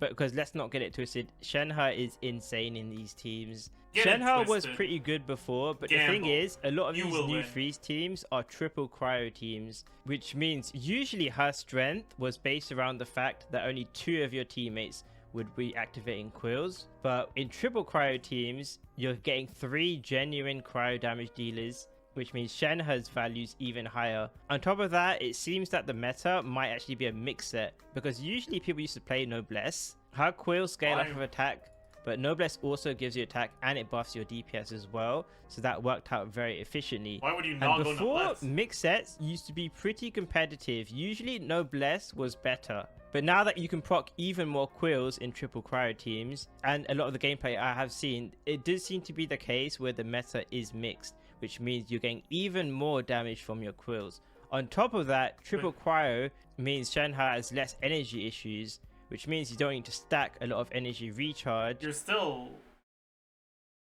better off using Noblesse though.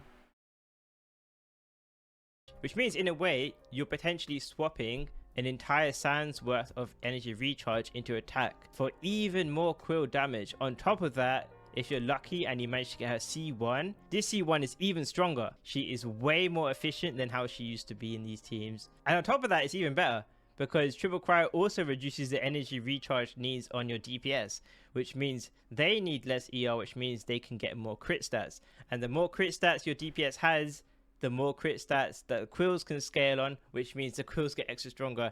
I'm very interested in calculating just exactly how much value you're getting from Shenhe, but all those things must compound into massive increases from before. But like I said, it doesn't matter how strong she is if you don't have her. So that is one of the big issues with these teams. Here's the YS Helper character ownership rankings, which again is not every single player who plays the game, but it's a good indication of how characters are owned amongst players who are doing the Abyss. And as you can see here, Shenhe is not that popular at all. Even Seatlali's ownership is almost double, and she just came out. But having said that, this Shenhe ownership is amongst the whole player base that entered in this survey. It might be the case where amongst people who own Ayaka and people who play Ayaka, people who play Ganyu, Shenhe's ownership is higher. But again, this is just statistics. It's more important whether you yourself have Shenhe, or if you don't have Shenhe, if you have characters like Yelan, although again, Yelan works more for characters like Risley or Ayato. You wouldn't really play her with Ganyu. Now those were the obvious DPSs. There is this kind of meme going around.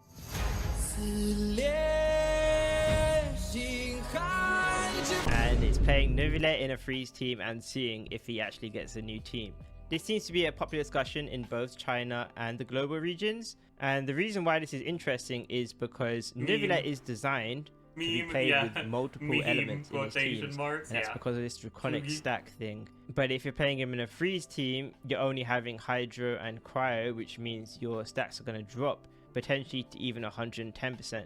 Now this is a final multiplier, which means it's a direct multiplier on his charge attacks, which means the damage drop off is massive. And why he has that talent is basically to nerf his synergy with Farina, because Farina's synergy is so good with him, and also Farina benefits from all the same buffs that he does, which means both their damage goes up. So the game developers realized in order to sort of weaken that synergy, it meant if you're playing with Farina, you go from doing 160% to 125%. Now obviously, as we know, Neuvillette C1 is incredibly popular. In fact, in the usage rate surveys, more people have his C1 than have his C0. Obviously, that's not the entire player base, but it's a good indication about how popular C1 is. And the C1 gives you a free draconic stack, and the main benefit for that is so you don't lose by playing Farina. But the issue is, if you're playing two cryos, if you have his C1, it's even more punishing than normal. But even so, you're still getting a lot of buffs in this team, so how does it really compare? And on top of that, Farina doesn't have the draconic stack restriction herself, so she's just getting buffs in this team. So how does the damage compare? Well, what we've learned is Neuvillette basically always does less damage. If you have a C0, he's doing slightly less damage, and if you have C1, he's definitely doing a lot less damage. So you can see there it's quite a big damage loss, even with Bennett not doing anything in this team. He's just there for activating the draconic stacks. But that is just Neuvillette's personal damage. If you look at the whole team's damage, because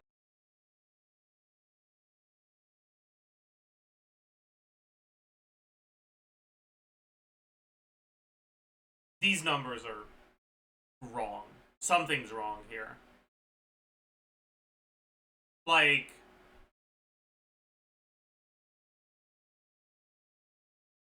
are they comparing it to using Seatlali, Farina, and like level 1 Mika with no artifact set?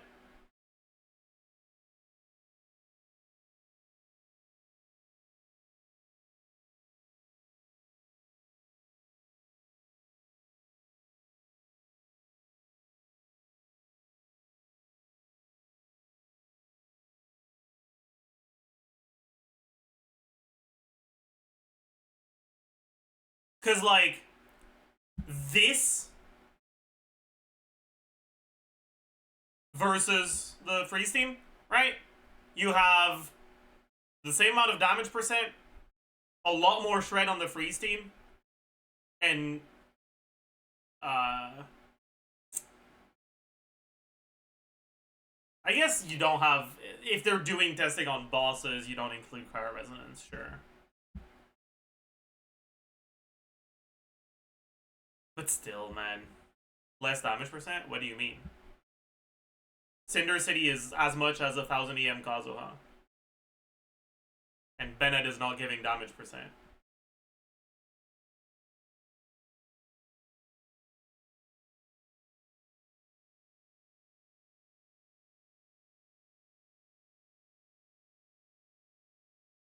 Like, I feel like there's something wrong with these numbers. Iconic stacks. But that is just Nivelette's personal damage. If you look at the whole team's damage, because the rest of the team is just benefiting from freeze, it's actually very comparable.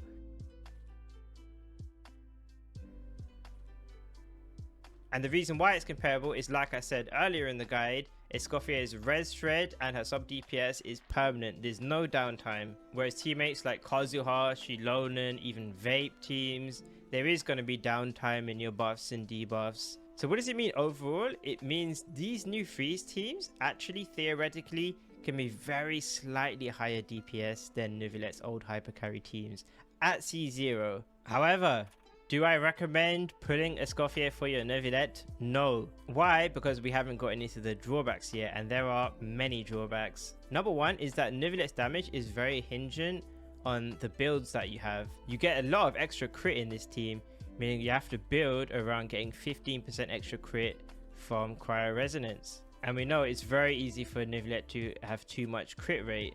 I have only a small amount of crit rate in my artifacts, and once you add the 36% from Marechaussee Hunter, I'm at 86% here myself, which means if I'm playing him in a cryo team, I'm going to overcap. On top of that, I have his signature weapon, and you won't even be able to play the Battle Pass weapon if you have it, because the Battle Pass weapon will obviously give way too much crit. So in order to not lose too much damage, you will need to adjust your builds and reduce your crit rate, while still having the same good level build. The other issue is that this team basically caps out at C0 with 4-star weapons. Like I said, Nivelette, you can't really use the Battle Pass weapon. Same thing with Escoffier, because, and this is where we get into her vertical investment, her weapon is amazing. What it does is it basically has Staff of Homer level stats. It's high base attack with 66% crit damage. Instead of giving you the flat attack from Staff of Homer, it gives you 24%. Which can actually equal more than Staff of Homer. And then on top of that, if your polearm character is a healer, then whenever they heal, you get 32% attack to the wielder and to the character they healed, which is insane for most teams, because those attack buffs, you'll be buffing your Shenhe's quills because you're increasing Shenhe's attack, and also your cryo DPS. However, the Nivelette team doesn't scale with attack, which means your Farina and your Nivelette are not going to be getting bossed. On top of that, Escoffier's constellations are very much oriented around cryo DPSs. We're not going to get into all of them, but just getting into the C1, her C1 increases your team's cryo crit damage by 60%. Again, Nivelette and Farina are not going to be able to benefit from that. Another disadvantage, and this is a very important one, is that you're not really playing into Nivelette's strengths. With characters like Nivelette who have such good quality of life, you know, with his massive AoE and his range, the more you buff Nivelette, the more you're playing into those strengths. Like just for an example here, all of this stuff here that I'm getting and I'm just destroying everyone, the more you buff Nivelette's damage, the more you're able to abuse that. So with strong characters like this, you really want to play into their strengths, and the freeze teams don't really do that. I don't understand this point whatsoever. What strength is being played into with the hypercarrier teams, but not the freeze teams showcased here? But his the AoE, but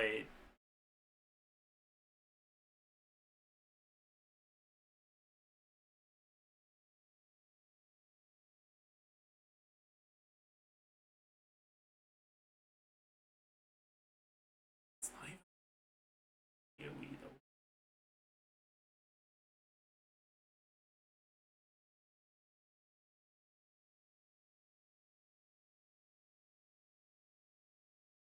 teams are more single target orientated, which is again a massive weakness. Also, let's not forget, but this team is actually very specific. It's actually more of an Exodia team than a hypercarry team like this, because if you're playing Nuvula as a hypercarry, to be fair, you could play him with almost anyone as long as they're buffing his damage. Whereas a team like this is very specific. It is basically these 4 characters. Why is that? It's because Nuvula doesn't really have good synergy with cryo characters. To be fair, a lot of people play him with Charlotte at the moment, but that's just for her healing.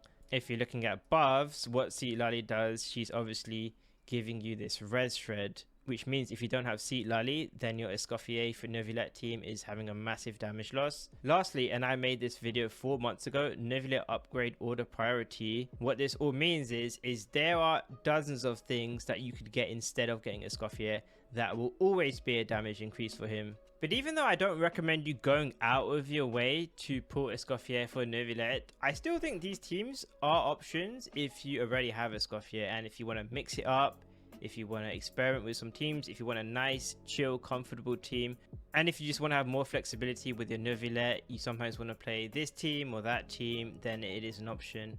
Back to our weapon though, because this presents an interesting discussion because of just how strong this weapon is, and it's actually kind of universal, even if we just ignore the support part first. Like I said, it's very similar to Staff of Homer. So if we look at Staff of Homer on my Emily, the base attack and crit damage are the same, but you get the attack bonus 0.8% of your HP. If I calculate 23152 HP times 0.008, she's getting 185 flat attack with this. But what Escoffier's weapon is you get 12% attack, and then if your character's off field, you get an extra 12% attack. So if instead of this attack you get from Staff of Homer, I look at Emily's base attack, which is 943 times 0.24, and you can see there 226. So I'm actually getting about 40 extra attack, which is not big, but it's no joke. It's very similar to like 1 extra attack percent substat. And then on top of that, the buff that you get from being a healer, that means it's not just strong for Escoffier, but if we look at the rest of our roster, who else is a healer here? Eon-san, Chevreuse, and Mika. These can all utilize this polearm. And then on top of that, characters like Xiangling can snapshot the attack buff, which means Chevreuse can use it in a team like this. Although I was doing some testing, because of the way Cloran's healing works, she converts healing received into Bond of Life. So we were talking about it in stream. It is likely that it will still count as healing Cloran, so she will get the buff. It's not guaranteed until we see in the game. If you're playing Raiden, she could benefit. If you're playing Moika, she would benefit. Usually using Favonius Lance, which is very nice. It gives some energy, but if you could have the opportunity to get extra attack buffs, you would take it. Same thing with Eon-san in a team like this. A lot of people use Favonius Lance on her, but if you could get the attack buffs, you would take it. Although one downside of this weapon is that the buff only lasts 3 seconds. What does that mean is that she only has team-wide healing for her first burst hit, which means the buffs to your off-field characters are temporary. It will only last 3 seconds. So it's not a permanent team-wide 32% attack buff. In other words, chat, Fischl my goat, Xiangling my goat. True! Don't misunderstand. But it's still a very nice polearm. Me personally, I think I'm gonna honestly get it. though, I will say, there are not a lot of characters for which this like low uptime actually matters, because in the Escoffier teams, your off-field attack scaling damage is pretty much just Escoffier herself, but she gets the buff anyways, right? And then there's like Shenhe Quills, but usually you use up your Shenhe Quills right after you burst on Escoffier, so you still get that. And then the second set of Shenhe Quills happens when you swap into Shenhe to E again, which means she gets healed again. So in Shenhe's case, she gets the attack buff on like almost all of her Quills. Who else is it useful for? It's useful for overload teams, Chevreuse. Who do you play in overload teams? Xiangling gets the buff, cause snapshot. Fischl gets the buff, cause snapshot. Maoika gets the buff because all her damage is her fucking burst anyways. Yai, you're not playing Yai.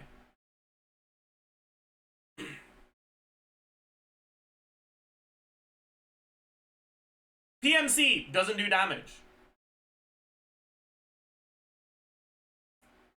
So, like, in practice, this effectively kind of is just a 32% team-wide attack buff that lasts all the time you need it to.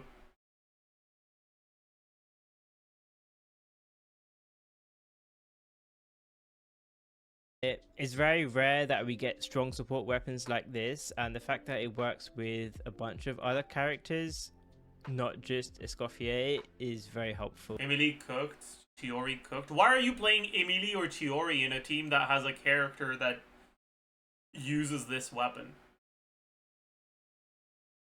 I guess in like a Kenichi team with the Anton is like the only one.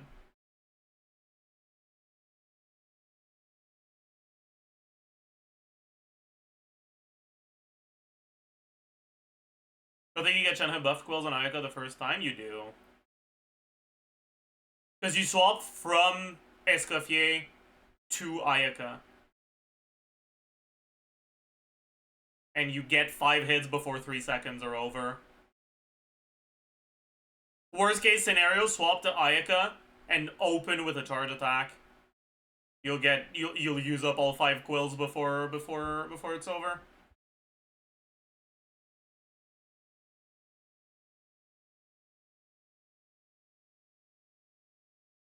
It's Shenhe QE, Escoffier QE, Ayaka. There's a Farina in between Shenhe and Escoffier. But why QE? Why not EQ? For the energy? I'm pretty sure that's worse. Farina's before? No. I guess you're spending a bit more time on Ayaka before you swap back to Shenhe then. Oh well.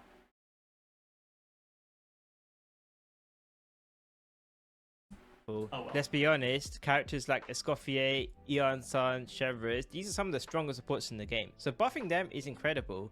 As for her artifact sets, this is very straightforward. The meta just seems to be Golden Troop on Escoffier. Her personal damage is just so good that you don't want to lower it to give a team buffing set. Instead, stuff like Tenacity or Noblesse, give it to the teammates. Like I said, unless you're playing freeze teams with like Farina and Yelan, double Hydra teams like this, Farina's damage is very sacrificable. She's having the least impact in these teams, which means putting Tenacity on her is definitely a good shout. And it's even the case to where you can put Favonius on your Farina, or even like Freedom Sworn on your Farina. If that means you can put more offensive Poloms on Shenhe and Escoffier, I think that's going to be worth it. For the DPSs, for example, your Ayaka doesn't have to use Blizzard Stray anymore, because if you're playing it with Farina, you can use Marechaussee Hunter. Now technically, in its optimal conditions, Blizzard Stray is just better than Marechaussee Hunter, because you get 15% cryo versus this is just normal and charge attack 15%.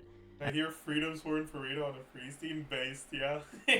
And this is at max 36% crit rate versus Blizzard Stray, which is 40. However, if you're playing her with Farina, this would be universal. It would always work, whereas Blizzard Stray is conditional upon enemies being afflicted by cryo or frozen. But having said that, Marechaussee Hunter, you might not always get the stacks. So for example, if you only manage to get 2 stacks on Ayaka, you get 24% crit rate. At that point, it's very similar to Blizzard Stray without the freeze, 20% crit rate, but then you always get this cryo damage bonus. So overall, I mean, use what you have. If you have good Blizzard Stray pieces, use those. If you have good Marechaussee Hunter pieces... Freedom Sword? Wait, can you not?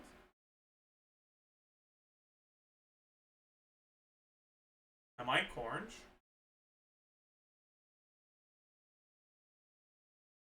What's the Freedom Sword activation requirement again? It's triggering an element. Why could you not? Hydro on top of a freeze aura doesn't do a reaction? But what about Hydro on top of a freeze aura with underlying cryo? Does that also not work?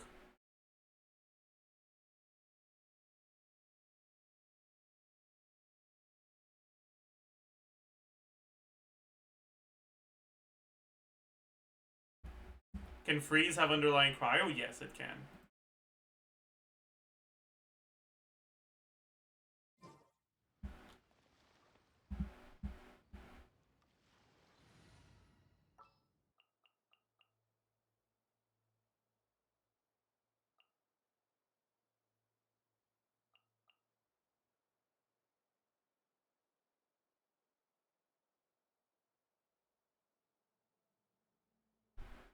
Whatever, let's just fucking... It is as the Thunderstruck! Thunderstruck!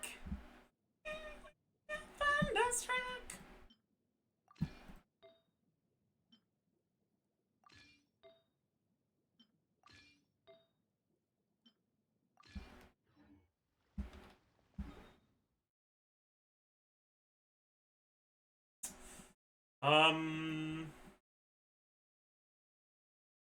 Freezable enemy, where are you?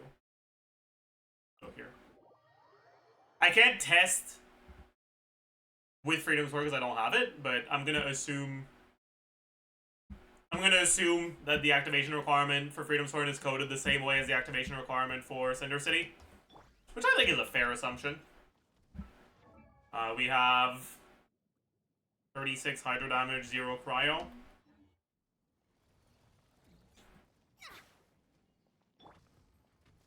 you can't run. Yeah, it does work.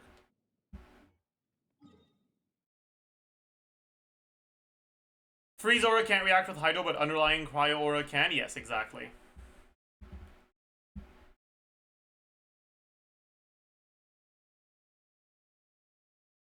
So yeah, there won't be a problem with this.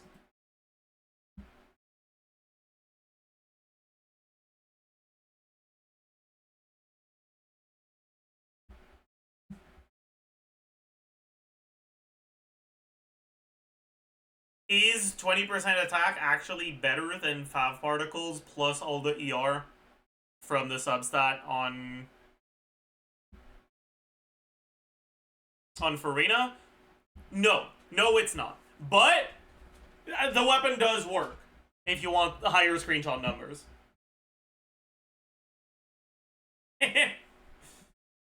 Or you just want to... You get two reactions? Yeah, you EQ. E freezes, Q freezes. all your bases, get a more universal set, then use those, whatever you have. Same goes for Garnu and most older characters. They can either use Blizzard Strayer or Marishose Hunter. Obviously, if you're playing Risley, he was already using this, so you just keep using that. Same thing with Neuvillette. And yeah, the meta with Shenhe is very... Wait, I'm actually kind of curious. How high are the ER requirements in that team if you don't go Fab Farina? Right, you'll have like 7 particles from Farina, 1/6. You'll have... She doesn't get funneled anything. And you have... no Favs.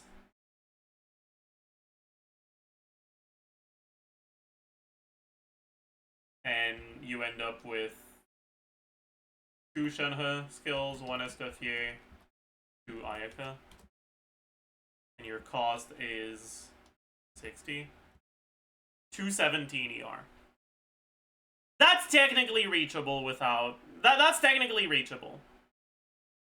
Like, that's ER Sans plus 60%, a little bit over 60% in subs.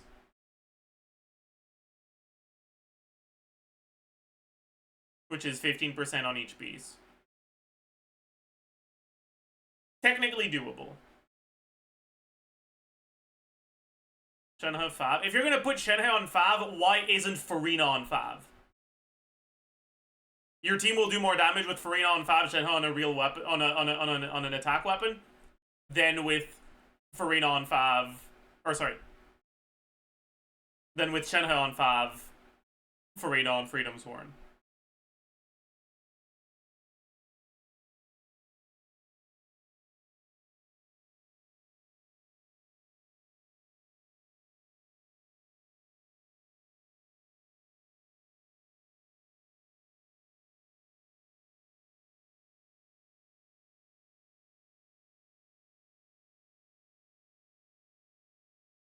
Is two-piece attack Shenhe better than Noblesse? No.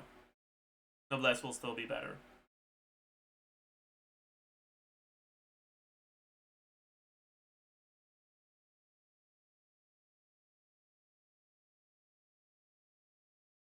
You have to understand, okay? On Noblesse, you end up with 20% attack on Shenhe and 20% attack on everyone else. On 2-piece, you get 36% attack on Shenhe and no attack on anyone else, right? What that means is you have 16% more attack on Shenhe and 20% less on the rest of your team. In other words, you would need to have your quills do more damage than the rest of your attack scaling damage combined for it to be better to go 2-piece on her than Noblesse. That's not happening.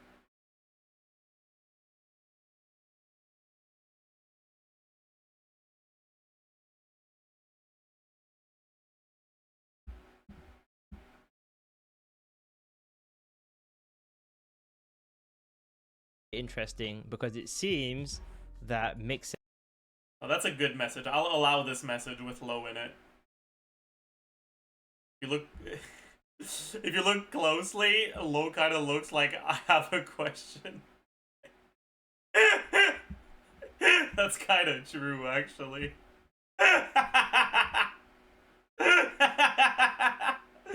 It's like... Well, I guess it's like this. L-O. Sets are going to be even stronger now than they were before.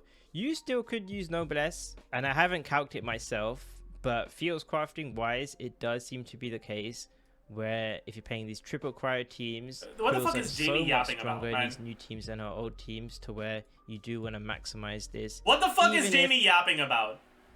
What is this, Jamie? Did you fucking forget your brain in the car this morning, or like what's going on, man? You're losing out on Noblesse buffs, and you get more flexibility as well because Noblesse is only 12 seconds. As we were talking about earlier, Cryo Cup versus Attack Cup on Escoffier, it does seem to be, I would rather use a Cryo Cup if you do have it. You can see here the damage here is 15.5k with a Cryo Cup. If you're using Attack Cup, it can drop to 14.7, but that's assuming equal substats. So me personally, I'm going to maximize. Is that assuming equal substats? Or also, what, you're not using any buffs here. Every team is going to end up using buffs. So like, whatever. 0.7. But that's assuming equal substats. So me personally, I'm going to maximize my damage, and I'm going to use this for a very small healing decrease. Those are the pros and cons. You can pick whichever one you want. Just make sure you're using a golden troop set. Just make sure you're using that. The only thing with this golden troop set is that it buffs her elemental skill damage a lot, but it doesn't buff her burst. So although her burst is a really big multiplier normally, it's not going to be... Catch energy, get energized. Friend catch energy, get less energized, but still energized. Kind of.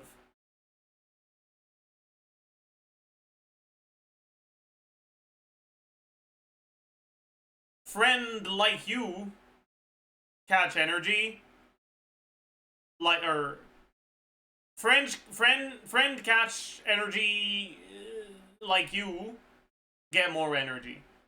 Energized. Energy is racist, yeah. Pretty much.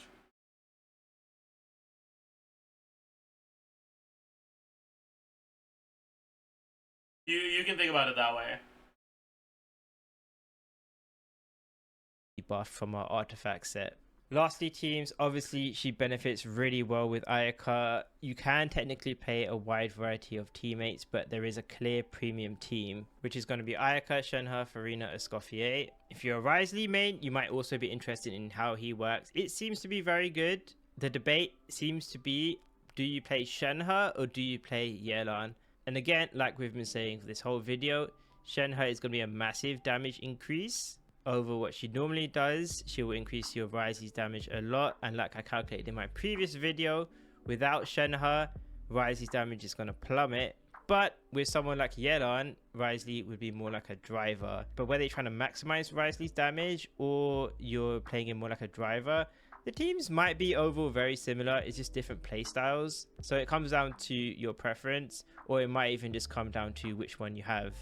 Use whoever you have. If you don't have Shenhe, play Yelan. Would she be an upgrade in your team? It depends. Like, for example, with Garnu, she's definitely going to be an upgrade in Garnu's freeze teams. But will it be stronger than your Melt Garnu if she's well invested? It's really hard to say at the moment. Same thing with your Risley.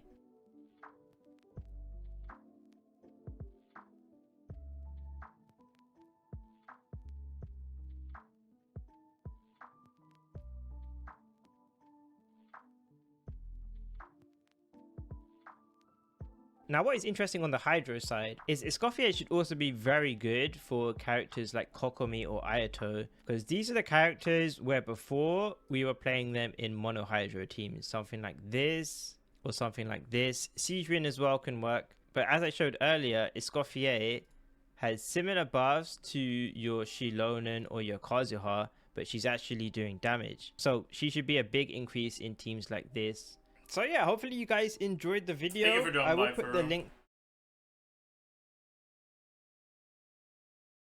Chat. I'm thinking right now, okay? If you use Escoffier in this slot, there's no upside to using Kokomi. I wonder how much worse Ayato would be compared to Singto.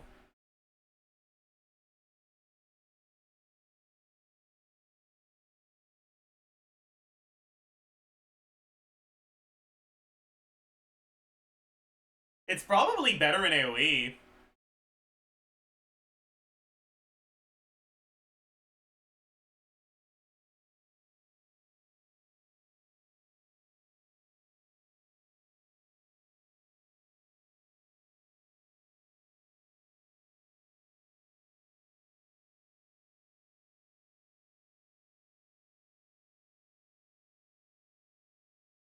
Oh well.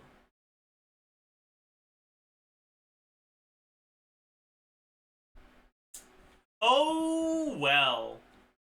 Well, well, well.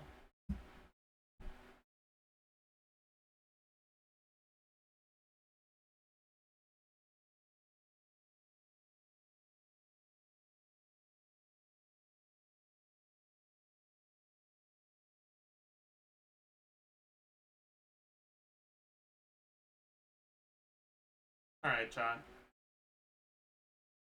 I think that might be it for today. I don't think there's... Can we finish my review? Oh.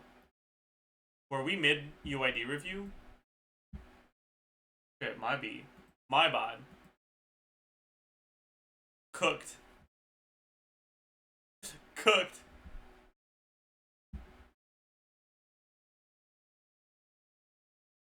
Hmm.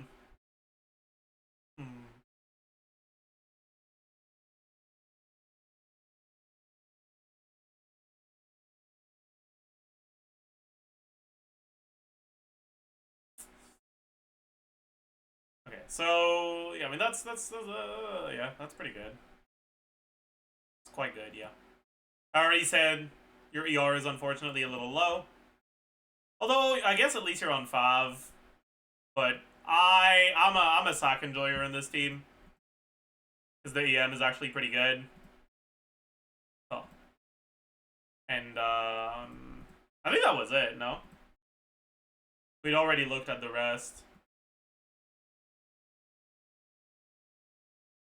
Yo.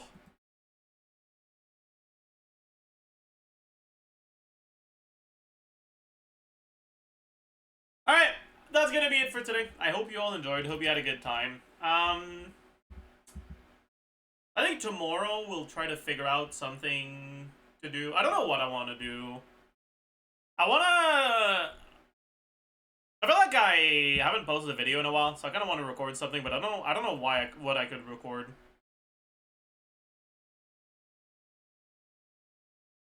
I'll think about it. Anyways, I don't really feel like rating anyone today, so I'm just gonna end stream. See you guys tomorrow. Bye bye.